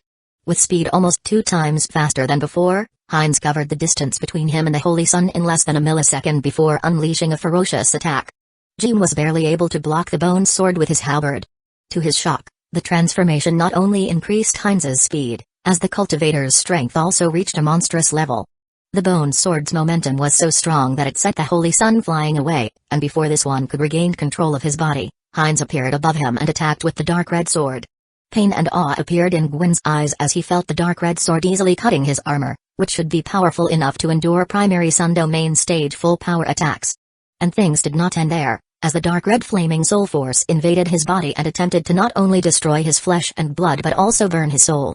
Gwen saw Heinz immediately chasing after him to continue the onslaught, and rage appeared in his face. The Eldritch Ghost Underworld shone with even more power, making the Holy Sun's body grow larger and stronger along with his armor. When the halberd and the bone sword clashed, Gwen once again regained superiority in terms of strength. Seeing his opponent grow stronger only made Heinz's violent aura more potent. A sinister smile appeared on his face as he attacked with the dark red sword. Gwen barely managed to counter the next attack. He felt how the dark red sword's striking power was even more potent than the bone sword, but he still had the upper hand. Unfortunately, before the Holy Sun could overcome the cultivator, an explosion of dark red flaming soul force blasted him away. Unlike previous times, Heinz did not immediately pursue Gwen. As the dark red sword's evil aura expanded, an annoyed expression appeared on his face. Gwen did not lose the chance, immediately regaining control over his body before making his bloodline force burst. The illusion of a hellish pyramid appeared behind the Holy Sun, and from it, thousands of souls emerged. They were all people Gwen killed. Not even in death, these people could rest because the Holy Sun used the Eldritch Ghost Underworld to confine their true souls. Although using these true souls to attack the opponent would be effective, Gwen's law bloodline allowed him to do much more. His bloodline eyes glowed, and the tormented souls showed expressions of agony as they morphed into seals that began to rotate around the halberd. Gwen's halberd transformed into a silvery flaming soul tornado. Heinz's expression returned to one of murderous rage once the evil aura stopped expanding, reaching right beneath his shoulder. When he saw the state of his opponent's weapon, he focused on his sword, making the dark red flaming soul force grow like a tsunami. The Skybreaker and Holy Sun stared at each other for a second before flashing forward with all their strength. A cataclysmic battle occurred in the sky as 2 natural disasters clashed one against the other, unleashing waves of destructive energies that could boil oceans and transform continents into withered lands. The supernova domain Magi, seeing the battle, could not hide their shock. Both the cultivator and eye holder were at the 5th engraving stage, but their battle power touched their level.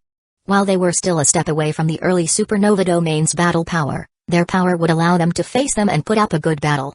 Gwen and Heinz showed a talent that could allow them to face the leaders of the Magi world's great organizations when they reach peak rank 5, a feat only Gabriel Rebellion had been able to display in the past 100,000 years. As they continued their fight, the consequences of pushing themselves beyond their limits began to show. Gwen's bloodline eyes were bleeding, and Heinz's body displayed evident signs of internal damage. Inverted exclamation mark ah. Inverted exclamation mark ah. The Holy Sun and the Skybreaker roared simultaneously as their powers reached the absolute peak, each transforming into cataclysmic disasters. Gwen's halberd transformed into the tip of the gray flaming soul tornado as he flashed forward. Heinz put one sword over the other as the tsunami of dark red flaming soul force blasted around him, and then he pierced toward his opponent. Inverted exclamation mark boom. The clash between the two cataclysmic supernatural disasters unleashed an explosion that could split a continent in two. Awe appeared in the face of the Magi army as they saw the sky of the loathed continent burn with gray and dark red flames. It was as if the firmament got itself on fire. From the explosion's core, two figures emerged. Gwen and Heinz were injured and had a hard time standing in the air. That should mark the end of the battle, but unlike the Holy Sun, the Skybreaker's face kept showing a murderous rage.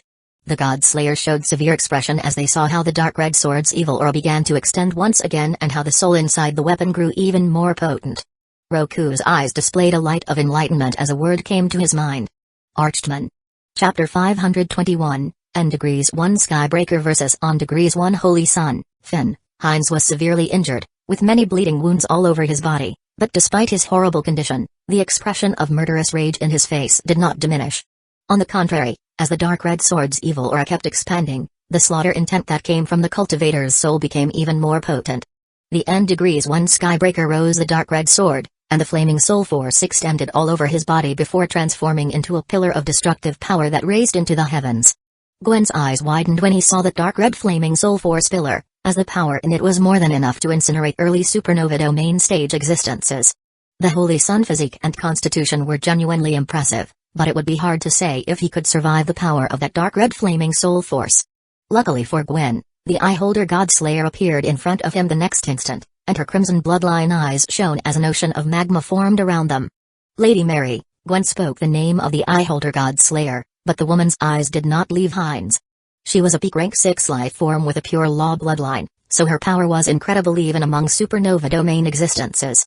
While she could stop Heinz, the mantle of dark red flaming soul force would force her to attack with all her power, killing the cultivator. Mary was smart enough to understand the consequences of killing the highest representative of the Daybreak clan inside God's tomb. Zadiel Daybreak's wrath was not something she could withstand. The apparition of the God-Slayer did not do anything to diminish Heinz's rage. His ferocious smile grew wider as the dark red sword's evil aura expanded, making the flaming soul force pillar even stronger. Then it happened, something that every single Magus and Eyeholder present would remember for the rest of their lives. Behind Heinz, the phantom of a demonic creature slowly manifested.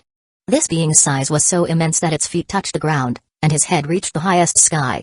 Its body carried a monstrous physical might, and it had 12 massive wings that could cover the sky and fill the continent with perpetual darkness. The most fantastic thing about this creature was its aura, one whose sole purpose was to bring forth absolute destruction and endless slaughter. An aura whose nature proved to be superior to the Prima Universe's laws. The creature's eyes were closed, and as they slowly opened up, the dark red flaming soul force obtained a qualitative improvement, and while its destructive power remained the same, all the God-Slayers could feel the immense danger in it. Roku, Dean, and the rest adopted solemn expressions. Something told them that if that dark red flaming soul force hurt them, they would find it almost impossible to recover. If before they were surprised, now utter shock filled their hearts. For that dark red flaming soul force to carry such defying power, it meant that the creature sealed in the sword was not a mere rank 7 archman. That creature's aura was not something that the Prima Universe's laws could bound. The dark red phantom behind Heinz belonged to a rank 8 archman. Crack. Cracking sounds came from Heinz's body, and the God-Slayer saw how the cultivator's condition continued getting worse. It was clear that the power in the dark red sword was more than he could handle. However, that was far from being the most pressing issue. There was no way the dark red sword would have the complete soul of a rank 8 life form in it, but even if it were just a fragment, the power it could unleash would be enough to obliterate the continent and everybody in it. Other than Roku and maybe Dean, the explosion of a rank 8 soul fragment would kill everybody else. It was clear for everybody that they needed to stop the cultivator, but only the God-Slayers could do that since the dark red flaming soul force mantle power was too strong for anyone else. The ones who acted, however, were not the God-Slayers but the Skybreakers. Sophia, Dante, Zydra, Juntu, Tiras, Rax, Kyolo, and Tato appeared around the cultivator, and they all adopted meditative positions before reciting Buddhist chants. A golden light full of willpower emerged from every Skybreaker, and they combined, generating a glorious sun. Its light illuminated the entire continent, and everybody touched by it felt their minds and souls enter a state of complete calmness and peace. Heinz, who was in the center of this willpower sun, received its full might. The dark red sword's evil aura stopped expanding and slowly began to regress. The Archdemon's phantom and the cultivators stopped staring at the Eyeholder Godslayer and turned toward the Skybreakers. However, while their eyes were still full of slaughter intent, a silver light appeared in them that prevented them from doing anything. If anyone without a chaotic core inside their hearts attempted to restrain the cultivator, he would have used the dark red flaming soul force to obliterate them. Nevertheless, just like every neo-demon, inside Heinz's soul, there was engraved the command of never harm their brethren. After a few seconds, the evil aura ultimately left the cultivator's body and returned to the dark red sword. Heinz regained complete control over his mind and soul, and the power-ups along with the dark red flaming soul force deactivated. His condition was truly horrible, with severe internal wounds. He would have entered a coma if it wasn't for the apocalyptic stars inside his hearts and brain. Dante immediately raised his right hand, and a stream of golden fire and sunlight emerged from it and entered the cultivator's body. Everybody saw with amazement how Heinz's wound began to heal with speed visible to the naked eye. Since they both had the same true doomsday body and elemental constitution, Dante could use his flesh and blood to heal Heinz, making the neo-demon already impressive healing power exponentially stronger. Once his condition improved, Heinz stared at Dante for a moment before nodding and adopting a meditative position, focusing on healing. There was no need for words since there were no secrets between the Skybreakers. Sophia and the others stopped reciting the Buddhist chants, dissipating the willpower sun. The woman then stared at Gwyn for a moment before taking a purple pill from her space ring and launching it at him. The Holy Sun caught the pill and was surprised when he felt the mighty bloodline force in it. That is a Nirvana rebirth pill, and it will create a mantle that will heal all your soul and physical wounds while expelling any foreign and harmful force from you. We got out of control, so take it as an apology. Gwyn was surprised by the power of the pill, and when he detected the steady power in it, he was amazed. Due to its characteristics, this pill could be used at any time, even during battle, making its value exponentially higher. Even Mary was impressed by the pill's power, and while she could tell that part of the reason it was so impressive were the ingredients, she could also perceive the superb alchemy skills put in its making. After some thinking, Gwyn chose to save the Nirvana rebirth pill and use another drug to help him heal his wounds. Sophia said nothing about the eyeholder's decision. The pill was his, and he could use it as he saw fit. Roku saw that both parties had settled any problem between them, so he waved his hands, signaling the Magi World's army to march. It was time to face the real enemy. Regarding who was the winner between the N-1 Skybreaker and the N-1 Holy Sun, that was a tricky question. While it was true that Heinz lost control, in a battle to the death, that would matter very little as long as you can kill your opponent. Nevertheless, someone like Gwyn would definitely have many life-saving cards. So there was a chance he could endure until Heinz's body broke or use the lack of focus on the enemy to trick him. In the end, it would be up to everybody to make their own conclusions about who came victorious in this battle. Chapter 522, No Man's Land. In God's Tomb Center, millions of life forms engaged in a battle that encompassed not one nor two but three entire continents. Waves of destruction that could provoke irreversible damage to a low world were released every second. Just the radiation reached such a high level that anything beneath rank 4 would melt. Millions of life forms whose power allowed them to erase entire cities and change a continent's terrain battled thousands of kilometers above the ground. The soul-forging Magi unleashed all kinds of great spells as they battled the Divinity World's legends. Both were rank 4 life forms, but one reached their level by awakening their true souls using the laws while the other advanced obtaining a god's grace. In the rank 4 battlefield, the most fantastic display of power came from the youngest organization, the Daybreak Clan. Gargantuan void dragons, 9-headed hydras, grand abyssal phoenixes, 3-eyed golden crows, and all kinds of mythical creatures filled the ranks. These were Animax soul rune formations that the neo-demons employed. They required fantastic talent, perfect coordination between the users, and bloodlines that contained a fragment of these mythical creatures' origin. Other than the Daybreak Clan, no one else could use them. Although the other organization had runic formations, they could not compare with the ones created by Zadiel. A 9-headed hydra opened its mouths before firing beams of energy that split apart the enemy forces. Beams that carried fire, water, wind, earth, gold, lightning, space, time, and venom forces reached the legends, killing dozens and injuring even more. The powers were so diverse that the legends could not protect themselves, and before they could pull back, white warriors flashed toward them and began a slaughter. Surrounding every Animax soul rune formation, there were thousands of rank 4 drones.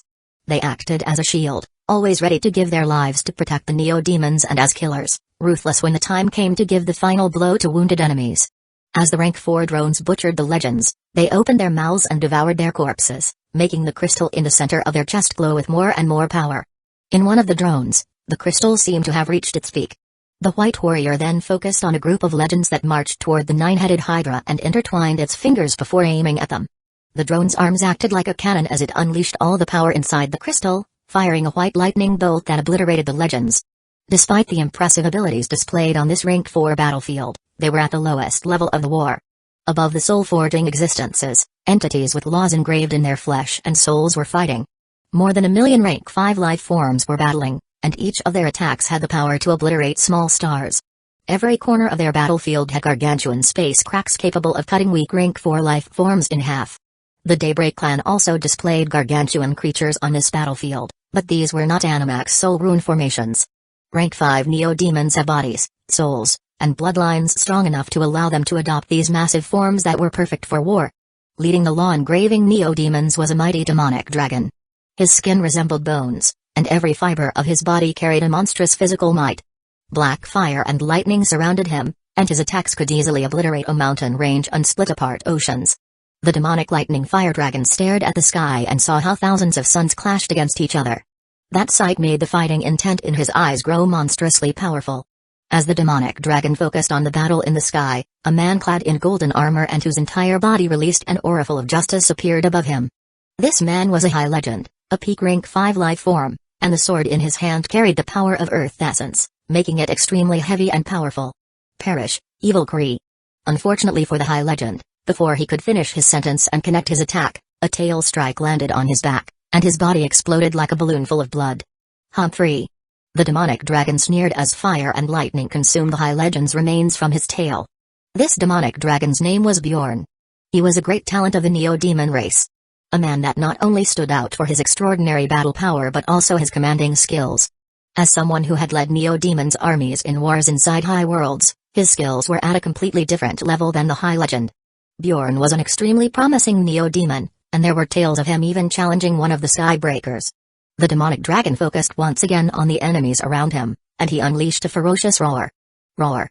Along with that roar, a heartbeat echoed through the battlefield, and a dark aura overflowed Bjorn's body. His gargantuan body grew even larger as a metallic armor covered every inch of his skin and the lightning fire destructive power obtained a qualitative improvement. That seemed to be a signal as 5 more Neo-Demons also activated their bloodline apocalyptic metamorphosizes. Each of these Neo-Demon could fight Hollow Sun domain stage existences. Their mission, however, was to guide and protect the Rank 5 Neo-Demon army. Lightning fire Abyssal dragon roar. Bjorn roared those words as he fired a massive beam of dark fire lightning that shattered a runic formation composed of 30 high legends. Many of the high legends were obliterated, with their souls shattered. Bjorn did not have to worry about those that managed to survive as the Rank 5 Neo-Demons immediately flashed toward them and massacred them. The Neo-Demons were a utopian race but were also a warrior race. When it came to an enemy, the word mercy was not in their dictionary. Above the law engraving life forms, there was the highest battlefield, where those that earned the soul law domain title fought. The energy and laws they unleashed were so strong that space-time acted erratically, and those with a weak soul would only send themselves to their death if they entered this battlefield. In the center of this battlefield were those whose power allowed them to embody supernovas. There was a gorgeous woman with blue hair and an azure sun surrounding her body among those people. Her domain over the law of ice was so strong that she could even freeze time and space. Fighting this late supernova domain divine legend were 9 Rank 5 life forms. None of them had battle power anywhere near the woman's level, but together they match her. Coldness and hatred filled the divine legend's eyes. She was a mighty existence that almost reached the end of Rank 6, and yet less than 10 Rank 5 life forms were able to fight her. She unleashed all kinds of explosive spells, pushing the Skybreakers to their limits, but the truth was that none of them really felt threatened. Compared with their battle with Ezequiel, where they felt the entire universe targeting them, this was nothing. Despite their talent and might, the Skybreakers were far from the most impressive fighting force in this Rank 6 battlefield. Not too far away from them, a black hole and 2 suns, one dark and the other white, were constantly clashing. Their shockwaves unleashed forces whose nature stood above the Prima Universe's laws. Desolation path, Theurge obliteration burst. The black hole froze for an instant before unleashing a repulsion force capable of erasing a continent. Yin-Yang twin supernova, absolute oblivion. The dark and white suns fused before generating a giant pentagram that managed to nullify the black hole's repulsion force. From inside the all-devouring domain, Dante stared at the twins inside the dark and white suns. They looked like a boy and a girl no more than 10 years old, but their powers were terrific. On their own, they only reached late supernova domain battle power, but together, they could equal the Crown Prince. Although his opponents looked like children, there was no mercy in Dean's eyes. The all-devouring domain grew more powerful, forcefully channeling the world's strength as the Crown Prince flashed toward the enemy. The twins acted just like the crown prince.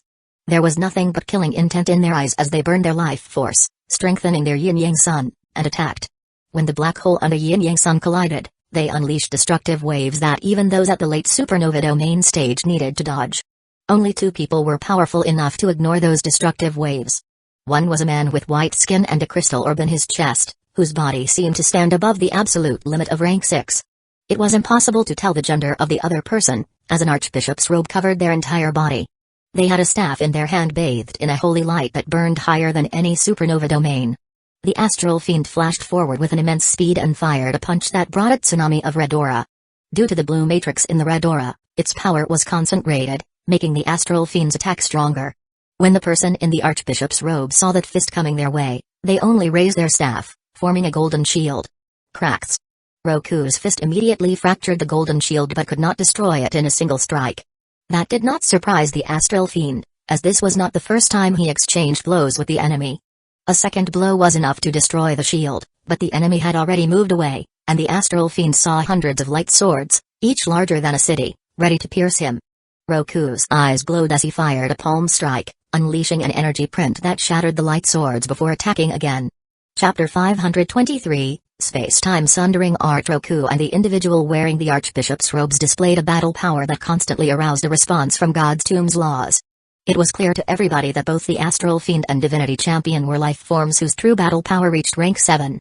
They were doing their best to unleash the highest amount of strength possible without being expelled from the transitional plane. The Astral Fiend used his body and the red-blue aura to fight. His attacks were simple physical strikes, but they carried the laws and mysteries of the universe due to Roku's superb martial skills. As for the entity in the Archbishop's robes, they were also an impressive individual. Their spells were always creations made from holy light, and although they were not fancy or majestic, their power and speed were absurdly high.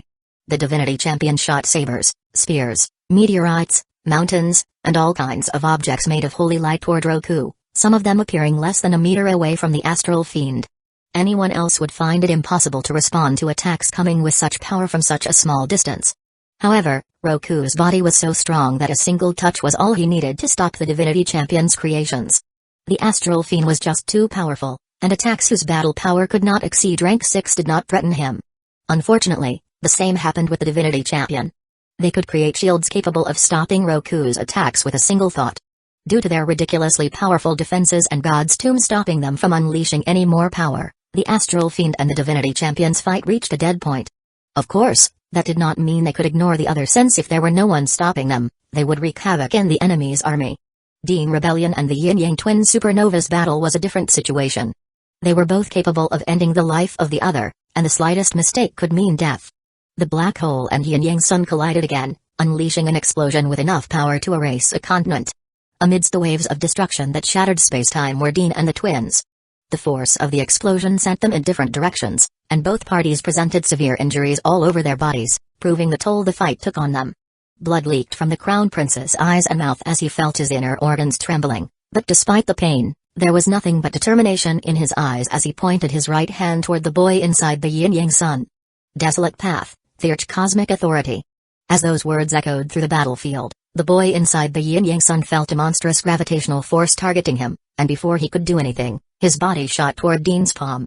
The boy attempted to regain control over his body, but nothing he did seemed to work. The gravitational pull also devoured any form of physical, soul, or energy force he operated, making him utterly helpless against Dean's technique. Shock appeared in the girl's face when she saw how an invisible and undodgeable force dragged her brother away. The Yin-Yang Sun reverted to a dark one, severely diminishing her power. Without hesitation, she flashed toward her brother, intending to help him, but someone got in her way. The enemy was a young man with a profound aura and whose cultivation reached the early Hollow Sun domain stage. Usually, someone at the early Hollow Sun domain stage challenging an individual at the late Supernova domain stage would be suicide. Still, the girl felt an immovable object in her path instead of a man. Her instincts warning her how dangerous the man was, made her decide to go all out without caring for the consequences. She spat a mouthful of shining blood that fused with her supernova law domain, making it reddish. The crimson sun glowed with immense power, and hundreds of howling ghosts emerged from it and launched themselves at Gabriel. Those ghosts carried a momentum capable of threatening the life of a peak rank 6 life form, but Gabriel Rebellion showed no sense of urgency. He rose his hands as a force whose nature stood above the Prima Universe's laws manifested itself from within him. Gabriel's body began to vibrate, and in an instant, a young boy and a middle-aged man appeared on his left and right, respectively. The duo shared a striking resemblance to the second prince, and it would not be hard to picture him as a future and past version of the Magus. As the Crimson Ghost Army marched toward them, the boy and middle-aged man took a step forward before attacking. Space-time sundering art, what lies before? Space-time sundering art, what lies ahead? The young and the middle-aged incarnations yelled those words, and an invisible force field carrying space-time power emerged from them and descended on the Crimson Ghost Army. Those ghosts struck by what lies before experienced the continuum of space-time going in the opposite direction. In an instant, they reverted to mere streams of spiritual force and energy before vanishing. The effects of what lies ahead were the complete opposite. The ghosts experienced time moving millions of times faster, and they dissipated in a fraction of a second. Utter disbelief filled the girl's eyes when she saw the destruction of the Crimson Ghost Army that should have been powerful enough to chase away a peak rank 6 life form. However, she did not have time to think as two ruthless eyes focused on her. Without the Ghost Army in his path, the second prince took a step forward and immediately appeared in front of the Crimson Sun. Terror filled the girl's heart when she saw Gabriel Rebellion appearing in front of her. She did not wait for even a second before recklessly burning her life force to face what would come next. Gabriel Rebellion's abilities drew the attention of many people on the rank 6 battlefield. The youth incarnation reverted the flow of time while the aged incarnation pushed it ahead, so people wondered what power the real one would use. The second prince's eyes glowed as the power of space-time in him reached its peak, and then he calmly touched the surface of the Crimson Sun before speaking. Space-time sundering art, what lies at this moment in time? Instead of aging her body or pushing it back toward a moment where she was weaker, the power Gabriel Rebellion used suspended her existence in a single instant of time. If the boy used the past and the middle-aged used the future, then Gabriel used the power of the present. Although the present did not carry the mysteries of the future or the ancientness of the past, it was a force that no one could escape, no matter how many billions of years you have lived or if your lifespan was higher than that of a galaxy. Gabriel sealed the girl's soul, energy, and body in an endless moment of time. Unless a powerful rank 7 life form with a high mastery over the laws of space-time helped her, she would never leave that eternal prison. The boy could sense her sister's fate, but he did not have time to worry about her as his body had already landed in the hand of Dean Rebellion. A merciless light appeared in the Crown Prince's eyes as he proceeded to use the power of the all-devouring domain. Everlasting Path, Third Devouring Wheel. The all-devouring domain froze for a second before giving a full rotation with a power much greater than before and fragmenting the boy's soul, body, and energy into 3 streams of pure force. When the rank 6 life forms of the Divinity Faith Army saw the death of the twins, they could not believe their eyes. The Yin-Yang twin supernovas were extraordinary geniuses of their world, and the fact they perished so soon was a heavy blow. The divine legends stared at Dean with awe and fear, but the Crown Prince did not care about their feelings and immediately flashed toward Gabriel. When the second prince saw his brother appearing by his side, he no longer held back and released a massive mouthful of blood before falling unconscious as the incarnations faded away. Space-time sundering art's power was abominably high, allowing the second prince to unleash a force that could kill a peak rank 6 life form, but the price he had to pay to use it was also exceptional. Dean did not hesitate before sending the pure force streams he created by obliterating the boy into his brother, and he did not stop there. The Crown Prince stared at the girl trapped in the eternal prison and aimed his hand at her. Everlasting Path, Third Devouring Wheel.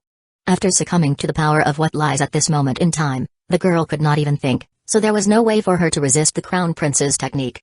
Once again, 3 streams of pure force appeared inside the all-devouring domain after disintegrating the girl. Dean sent 2 toward Gabriel, and after seeing his brother's condition improving, he sent this one into his inner law dimension before clasping his hands. Everlasting Path, Third Redemption Darkness. The all-devouring domain swallowed an immense amount of world strength and channeled it into the last force stream before unleashing a dark wave covering the entire battlefield. Those in the Divine Faith Army felt nothing when the dark wave touched them, but the members of the Divine Slayer Force noticed a healing force entering their bodies and helping them stabilize their most serious wounds. The Magi, Eyeholders, and Neo-Demons all smiled as they glanced at the Crown Prince, and they saw how this one immediately left the battlefield after that. Dean felt he had already done his part. Right now, the most important thing for him was to make sure his brothers healed in a safe location. Chapter 524, 9 Metamorphosis. The battle power the Scientia Kingdom's brothers showed amazed everybody, especially the supernatural abilities Gabriel Rebellion displayed. Despite his low cultivation, the Crown Prince's might was already legendary. People widely recognized him as one of the three most powerful individuals within the Magi world, but Gabriel Rebellion was different. The second prince had always maintained a low profile, and while people knew he was a genius, it was only now that they understood how impressive his talent truly was. With a simple touch of his hand, the second prince not only defeated a late supernova domain stage genius but went beyond merely killing her and managed to capture the girl alive. Although everybody saw the great price Gabriel paid for using that power, the fact remained that the second prince could kill standard peak rank 6 life forms. This feat would make him worthy of the title Sun Slayer at the highest battlefield of the multiverse.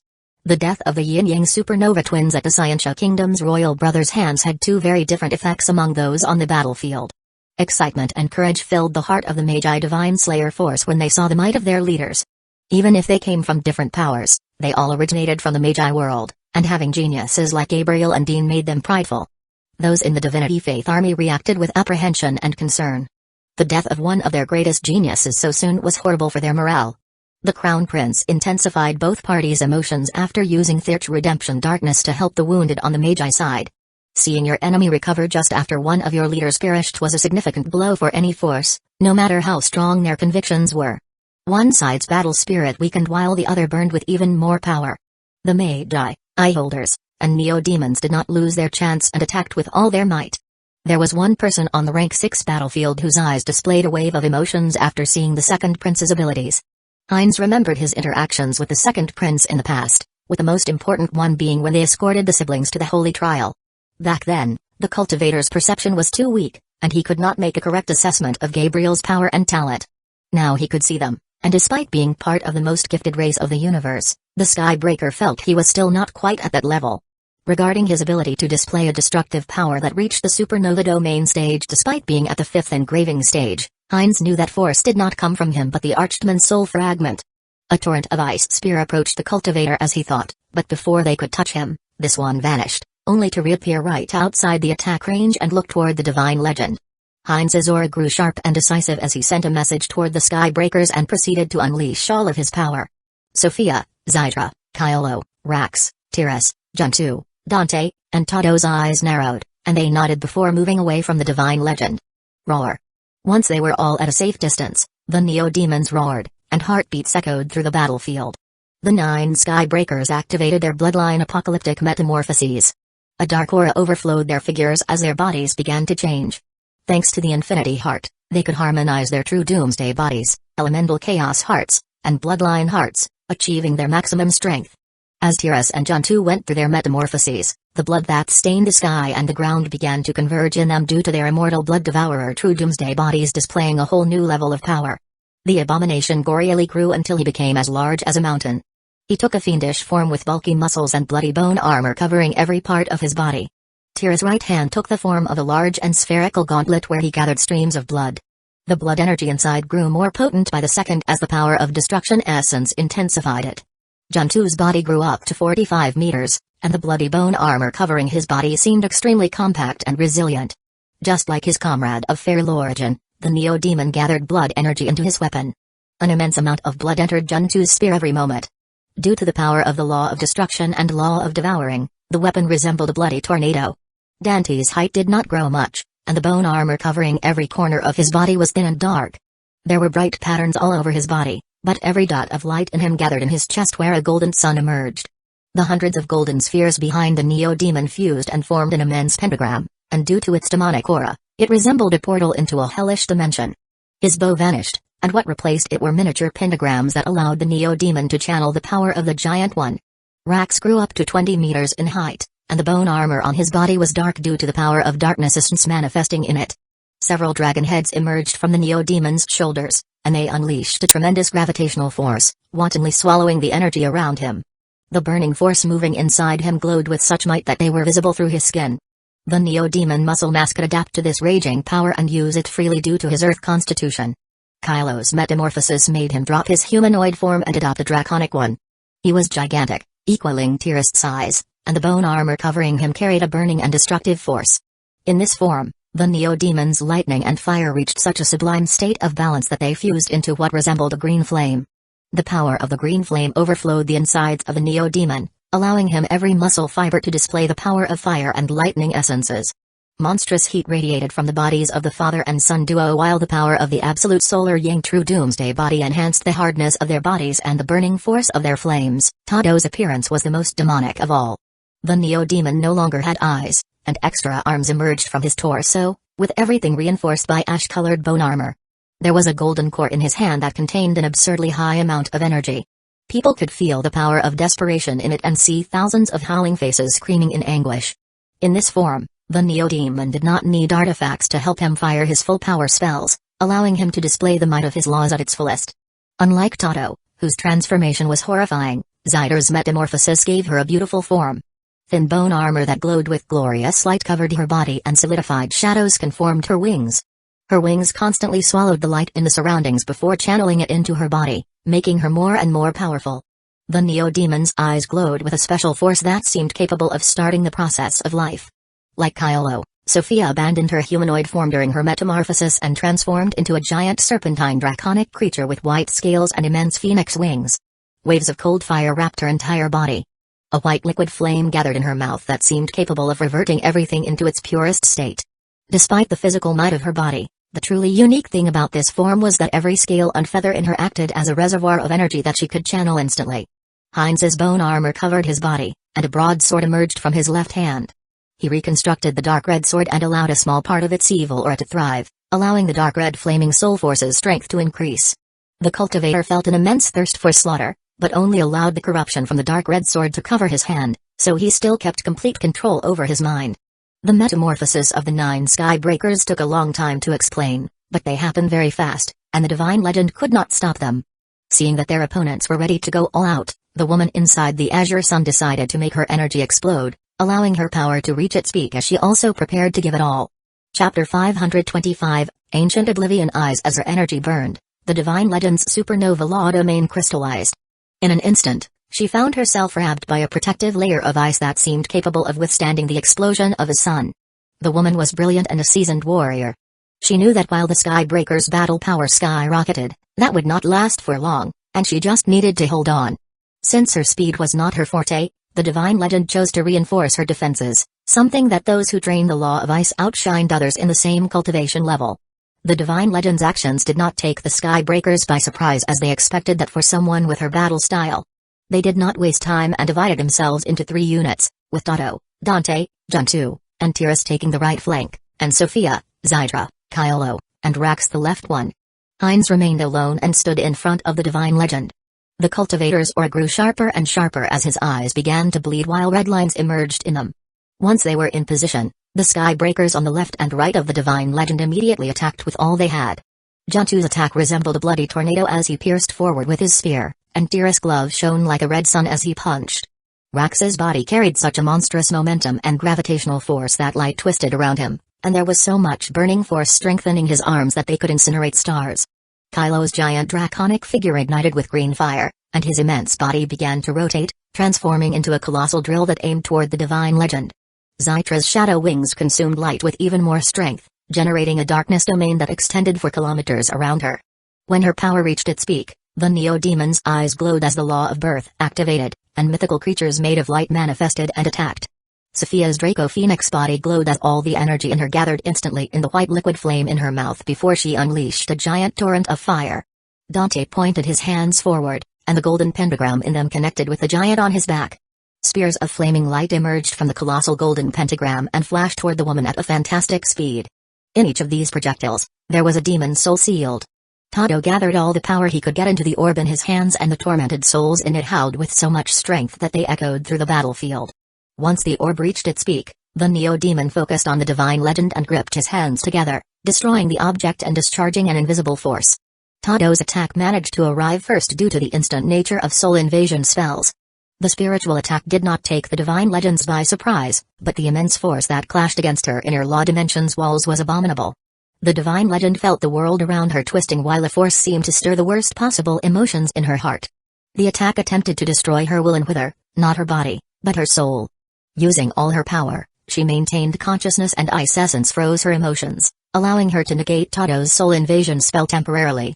She manipulated her frozen azure domain without hesitation, using part of it to create gargantuan ice snakes that intercepted the Skybreaker's attacks. Each ice snake was mighty, physically matching Tiras, Juntu, Rax, and Kylo while pushing Zyder's mythical creatures away and blocking Dante's soul spheres.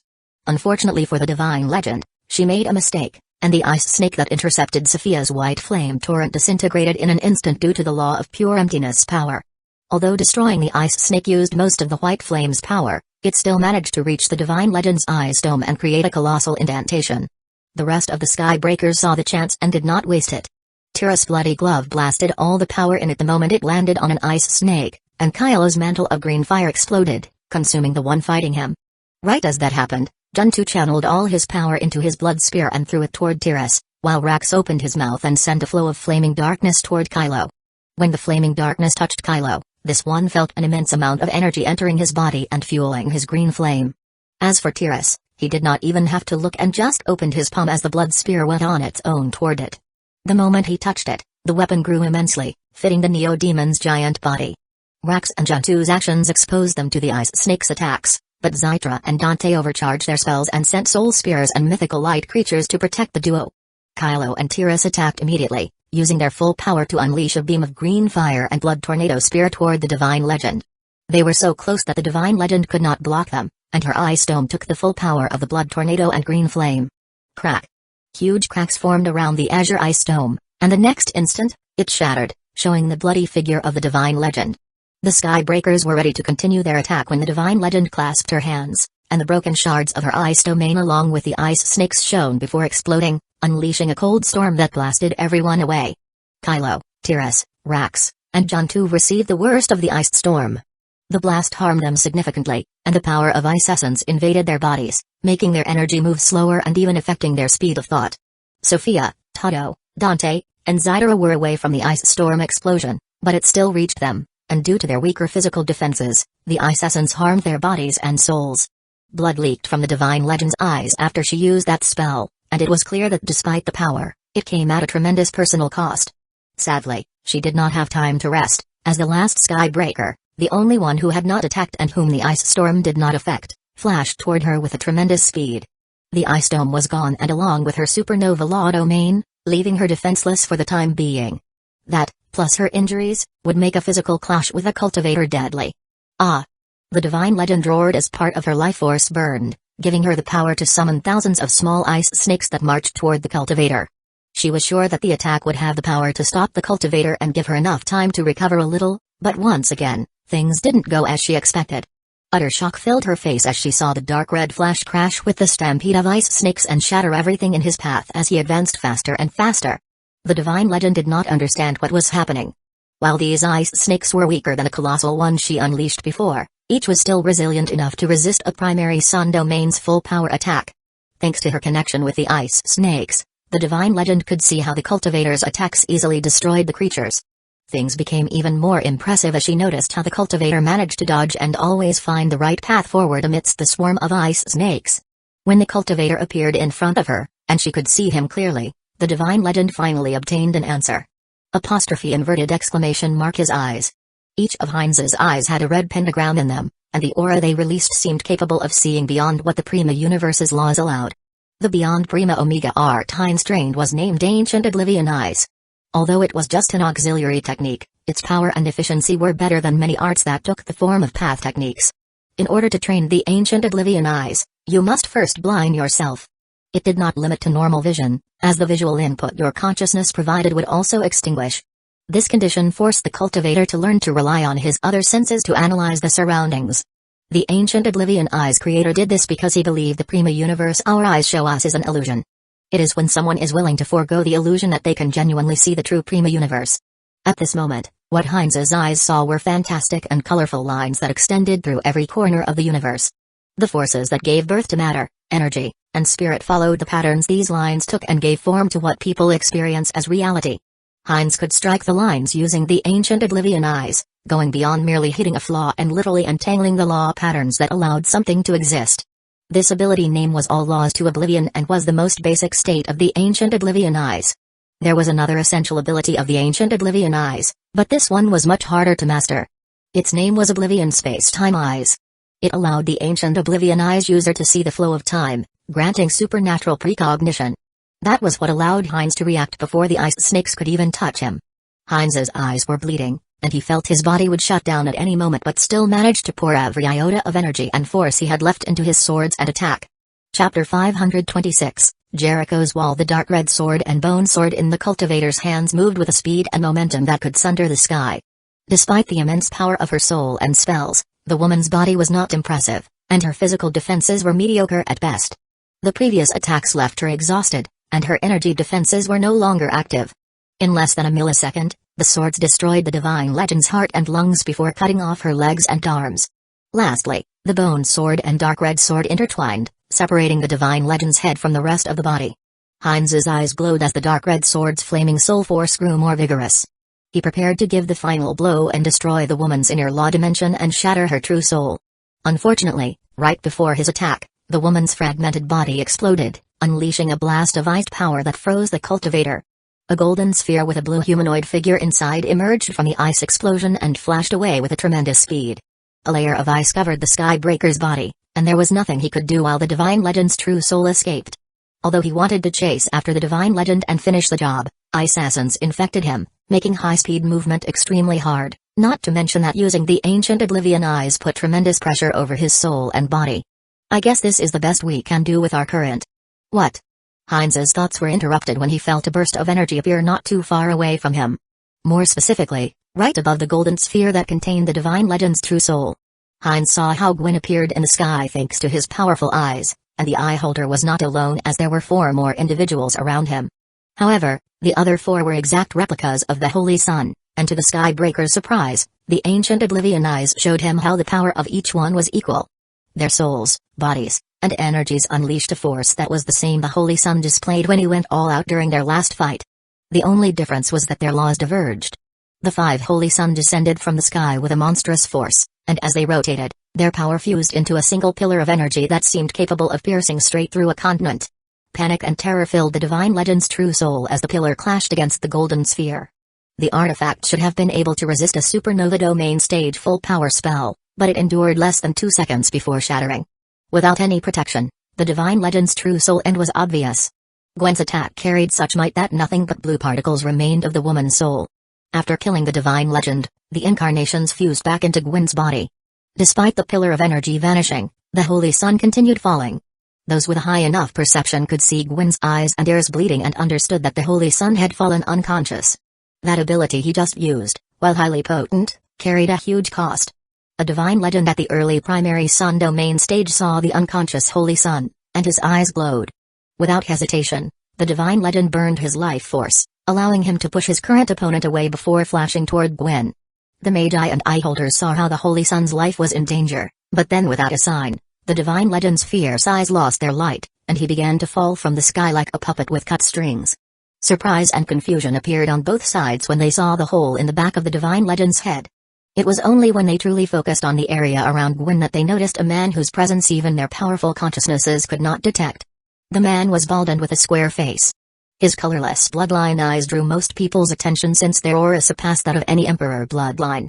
Hucky put his hand over Gwen's unconscious body, and the next instant, the two vanished.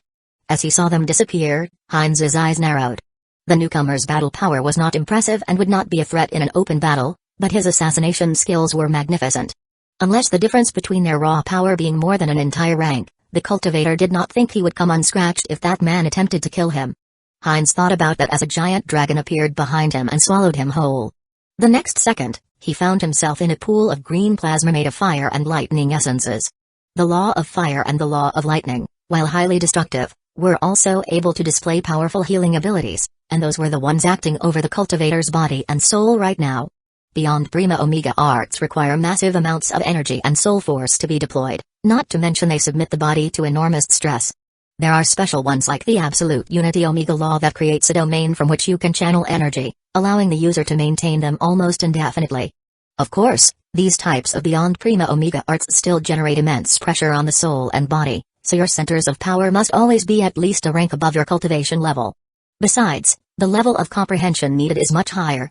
Once Kylo swallowed Heinz and sent him into his stomach, he turned around and flew away from the battlefield. After deactivating their bloodline apocalyptic metamorphoses, the rest of the Skybreakers moved away from the area where supernova domain stage existences fought and head to battle with those at the Hollow Sun domain stage. They were exhausted, but since none of them used their Omega laws, they were still more than capable of fighting weak rank 6 life forms. After the death of the late supernova divine legend, the person in the Archbishop's robe turned toward the Sky Breakers for a second, but before he could do anything, the astral fiend attacked again. Although Roku found it impossible to figure out what crossed his silent opponent's mind, he would not allow them to interfere with the battle between the two armies. The death toll rose as the hours passed, and before anyone noticed, the Magi Divine Slayer Force and Divinity Faith Army battled for 3 entire days. Broken bodies and shattered souls filled the sky and the ground. It was hard to say the exact number of casualties on both sides, but the Magi Divine Slayer Force lost 4% of its warriors. That meant that millions of Magi worlds' life forms whose lifespan measured in the dozens of thousands of years perished in the lapse of 72 hours. Of course, that was nothing compared with the Divine Faith Army fatalities since they lost 9% of their legendary beings. The passage of time only made the disparity between the two forces grow larger and larger, with more and more divine legends either losing their bodies or right away perishing. Despite seeing legendary beings perish one after the other, the Divine Champion showed not even the slightest concern and continued battling against the Astral Fiend. However, the exact moment the Divine Faith Army casualties reached 10%, the Divine Champion's energy burst and sent hundreds of golden strings that wrapped themselves around Roku. They were extremely thin, but the Astral Fiend was surprised to find how resilient they were, and it would take him a moment to get rid of them. The supernova domain stage existences from the Magi world frowned when they saw that since the person in the Archbishop's robes was an extremely fearsome foe who could do a lot of damage in an instant. Luckily, the Divine Champion had another plan. They took out 6 drops of golden blood before clasping their hands and speaking in an androgynous voice. Jericho's wall. Those words echoed through the battlefield, and the golden blood exploded. Holy energy overflowed the continents as a giant golden wall that pierced the ground and reached the highest sky manifested itself a few hundred meters behind the battlefield. Without hesitation or even hearing a single command, all the legendary beings left their fight and flew away. Even those who were just a second away from killing their enemy did the same. The apparition of Jericho's wall was a divine order, and they needed to obey it, regardless of their desires. The legendary beings crossed through the golden wall as if this was nothing but an optical illusion. Still, when a supernova domain stage Magus sent a spell that resembled a meteorite the size of a moon toward it, the attack failed even to make an indentation. Ah! Roku roared as a blast of red aura with blue matrices emerged from him, freeing himself from the golden strings. When they saw the Astral Fiend freeing himself and marching toward them, the Divine Champion acted like always, emotionless and indifferent. They sent hundreds of swords made of holy light to block the Astral Fiend, and only when the last living member of the Divine Faith Army crossed the golden wall did they also escape. Bomb. Right after the Divine Champion crossed a wall, Roku reached it and fired a punch with so much strength and force that the transitional plane's laws began to converge on him. Crack. The Astral Fiend's punch made huge cracks appear in the golden wall, but it only harmed the surface, and soon they began to heal. Roku's eyes narrowed when he saw how resilient Jericho's wall was. He took a deep breath, calmed his raging energy, and analyzed the golden wall before speaking to the Magi Divine Slayer Force. This wall will last 7 months. During that time, we will build our headquarters and fortify the border. Chapter 527, 100 years from the weakest to the strongest, they all began to work when they heard Roku's words.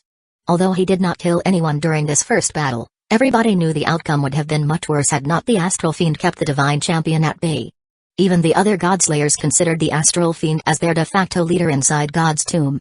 The magic tower that would work as the Magi Divine Slayer Force's headquarters needed to be strong enough to resist the Divinity Faith Army's full force, and nothing beneath Suda Rank 7 could achieve that might.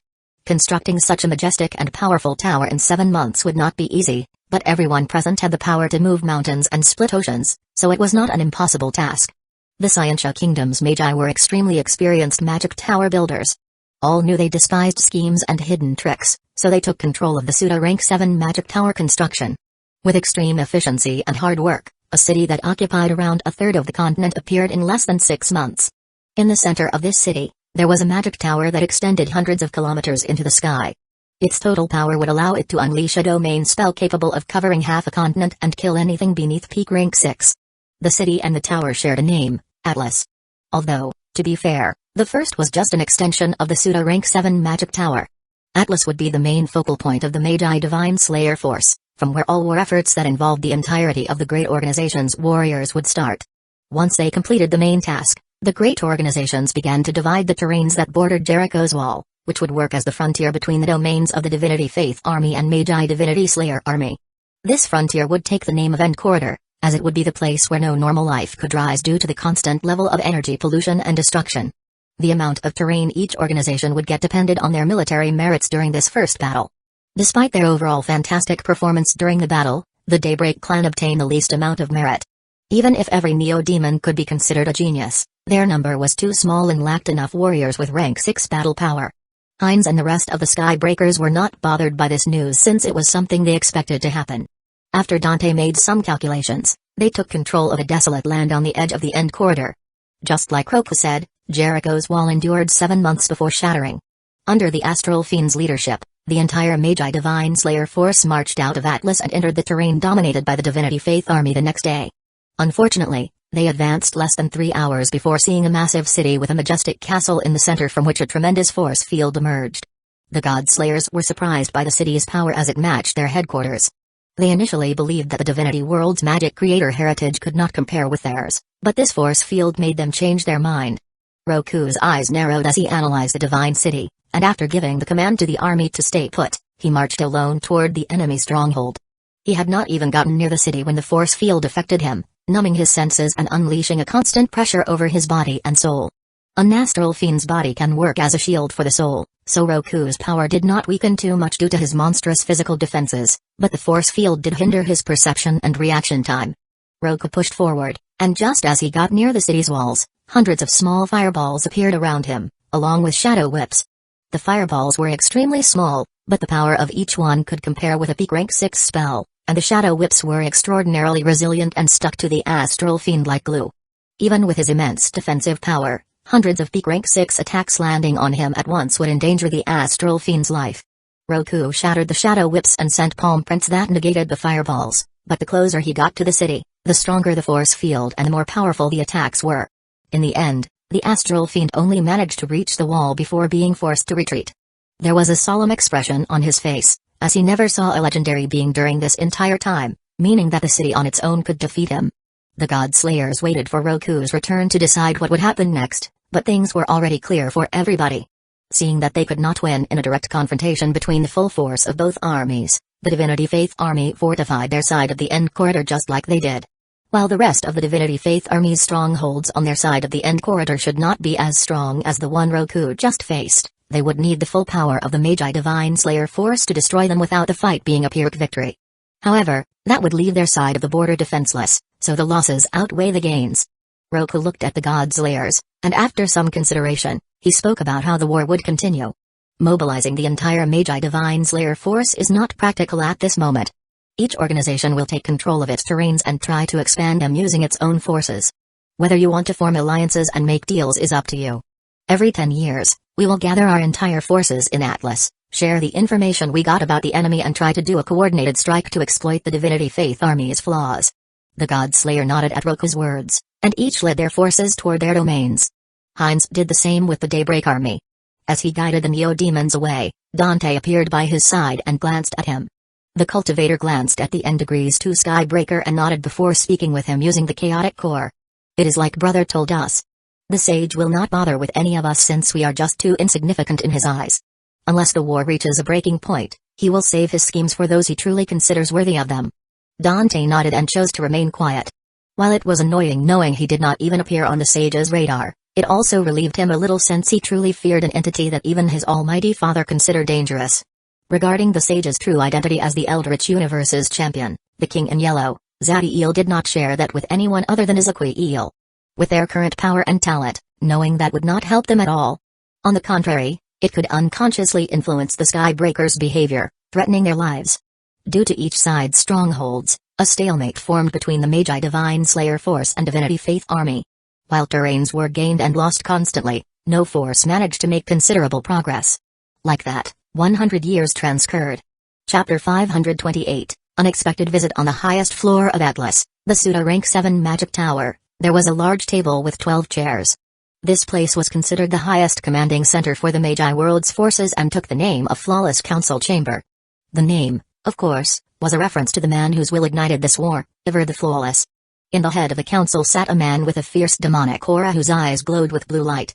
The one who sat facing this demonic and analytic monster was a young man with a profound aura that seemed capable of assimilating all existence. As the two strongest and more talented individuals among the millions of people in the Magi Divine Slayer force, Dean Rebellion and Roka Astrum were the highest commanders. The other God Slayers took 9 of the remaining chairs, with the last one occupied by the N-1 Skybreaker. Heinz sat in silence as he analyzed the new information the different groups had gathered over the last decade. His aura was much more profound than before, and a Neo-God King mantle covered his body, indicating his status as a moon shatterer. In the beginning, there were only 11 chairs in the Flawless Council. Although the Daybreak clan was allowed to be present during the council sessions, they did not have a vote regarding decisions involving the entirety of the Magi Divine Slayer force. The reason for it was simple. The Daybreak clan's military might could not compare with the rest of the great organizations, not to mention, they did not have anyone with the power capable of reaching the God Slayer level. If Zadiel or Ezequiel were leading the Daybreak clan inside God's tomb, things would have been much different.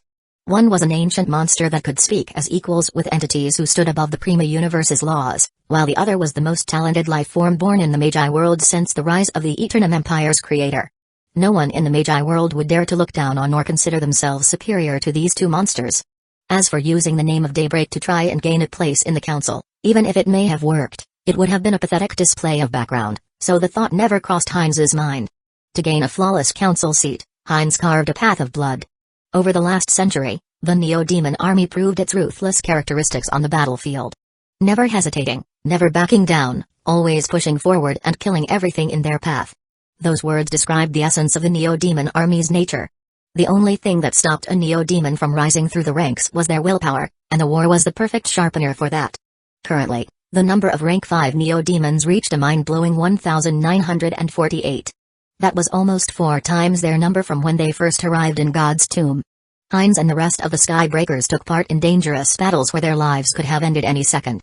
Their powers and destiny just kept growing, with every one of them already reaching the peak rank 5 in both the True Soul and True Doomsday body path of power. 20 years ago, when a grand battle occurred between both armies, working together and using all their power, the 9 Skybreakers were able to destroy the body of a divine legend. Not only did that person reach peak rank 6, but she was also a god's hero, the antithesis of a god slayer, gaining the Skybreakers the recognition needed to enter the Flawless Council. No one bothered with the fact that they failed to shatter the god's hero's true soul. In all this time, the only occasion a god's hero perished was when the Scientia Kingdom's royal brothers killed the yin-yang twin supernovas. Just like the other god slayers, 2 people were standing behind Heinz. Dante and Sophia stood in silence as they analyzed the information along with the cultivator. Despite their powerful and pure bloodline, the duo showed no signs of crossing to the next rank anytime soon. Of course, that was not due to the lack of talent since they both created an inner law dimension a long time ago.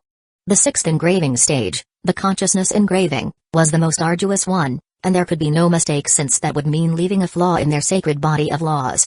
Despite advancing very fast through the previous stages, every Skybreaker spent a long time in the 6th engraving stage, constantly purifying their soul force and tempering their sacred body of laws. Once the intelligence conference was over, the God Slayers began to convey the situation with their domains. We need help securing our border in the Paimon continent. There are constant incursions of divine legends in our lands, forcing us to diverge part of our force to keep them at bay, and that is preventing Burning Moon School from conquering any new territories. A 20-meter-tall man with a scholar robe and flames covering his entire body spoke to the council. There was great anger and frustration on his face as he conveyed the message. Humphrey, we are currently in a high-tension point of the war, and there is not a single one of us who is not facing tremendous pressure from the Divinity Faith Army. The frozen monster heart's leader, Shikra, spoke to the man, and there was mockery in her face. The Burning Moon School's God Slayer's face displayed immense anger when he heard the woman, and dark magma appeared in his eyes. Shikra's mocking smile only grew more prominent when she saw that. There was no fear in the woman's heart since she knew the man would not dare attack her with the astral fiend present. When the Burning Moon School's God Slayer felt the astral fiend's eyes focusing on him, he immediately calmed down, and after a moment, he sighed since it seemed no one could assist him. Horkun of the Burning Moon School, we can help you. Not only the Burning Moon School's God Slayer, but everybody else turned to the voice and saw that it came from a young man that stood behind Heinz. Usually, those who accompany the God Slayers would remain silent and only provide advice to their leaders. Nevertheless, the organization of the Daybreak clan was different. While Heinz took the seat due to his power, the truth was that the cultivator delegated almost all the authority toward Dante when it came to military strategy. Unlike the rest of the great organizations, the Daybreak clan did not focus on expanding their territories and instead put their full power in killing and destroying, which allowed them to mobilize their forces with much more ease. It was not rare to see neo-demons fulfilling mercenary missions or engaging in guerrilla warfare against the Divinity Faith Army's troops. That affected their military merits since conquering a continent gave much more points than killing a god's hero. Nevertheless, unlike the others, neo-demons did not need beyond Prima Omega arts or external help to improve their talent. Hueco stared at Dante for a moment but did not respond immediately. It was not that he doubted the Daybreak clan's military force since they had already proven themselves to be very efficient, but their services were extremely expensive. In the end, seeing that there was no one else who could help him, the Godslayer had no other choice but to accept the deal and negotiate with Dante. Hueco prepared to address the following subject when suddenly a man with closed eyes opened the gates of the council room. The newcomer was someone most people knew very well, especially the ones coming from the Eternum Empire. He was Chris, the eunuch. Who allowed you to enter the council chambers? The one who roared those words was not a Godslayers from a different organization but Hueco. He was the one who established the rules that regulated the Flawless Council, with one of them being the number of people each organization could bring into the chamber. If the Astral Fiend did not respect his own rules, how could he expect the other to follow them? However, along with anger, there was also confusion and concern in the Astral Fiend's mind. He had decided to leave Chris back in the Magi world. It was not that he did not trust the eunuch. On the contrary, as one of the few people who remained loyal to him even when everything seemed lost, Hueco left the eunuch in control of the Eternum Empire in his absence. There were many questions in the Astral Fiend's mind, with the first being why the eunuch entered the transitional plane without permission, but that could wait until they were alone. That roar should have frozen Chris, especially after the rest of the Godslayers focused on him, subjecting the eunuch to immense spiritual pressure. To everybody's shock, the eunuch walked forward as if their raging soul forces were nothing but gales of wind. Those present were extremely smart and immediately understood that there was something wrong with the eunuch. A solemn expression appeared on their faces as anyone who could infiltrate a pseudo-rank 7 magic tower was someone they could not take lightly. Hueco raised his hand, signaling everybody to do nothing unless he commanded it and focused on the eunuch. Chris kept walking until he was just a few meters away from Hueco, and then he opened his eyes that shone with purple light. Chapter 529, Astral Chaos. The goat of that purple light that started in Chris's eyes soon expanded over his body, and azure runes appeared in it. The Magus, whose soul force put him at the late Hollow Sun domain stage, unleashed an aura that made even the Godslayers feel threatened by it. As the leaders of the Magi world's great organizations were trying to figure out what happened with the Magus, Heinz stood up from his chair and kneeled immediately along with the other two Skybreakers. Brother. Father. Husband. Dean and Gabriel were a second late, but they also were able to identify the strange force the leader of the Daybreak clan possessed. The duo immediately adopted a respectful stance and bowed toward Chris. The Scientia Kingdom's Crown Prince humbly greets the Royal Teacher. The Scientia Kingdom's Second Prince humbly greets the Royal Teacher. Chris turned toward the brothers and nodded before staring at the Skybreakers and signaling them to stand up. Even the most foolish of those present could figure out who controlled Chris after hearing that, but they were still shocked by what they felt. Zadiel Daybreak was less than 300 years old, yet he had already reached a level where he could threaten peak supernova domain stage existences without even needing to be present. The purple force with azure runes was mighty, and its nature was also bizarre. Just focusing on it affected their minds and perception of reality. Many Godslayers had battled mind rulers, so they were familiar with mind force, but Zadiel's had suffered many evolutions. Zadiel's mind force originated from the Rebirth Eyes dream dimension, and a Tier 6 apocalyptic star fused with it, so it would not be wrong to call it a higher form of force. Of the Godslayers, the only one who maintained complete calmness was Hueco. Without warning, a blast of Astral Fiend's aura emerged from him, making the entire tower tremble. "What have you done to my man?" Hueco's voice was cold, and there was killing intent in his eyes. Even if he faced an ancient existence that once stood above the Prima Universe's laws, there was no fear in the Astral Fiend's heart. As he felt the killing intent targeting him, Chris began to smile, and there was a positive light in his eyes. "Ha ha ha ha. Good, very good." Chris laughed as he faced the Astral Fiend, and the next second, the Mega Soul Force and Life Force inundated the room. Surprise appeared in Hueco and the rest of the Godslayers when they felt those forces. Usually, during a possession, the victim's soul force and life force would burn themselves as the controller forced that person's centers of power to overexert themselves. However, Chris's soul force and life force grew more powerful, as a unique power purged all the impurities and healed the damage he received over his life. "There is no need to worry about your man. I am pushing myself to the limit to make sure not to harm him. Actually, due to my spirit running through his body and soul, He is tempered each second. Roku's eyes narrowed when he heard that, and after a few inspections, he was sure Zadiel was telling the truth. Once he knew his man was fine, the astral fiend's raging aura calmed, and he stared at Chris for a moment before performing a slight bow. I greet Lord Daybreak. I need to ask, even if it is beneficial for him, why did you possess my men and came to God's tomb this way? Roku's question made perfect sense, and it was something everybody else wondered.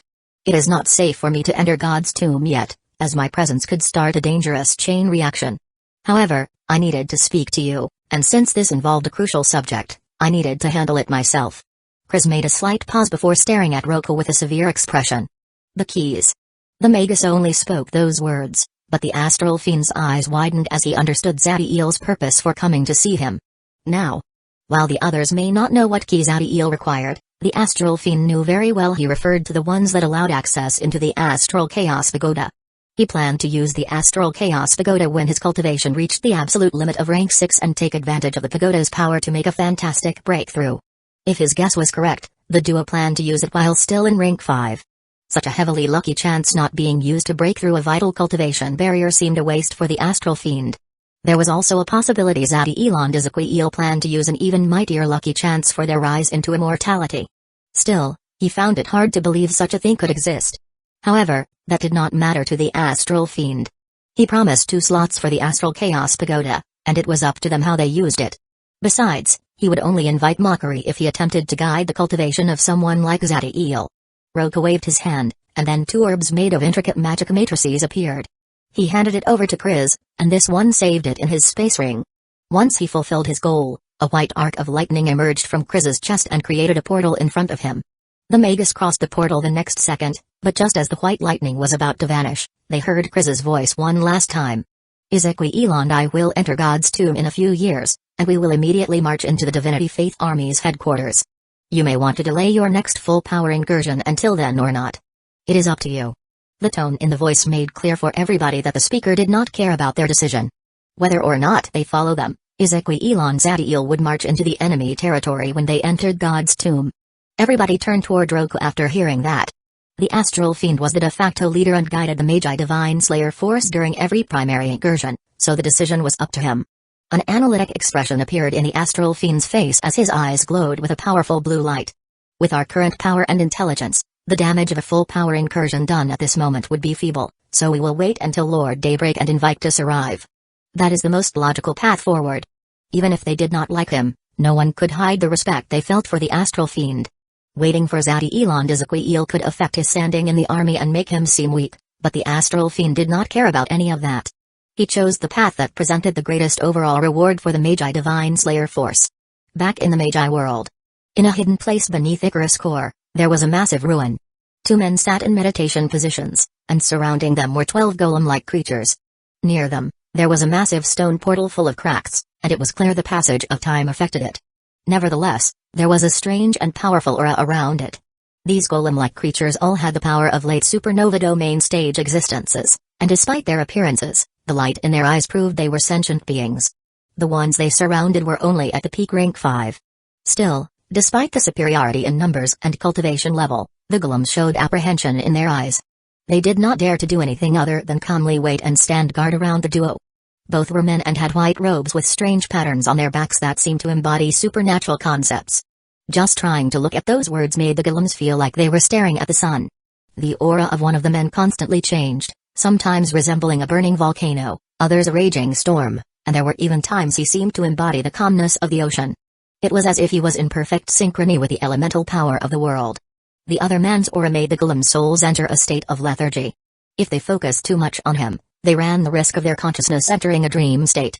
Luckily for the golems, they could relax when finally Chris returned and handed the winged man 2 orbs. Since they have the keys, it meant the Emperor allowed them to use the astral chaos pagoda. The golems returned to their original positions around the old gate, and their energies vanished.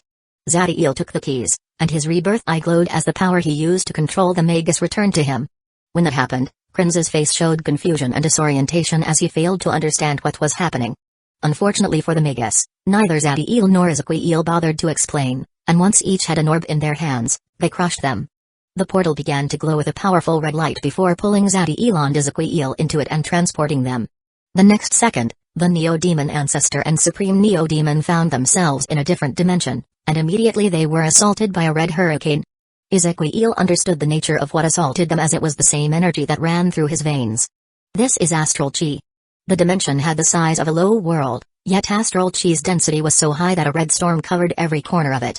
They would have suffered significant injuries if their bodies were beneath rank 6, since astral chi could ignore magic defenses. It comes from that place. Zadiel's rebirth eye glowed as the Neo-Demon focused on the center of the dimension and saw a majestic pagoda in it. The astral chi that filled the entire dimension was nothing but residual energy the pagoda released, meaning that what was inside it was of a much higher quality. Zadiel and Ezequiel stared at each other before nodding and flashing toward the astral chaos pagoda. They were about to use one of the most primeval forces of the universe to temper their bodies and become rank 6 life forms. Chapter 530, Heavenly Bodies. Near the portal connecting the Magi world and God's tomb, millions of life forms with true souls have gathered.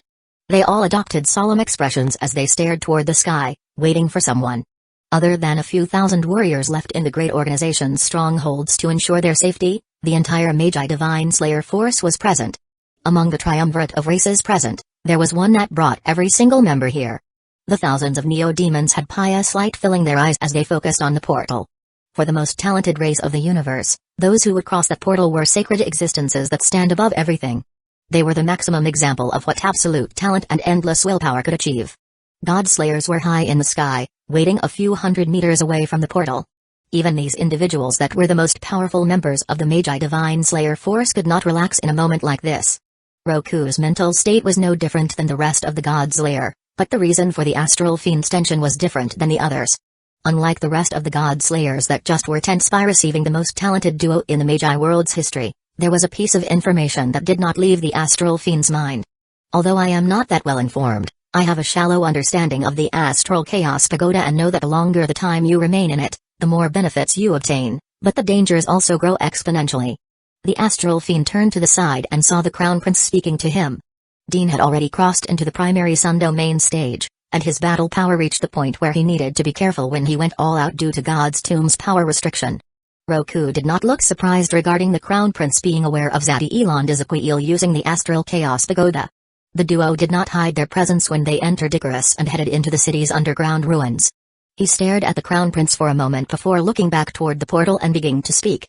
Astral chaos is the primal force that gave birth to all matter in the universe. While its most basic endowment is related to the physical body, if your comprehension ability is powerful enough, you can obtain tremendous benefits for your soul and energy. Roku did not hide his voice, so all the God Slayer could hear him, immediately becoming the center of attention. The rest of the Magi Divine Slayer force did not dare to emit a sound and quietly listen to the astral fiend. The first 90 days are the immortality trial. An ocean of astral chi would flood the entire astral chaos pagoda, immersing anyone in it. The red liquid would flow inside you, blending with your blood and refrigerating your body from the inside out. To surpass this trial, you require a flawless constitution and an extremely solid foundation. Although the astral fiend made it sound simple, everybody knew that surpassing the immortality trial would be incredibly difficult. By the name, they could guess that those able to transcend it would have the destiny of a void creator. From the 91st day to the 360th came the eternity trial. The astral chi's density inside the pagoda would reach its peak and evolve into astral chaos force. A red mist would permeate every corner of the astral chaos pagoda and begin to infiltrate the cells of those inside it. At this point, just having a powerful physique was not enough. If you do not understand and guide the primal force invading your body, the only outcome that awaits you is death. Roku's explanation made clear for everybody that the eternity trial's difficulty was exponentially greater than that of the immortality trial. From the 361st day to the 720th came the infinity trial. The astral chaos force would evolve until subatomic particles of true primeval astral chaos emerged. In them, you could perceive the universe's evolutionary matrix. Those present found it hard to imagine how unique the mysteries contained in those astral chaos subatomic particles would be. Although many desired to study them, they knew that the comprehension ability required to obtain anything of those particles would be beyond extraordinary. During the infinity trial, there are two paths you can take. The safest one would be to study the astral chaos subatomic particles, which would grant immense benefit to your comprehension of the laws, and correct any flaw you might have committed during your cultivation path. A solemn and almost deadly expression appeared in the astral fiend as he explained the other path. The second path you can take involves developing a certain level of understanding of astral chaos subatomic particles, before engraving them into your sacred body of laws and fusing them with your inner law dimension. Each of those particles carried laws and forces that defy logic, and even a supreme genius could have their soul and body crumble under their pressure. Roku made a slight pause so everybody could understand the danger those astral chaos subatomic particles carried. Death was not just a possibility for those taking this path. It was almost a certainty. Once he reached this point, Roku's eyes began to glow with monstrous willpower. However, words could not describe the benefit of having astral chaos subatomic particles fuse into your existence. It would be like carrying inside you the Prima Universe's physical blueprint. Trying to picture the Prima Universe's physical blueprint was impossible, and just the mere concept was unfathomable for anyone present. Remaining inside the astral chaos pagoda beyond 721st day without having fused astral chaos subatomic particles into your existence would be impossible. Past this point, there would not be a qualitative change in the astral chaos force, but the red fog's pressure would become stronger, eventually forcing those inside the astral chaos pagoda out. The astral chaos pagoda and the astral chaos omega law were connected, and due to ever the flawless current rank, it could only test a life form talent until the limit of the beyond the shackles rank.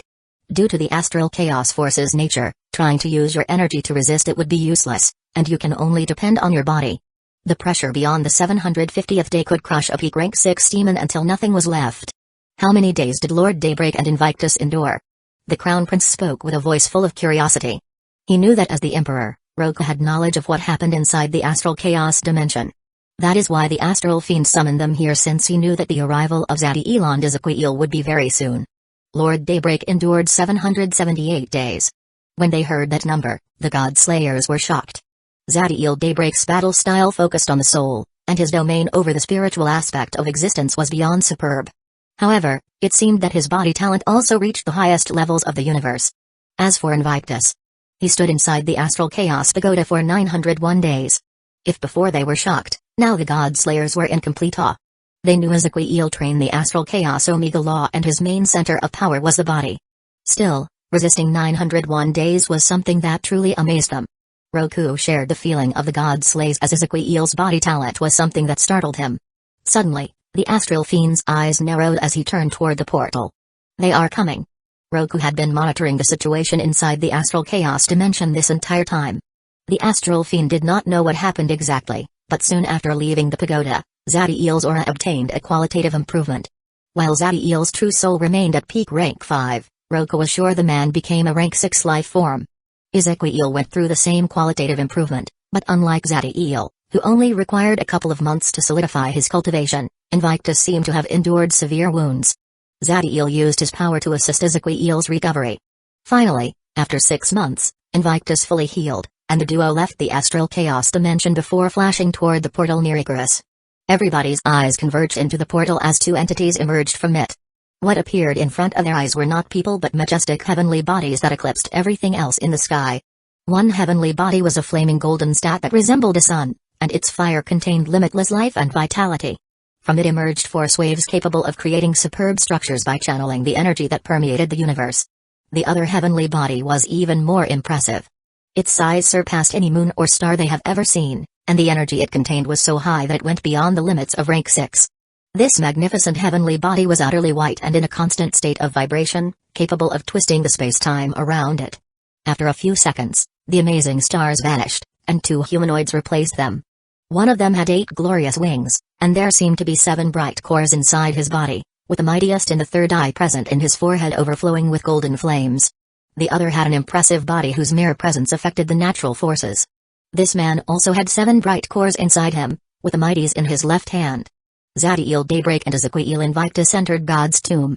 Chapter 531, Vibration Origin Essence. The Daybreak clan greets the Ancestor and the Supreme.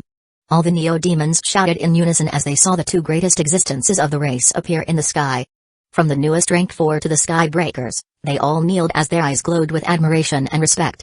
Zadiel's entire body glowed with a golden light that made the Magi Divine Slayer Force remember when they were children and enjoyed the warm radiance of the sun.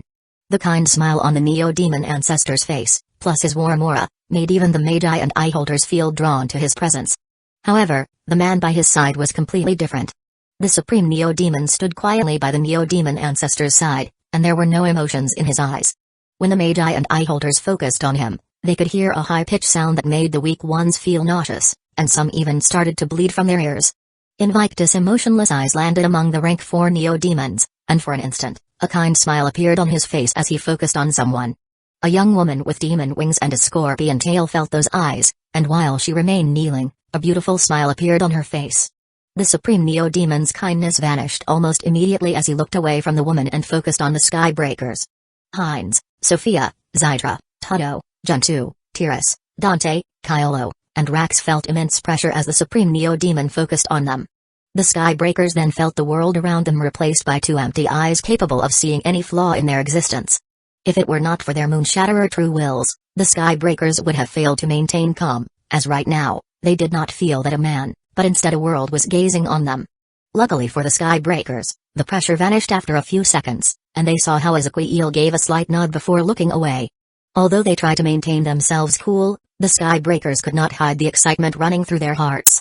They knew Ezequiel's temperament, and that nod meant that their hard work fulfilled the obligation that came with the title they received many decades ago. The final target of Invictus' eyes was the God Slayers. He did not even glance at the rest of the Eyeholders and Magi. Unlike the rest of the Magi Divine Slayer force, the God Slayers were very close to the portal and could feel the duo's mighty aura more clearly. Zadiel's aura made their life force run wild, while Ezequiel's aura made the laws around them feel like in a state of constant vibration. Among the God Slayers, only a few drew Invictus' interest. He glanced at the Scientia Kingdom's brothers and clasped his hands before giving a slight bow, and the duo returned the courtesy. Outside of the Neo-Demon race, the number of people Ezequiel cared for was very little, and the duo were some of them. He then focused on the Astral Fiend and simply nodded. They have worked together, but that was merely a business transaction. While he liked Roku's personality, calling themselves friends would be an overreach. The other God Slayers were of no interest for the Supreme Neo-Demon, but someone caught his sight just as he was about to look away. She was a woman with blue hair and a cold aura, the Frost Monster Heart's leader, Shikra. The last time they saw each other, Shikra managed to harm him severely by firing a warning strike against him, but now, when the woman saw those eyes landing on her, she felt like the target of an apex predator. No trace of emotion could be seen in the Supreme Neo-Demon's eyes as he focused on the woman and clenched his left hand. A high-pitched sound originated from Invictus' fist, accompanied by a force wave that permeated the sky and twisted space-time.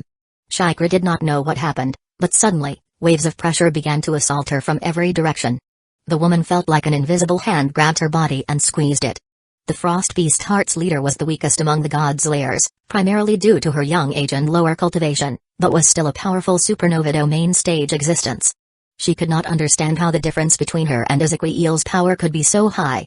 Soon the pressure reached such a high level that the woman needed to mobilize her energy and soul force to resist it, making a small blue sun manifest around her, pushing away the invisible force. The apparition of the supernova law domain caused no reaction on Ezequiel. Red runes began to glow on his left hand as he clenched with even more strength. Crack! Utter shock filled Shikra's eyes as she saw cracks appearing in her supernova law domain. The domain could bring her enough protection to enter a sun's core, and yet Invictus was fracturing it by simply clenching his fist. Complicated expressions appeared in the God's Slayers when they saw Shikra's condition. Regardless of their personal feelings for the woman, they were supposed to stick together, especially now that a battle between the full power of both armies would occur very soon. However, even if they wanted to help, most failed to understand how Invictus managed to overwhelm the woman so quickly. Only Roku, Dean, and Gabriel figured out how the Supreme Neo-Demon achieved that feat. Unfortunately for the woman, the Scientia Kingdom's brothers did not care about her and would certainly not jeopardize their relationship with Ezequiel for her safety. Roku's decision, on the other hand, was not so simple. He was the Magi Divine Slayer Force's de facto leader and had explicitly forbidden inner fighting, so doing nothing was not an option. More runes emerged in the Supreme Neo-Demon's left arm as he clenched it with even more strength, making a crimson spherical bubble appear in it. The high-pitched sound coming from Ezequiel's left hand grew louder, and the Frost Monster Heart's leader saw the cracks in the supernova law domain growing more expansive, and they were about to reach her body. Roku frowned when he saw that and knew that the moment to act was now or never, as while Shikra's true soul was strong, her constitution was mediocre, and there was no way her body could withstand Ezequiel's power. Luckily for the Astral Fiend, someone else acted before him.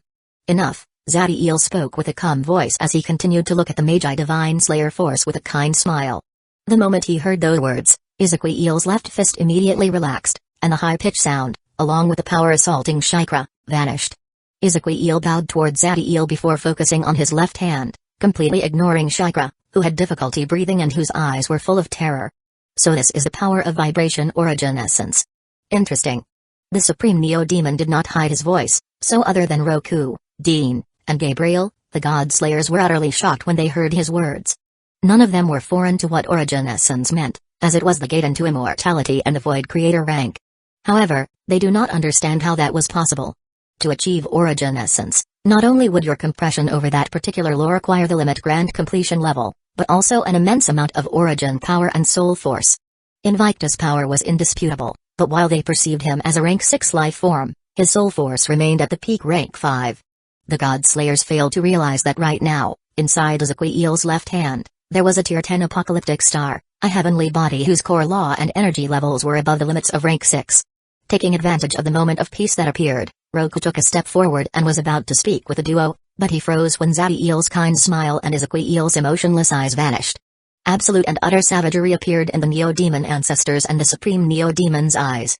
A blast of killing intent emerged from them, and it manifested as a red door that made the entire continent tremble. He detected us. Let's go. Zadiel did not bother to explain what his words meant, and his knees as those of Ezequiel glowed before the duo flashed away, carrying with them their slaughter aura. Chapter 532, True Nature. Zadiel and Ezequiel's flying speed reached an extraordinary level. It was like they were fusing their flying ability with some unique movement technique. Not only did their speed reach an incredible level, but their presence also seemed to be hidden, as if they were in a different plane of existence. What became clear for everybody was the power of space-time that emerged from the duo's knees and seemed to be the origin of that ability. Dean turned toward his brother, and there was an inquisitive light in his eyes. When it came to the space-time laws, he knew that the second prince's comprehension should be the highest among those present. Gabriel felt his brother's stare, and this entire time, his eyes had not left the duo that had already vanished in the distance. Their legs can touch the strings that represent the all-encompassing space-time laws. They are literally moving along the flow of time. The second prince could not hide his shock when he saw the duo's ability. To achieve that impressive feat was not enough just having a high mastery of space-time laws. One would have to fuse those forces in their flesh and blood beyond what even the engravement of the laws would generally allow. Roku, who also focused on the duo as they flew away, frowned as he glanced at the rest of the army. It would be impossible for the rank 4 life forms that formed the bulk of the Magi Divine Slayer force to achieve anywhere near that speed. March! The astral fiend's voice echoed through the continent, waking every life form of their shocked state that resulted from facing the duo's killing intent. Doing nothing was not the answer, but the astral fiend following after the duo and leaving the rest of the Magi Divine Slayer force unprotected would also be a mistake. Therefore, Roku decided to act as they originally intended to, making the entire Magi Divine Slayer force march in a strict military formation. The Neo-Demon followed the rest of the army under the guidance of the Skybreakers and did not split out. Heinz and the others understood that Zadiel and Ezequiel were aware of what would happen if they left like that, so they could only assume the duo did not see the need for anyone else to be by their side. The Magi Divine Slayer force marched for a few hours when they saw massive explosions that made them think new suns were rising in the distance. Some were white, others purple, and the last ones were black. For a reason they failed to understand, while all those explosions were powerful, they felt an intrinsic disgust for the black ones. A few seconds after the explosions, a shockwave of multicolored light reached the Magi Divine Slayer force.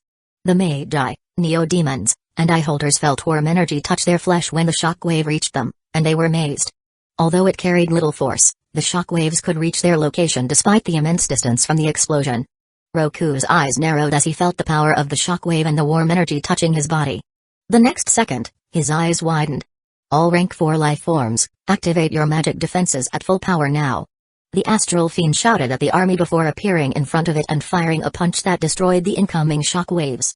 Confusion appeared in the Magi Divine Slayer force when they heard that order, but soon the reason became evident as some Magi saw how burn injuries appeared in their skin. Luckily, the damage was minor, but if they had allowed more of those shockwaves to touch them, the effect could have been fatal. The rank 4 life forms affected attempted to understand what happened, but they could only perceive a strange form of energy reaching their bodies, and their cells could not endure it. If the Magi have to make an analogy, their body's reaction was similar to what mortals would experience if they were near them due to the radiation of their energy pools. As for why they were affected before the Eye-Holders and Neo-Demons, it should be related to their innately weaker constitutions. However, they were rank 4 life forms, existences capable of resisting the harsh environment of the void. They could not understand how this happened. Many stared at the astral fiend for an answer, but this one just kept his eyes on the distance. A meaningful light appeared in Roku's eyes as he stared at the explosion. The truth was that he could also use the power of origin essence, but his lack of fine control over it, along with his high cultivation, made it impossible to use it without breaking into rank 7 battle power. "Keep going, and do not lower your defenses from now on," Roku shouted before continuing to march forward. The explosion only grew mightier along with the shockwaves they unleashed, forcing even the rank 5 life forms to activate their magic defenses. While the energies in the shockwaves could not endanger their lives, they would pollute their bodies, and the long-term damage could be catastrophic. Finally, after almost a day of marching, End Corridor appeared in their sight, and they could not help but be baffled by the incredible scenery. They saw a purplish dark red tornado so high that it penetrated the ground and pierced into the highest sky. Its width was also impressive as it touched the border from the territories of both the Magi Divine Slayer Force and the Divinity Faith Army. Despite the tornado blocking their vision of what happened inside, they could still see flashes of light provoked by the explosions occurring in it, which released shock waves in every direction. The ground in the entire End Corridor was full of glowing cracks. While no life seemed capable of enduring it, the truth was that the radiation that bombarded the zone would allow all kinds of bizarre and magnificent life forms to appear in it after a few hundred years. For a world whose lifespan measured in billions of years, a century meant nothing, so while the people inside the tornado unleashed power that seemed above rank 6, their destructive power rose no alert in the world consciousness. Although they did their best, rank 6 life forms failed to see into the tornado. Their eyesight could not pierce the raging energy, and trying to touch it with their consciousness would be very dangerous. Anyone without a sacred body of laws and inner law dimension would only be killing themselves if they touched those energies. Heinz focused on the tornado as a red pentagram appeared in his eyes. Still, the ancient Oblivion Eye's sight was blocked by what seemed a multicolored spider web formed by 3 different origin essences. The Skybreaker could barely discern 3 individuals inside the Eye of the Storm. He took a deep breath before the power of his eyes skyrocketed, and for a second, everything else went dark, and his sight finally pierced past the barrier made of origin essences. Unlike what he expected, the cultivator did not see people but 3 cosmic entities. One was a majestic eclipse overflowed by purple fire that seemed to connect life and death into a unique concept beyond the mere sum of their parts. The other was a galaxy with a humanoid form. The myriad forces like heat, starlight and interstellar dust made its flesh and blood. Other than amazement, Heinz did not feel a particular emotion when he saw these 2, but the last one made his face twist in disgust and hatred. It was a mass of tentacles bathed in a dark force that seemed capable of corroding and infecting everything it touched. Heinz could not help but associate it with a virus. An organism that parasites and then remodels its environment to replicate and grow. The ancient Oblivion Eyes showed the cultivator the true nature of the people inside the tornado, a sight that went beyond the trio's mere physical form. The eclipse constantly released waves of spiritual force, and that was not all. It also channeled the energy in the environment to make all kinds of weapons manifest and attack the enemy. On the other hand, the humanoid galaxy constantly clashed against the enemy, and its attacks unleashed vibrations that shattered the bond between particles. Despite the numerical disadvantage in the power of its enemies, the massive tentacles faced the duo on equal ground. It physically matched the humanoid galaxy while unleashing its own creation against the eclipse. Suddenly the energy of the trios burst as they unleashed a full power attack, generating an explosion that broke the massive tornado in half. Bob. Chapter 533, Fighting the King in Yellow. Heinz felt his eyes burning due to the myriad forces in that clash, but he managed to see what occurred in that last blow despite the pain. From the eclipse, a barrage of swords carrying the power of origin essence emerged and flashed with monstrous speed toward the mass of tentacles. The creature blocked almost every sword, but one managed to pierce his chest and came out from his back. Even with that horrible wound, it managed to dodge the humanoid galaxy's blow and strike him with abominable strength. Boom.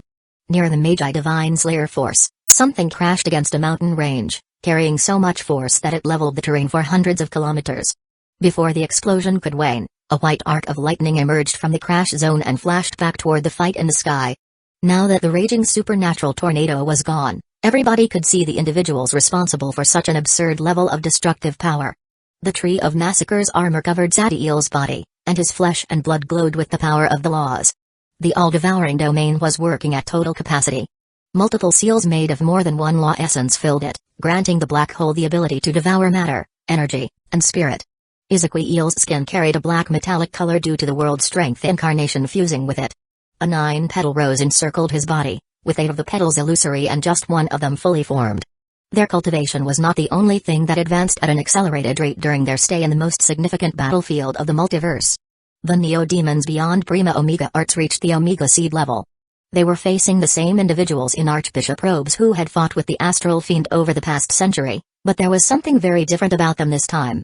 Not only did the person's aura become more dense and dangerous, but the power of origin essence also extended over every corner of their existence. The Divine Champion's physical appearance also changed drastically. Not only did they grow bulkier, but a mass of dark tentacles replaced their left arm. However, what truly mattered to the Neo-Demons was the light in his eyes that desired to immerse everything into absolute chaos and madness, along with a wisdom that could only be born from a mind whose plans measured in the billions of years. Zadiel and Ezequiel knew they were not facing a mere puppet. They were right now fighting the King in Yellow. The Magi Divine Slayer force could not hide their amazement due to the supernatural power and martial skills the trio was showing. Most of them could only see flashes clashing hundreds of times every single second. However, they did not have time to relax as they saw the Divinity Faith army appearing on their other side of End Corridor. It seemed that the Magi Divine Slayer force was not the only one who chased after their champions. There was no need for words, as everybody knew their mission, and as they marched forward, their energies and killing intent exploded. Despite the millions of battles occurring, they all instinctively avoided the center of End Corridor, where the trio fought.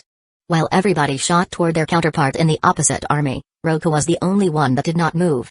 Immense killing intent and rage appeared in the Astral Fiend's eyes as he focused on the King in Yellow.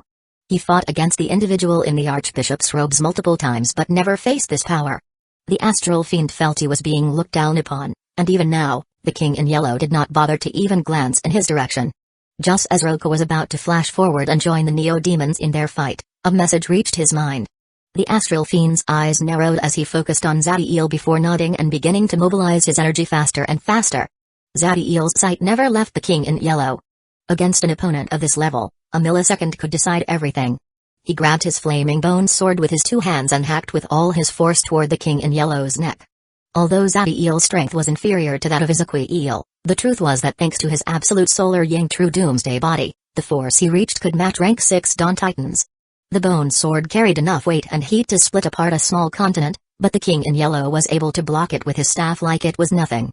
That was not all, as the King in Yellow's massive tentacles formed a punch that collided against Ezequiel's left fist.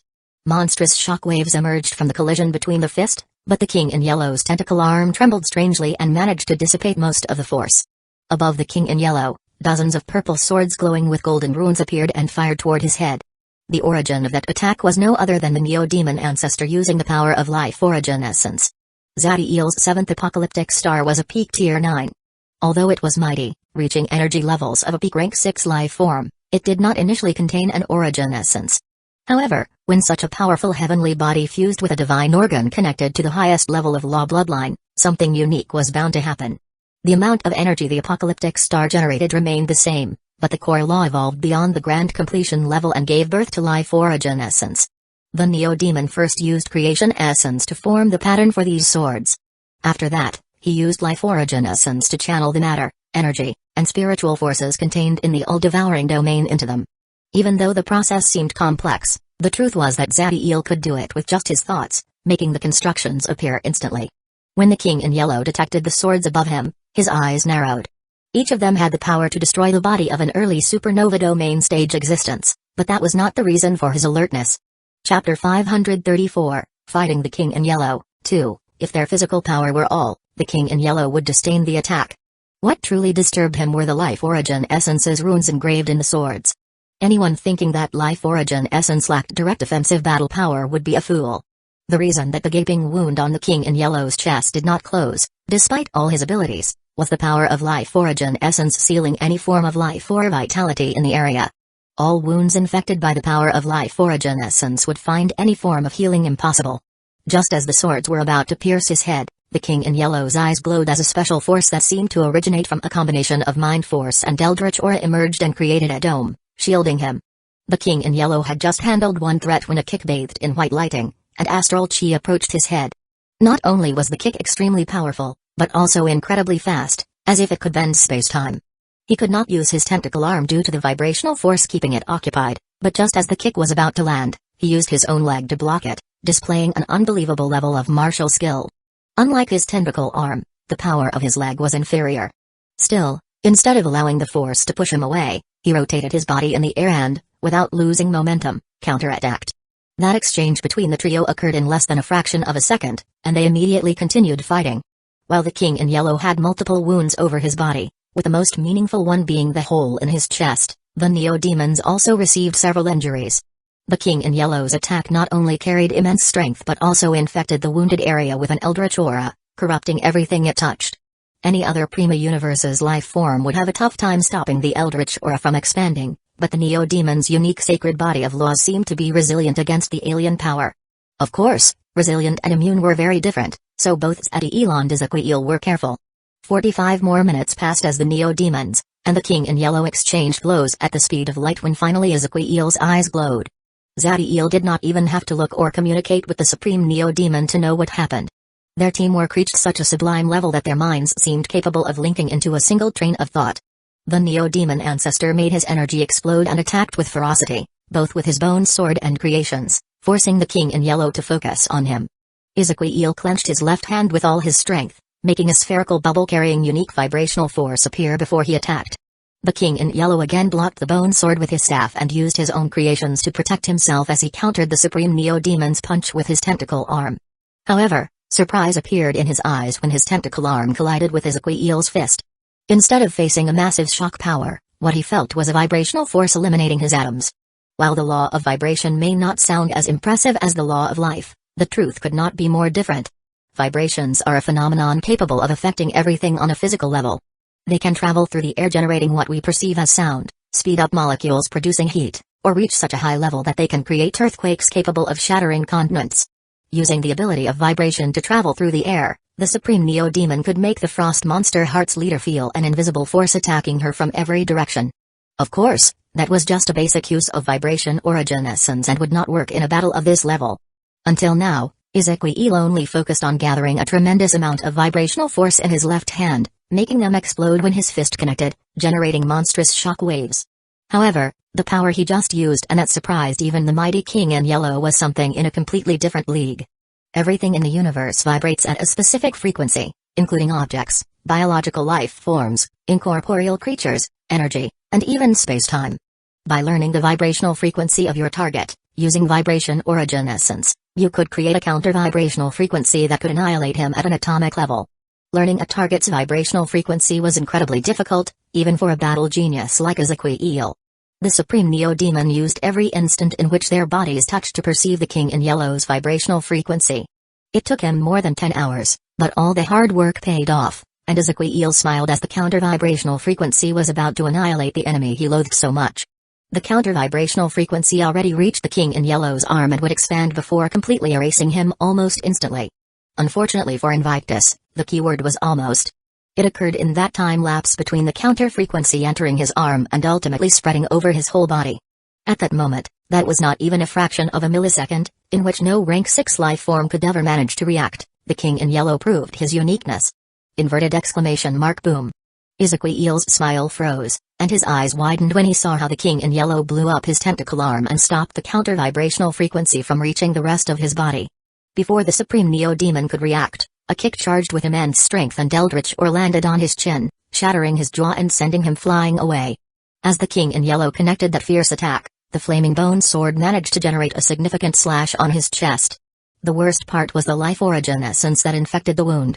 The bone sword did not stop there as then attempted to pierce his right eye, but the king in yellow managed to parry it just in time with his staff.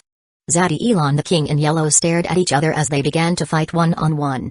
Chapter 535, Fighting the King in Yellow. Zati-Eel's bone sword and the king in yellow staff began to clash at superluminal speed as the power of life and corruption blasted off the duo's weapons. The staff managed to pierce the neo-demon's defenses, and just as it was about to crush his head, Zati-Eel twisted his body, dodging the blow in the last instant before piercing with his bone sword from an impossible angle. The king in yellow showed his superb martial skills, evading the sword in the last instant before counterattacking. Those physical strikes were only the melee part of their attacks, as both displayed immense control over the natural forces and laws, conjuring special weapons from nowhere that attacked from every possible direction. Rukongai could not hide the shock and admiration he felt seeing the duo's martial abilities. He considered his bodily control superb, but only seeing how Zati-Eel and the king in yellow used their bodies did he understand how far he was from the peak. The astral fiend did not dare to lose even a millisecond of their fight, making sure to engrave every move in his mind. However, as Roku focused on the duo, something odd happened. For some reason, he kept seeing an illusion above them. In it, the astral fiend did not see two individuals displaying martial abilities that defied logic, but instead two men calmly playing a game of Go. That illusion resulted from the duo's mind force, affecting the surroundings and making people see how the fighters experienced this battle in their inner selves. Not like a high-speed melee fight with apocalyptic weapons emerging from nothing, but as a cold, calculated board game. Zadie-Elon the King in Yellow did not break their eye contact this entire time, and while they spoke not a single word, the truth was that each second was like an extensive and meaningful conversation.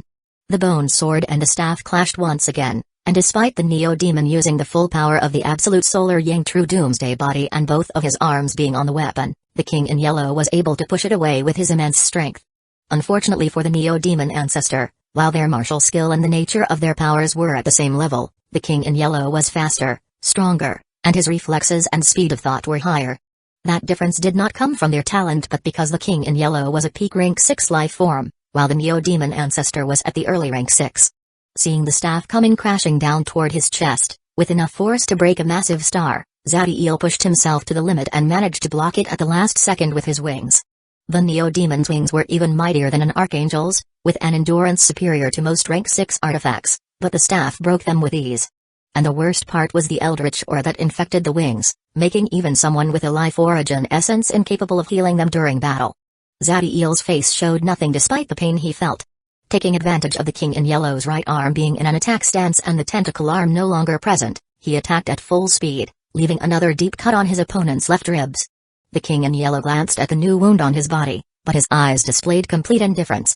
He retired his staff from the wings a few millimeters before attacking with ferocity toward his left. Zadie-El managed to move his neck just in time, but his eyes widened when he saw how the staff made a sharp turn and connected in his left shoulder, completely shattering it. The Neo-Demon's muscles and bones reinforced by Yang runes and the Tree of Massacre's armor were like paper in front of the staff's smite. A mass of mangled flesh infected by eldritch aura was the only thing connecting the Neo-Demon's chest with his left arm. There was no happiness or excitement on the King in Yellow as he saw that devastating blow land, and he continued with his onslaught. Before, Zadie-El could barely match the King in Yellow's strength, but now that he could only use his right arm to grab the bone sword, things became much more dangerous. The Neo-Demon ancestor pushed his abilities to the peak as he responded against the King in Yellow's staff. Now he could only defend, as counterattacking was impossible. It did not take long for another staff blow to land on Zadie-El's body, this time on his chest, shattering his left ribs and collapsing his lung. As the staff came for his head, Zadie-El's rebirth eye burst with energy and fired an immense amount of mind force in the form of an invisible soul invasion spell. The soul annihilator that Zadie-El charged for hours struck the King in Yellow point blank, completely disregarding his physical defenses and piercing toward the soul dimension. That soul invasion spell could have easily broken a peak rank 6 inner law dimension, or at least filled it with cracks, but Zadie-El perceived how a membrane of dark and nefarious mind force protected the King in Yellow. Of course, despite his defenses, the King in Yellow was assaulted by immense pain, and his senses were greatly affected, especially since the soul annihilator was only the beginning. Once the first soul invasion spell weakened the mind force's membrane, a different spiritual attack followed. This one was not as powerful as the soul annihilator but slowly crept toward the King in Yellow's inner law dimension. The King in Yellow's speed of thought and reflexes slowed down significantly as the force moved through the mind force's membrane. Things only became worse as his senses fell into chaos, showing him things that were not there. Zadie-El's rebirth eye was bleeding as he used the power of the divine organ beyond its limits, and the bone sword hacked with full force toward the King in Yellow's neck. His senses should be too erratic for him to react to the sword, but the King in Yellow still managed to block the attack, and then his eldritch aura exploded as the tentacle arm regenerated. Zadie-El was surprised by the King in Yellow's regeneration ability, especially since that arm was unique, made with immense vitality. However, the Neo-Demon did not have time to think as the newly regenerated tentacle arm attacked him. Luckily for the Neo-Demon, the King in Yellow's senses were still impaired, allowing him to dodge it. Zadie-El was sure that the blow had the power to shatter half of his body due to the ridiculous force in the tentacle arm. Nevertheless, he also perceived how the King in Yellow spent an immense quantity of energy to regrow it, exhausting him and worsening his wounds. The fight between the two carried on as dark eldritch and purple golden weapons collided around them. For the King in Yellow, the world around him became nothing but a blur and could barely discern anything, but he still managed to pressure Zadie-El, using his agile staff and powerful tentacle arm. Zadie-El's right arm was trembling as the constant clashes damaged his muscles and bones, But he kept fighting head-on and piercing more and more deeply into the mind force's membrane. Relying solely on his instincts, the king in yellow managed to penetrate the sword defense once again and land a heavy blow with his staff, this time breaking the Neo-Demon's breastbone. Zadiel released a mouthful of blood as the blow generated immense damage to his chest and inner organs. Things only grew worse as the tentacle arm prepared to attack and finish him off. Despite the immense danger in which he was, the Neo-Demon showed no fear at all. On the contrary, a small smile appeared on his face. The king in yellow could not see Zadiel's smile, but he felt that something was very wrong. He detected it in the last possible second. Something fell from the sky with so much force and momentum that it completely shattered space-time on its path. Anyone else could only see a white beam, but the king in yellow knew that it was no other than the supreme Neo-Demon that used his body as a weapon to clash against him. Ezekiel was less than a meter away from the king in yellow's head, with his arms covered in a red spherical bubble forming an X. The king in yellow's eyes displayed his surprise. The last kick not only carried immense physical force and eldritch aura, but there was also a hidden soul invasion spell in it. While he was aware of Primordial's ability to translate their physical defenses into spiritual defenses, he was sure that attack would have incapacitated Invictus long enough for him to take care of Zadiel. The king in yellow, the champion of the Eldritch universe, an entity equal to the incarnation of death and destruction, may know about the ancient and forgotten primordials. Still, he knew nothing about Neo-Demons and their true wills. His instincts screamed danger due to the counter-vibrational frequency in the supreme Neo-Demon's arms. Pushing himself to the extreme to the point he burned a significant amount of his life force, the king in yellow gained enough power to raise his staff and nullified the supreme Neo-Demon's counter-vibrational frequency.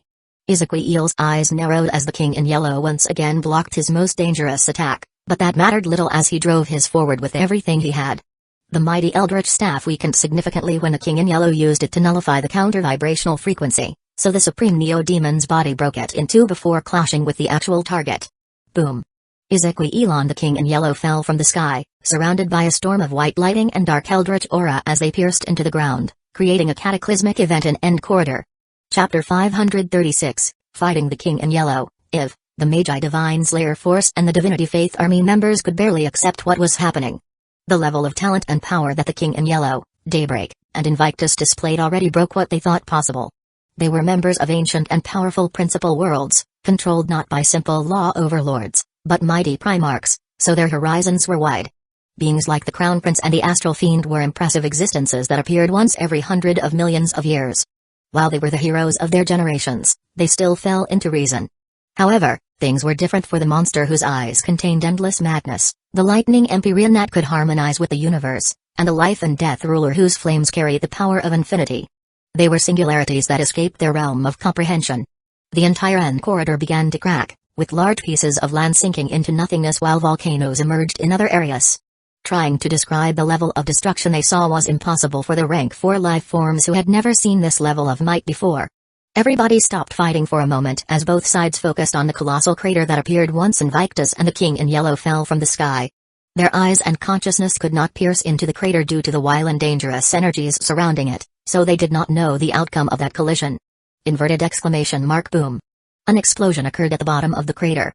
It carried enough force to generate shock waves that worsened the cracks already covering the End Corridor. Boom. Boom. More and more explosions occurred, and those hearing them could only associate them with the sound of exploding stars due to their might. It did not take long for both armies to see the actual origin of the explosions, as two individuals rose from the craters surrounded by a storm of golden lava, black aura, and white lightning. Those blasts they mistook with stars exploding were the fists of the duo clashing against each other. That abominable fall and clash that almost shattered the entire continent harmed both the king in yellow and Invictus significantly. Ezekiel's body was full of injuries, with many of them corrupted by eldritch aura, and his internal wounds were even worse, but that did not hinder his battle power at all. As for the king in yellow, his wounds were much worse. Zadiel's attacks have filled his entire chest with cuts and holes, some of them so deep that they exited through the back. That was not all, since the king in yellow's archbishop robe was gone, and no longer did it cover his head. Instead of a human face, what the Divinity Faith Army saw in their champion was a mass of tentacles with two crazy eyes. The tentacles did not limit to his face or left arm, since they were now covering every part of his body, granting him immense physical power. The king in yellow exchanged blows with the power to level continents at superluminal speeds. The latter was still trying to get hold of his senses, so despite his superior martial skills, he was being overwhelmed. Unfortunately for Ezekiel, the tentacle exoskeleton of the King in Yellow had a different vibrational frequency, nullifying his counter-frequency attack. Instead of wasting time trying to figure out the exoskeleton vibrational frequency, the Supreme Neo-Demon focused on making as much damage as he could, charging every punch with powerful shock waves, astral chi, and primordial entropy lightning. Ezekiel managed to dodge a punch, and a red spherical bubble appeared in his left arm as he connected it on the King in Yellow's ribs. The King in Yellow felt shock waves charged with astral chi and primordial entropy lightning destroying his cells, but despite the damage and pain, he still gathered enough strength to land a blow on Ezekiel's face. That blow made the Supreme Neo-Demon's brain and soul tremble, but he managed to stay conscious and attacked again by clenching his teeth. The Supreme Neo-Demon and the King in Yellow exchanged more and more blows, displaying an abominable level of physical power. Even without the help of their energies or souls, the duo could exert more than enough strength to kill supernova domain stage existences just using their physical might. As the King in Yellow's regained control over his senses, his martial skills improved, pushing back the Supreme Neo-Demon. Ezekiel saw the gradual progress of his opponent and knew that things would only grow worse, but that did not disturb him, and he continued attacking with more and more ferocity. A cataclysmic storm of lava, darkness, and lightning surrounded them as the duo attacked with all they had, displaying the might that the physical center of power could achieve. Suddenly, the King in Yellow's eyes glowed as he finally regained his full cognitive abilities. In that same instant, he dodged Ezekiel's right punch before redirecting every dot of energy and eldritch aura to his left endocrine arm. The arm transformed into a massive drill, and the King in Yellow fired it toward the Supreme Neo-Demon's head. Ezekiel's eyes widened as he saw that drill aiming for the center of his head, and his instincts screamed like crazy due to the most incredible sense of danger he had ever felt since becoming a Neo-Demon.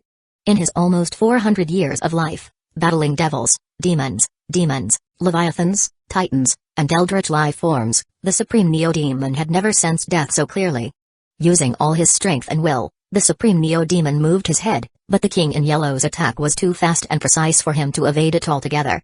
Everybody saw how that tentacle drill covered in monstrous eldritch aura landed on Ezekiel's left eye, piercing it all the way through, destroying half of his head. Shock and horror appeared among the Magi Divine Slayer force when they saw the bloody hole in the Supreme Neo-Demon's head and how almost half of his brain was gone. Although it vanished almost instantly, a flash of delight appeared in the King in Yellow's eyes when his attack landed. Sadly for the Eldritch Universe's champion, having half of his head blown up wasn't enough to stop the Supreme Neo-Demon. The King in Yellow's eyes widened when Ezekiel grabbed his tentacle arm with his right hand before gathering all his power on his left fist. Ah! Ezekiel's left eye glowed with endless fighting will as he punched the King in Yellow's chest with his left fist, generating massive cracks in space-time and unleashing shockwaves that provoked earthquakes all over and corridor. Since he gathered all his energy and eldritch aura on the left arm for that drill strike, the King in Yellow's body was unprotected. Ezekiel's fist carried so much power that everything in the zone of impact disintegrated, leaving a massive hole in the King in Yellow's chest that almost split his body in two. Other than almost destroying his body, that attack pushed the King in Yellow into the sky at monstrous speed. Once the King in Yellow reached thousands of kilometers away from the ground, it happened.